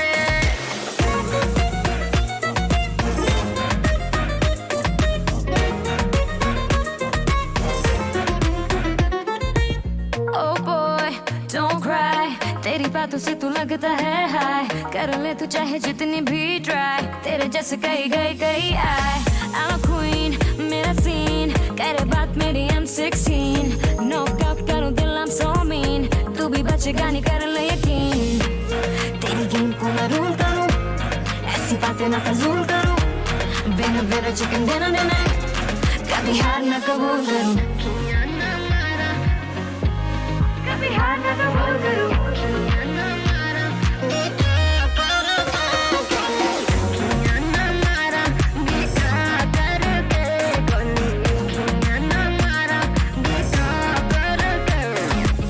ਤੇਰੀ ਅੱਖੀਆਂ ਦੀ ਗੋਲੀਆਂ ਵੀ ਸਹਿ ਗਿਆ ਤੈਨੂੰ ਲੱਗਿਆ ਕਿ ਤੇਰੇ ਤੇ ਮੈਂ ਰਹਿ ਗਿਆ and you thought you knocked me out ਮੈਂ ਤਾਂ ਸਮਾਂ ਜੋ ਬੰਦ ਕਰਨ ਲਈ ਬਹਿ ਗਿਆ ਐਡਾ ਸੌਖਾ ਨਹੀਂ ਕੁੜੀਏ ਹਰਾਉਣਾ ਮੈਨੂੰ 10 ਸਾਲ ਤੋਂ ਇਹ ਜਾਣਦਾ ਜ਼ਮਾਨਾ ਮੈਨੂੰ ਮੇਰੇ ਲਿਖਣ ਦਾ ਇਹੋ ਜਿਹਾ ਸਟਾਈਲ ਜਿਵੇਂ ਹੱਥ ਵਿੱਚ ਪੜਿਆ ਮੈਂ PUBG ਮੋਬਾਈਲ ਠਾਠਾ ਲਿਖਾਂ ਗਾਣੇ ਰਾਉਂਡ ਜਿਵੇਂ ਖਾਲੀ ਕਰਾਂ ਗੱਲ ਸਿੱਧੀ ਕਰਾਂ ਨਾ ਖਿਆਲੀ ਕਰਾਂ ਮੇਰਾ ਸਵੈਗ ਦੇਸੀ ਮੁੰਡਾ ਮੈਂ ਓਰੀਜਨਲ ਕਦੀ ਫਲੈਕਸ ਕੁਝ ਬਣ ਕੇ ਨਾ ਜਾਲੀ ਕਰਾਂ ਬੈਕੀਆ ਪੈਰਾਸ਼ੂਟ ਤੇ like I'm falling on the floor ਜਿਵੇਂ ਤੇਰੀ ਸੋਚਾਂ ਤੋਂ above ਜਿਵੇਂ ਤੇਰਾ ਚੱਲਣਾ ਨਹੀਂ ਵਾਸ਼ੀ ਅੱਖੀਆਂ ਨਾ ਮਾਰੇ ਕੁੜੀ ਠਾ ਕਰਕੇ ਗੋਲੀ ਅੱਖੀਆਂ ਨਾ ਮਾਰੇ ਕੁੜੀ ਠਾ ਕਰਕੇ ਗੋਲੀ ਅੱਖੀਆਂ ਨਾ ਮਾਰੇ ਕੁੜੀ ਠਾ ਕਰਕੇ ਗੋਲੀ ਅੱਖੀਆਂ ਨਾ ਮਾਰੇ ਠਾ ਠਾ ਕਰਕੇ Game over.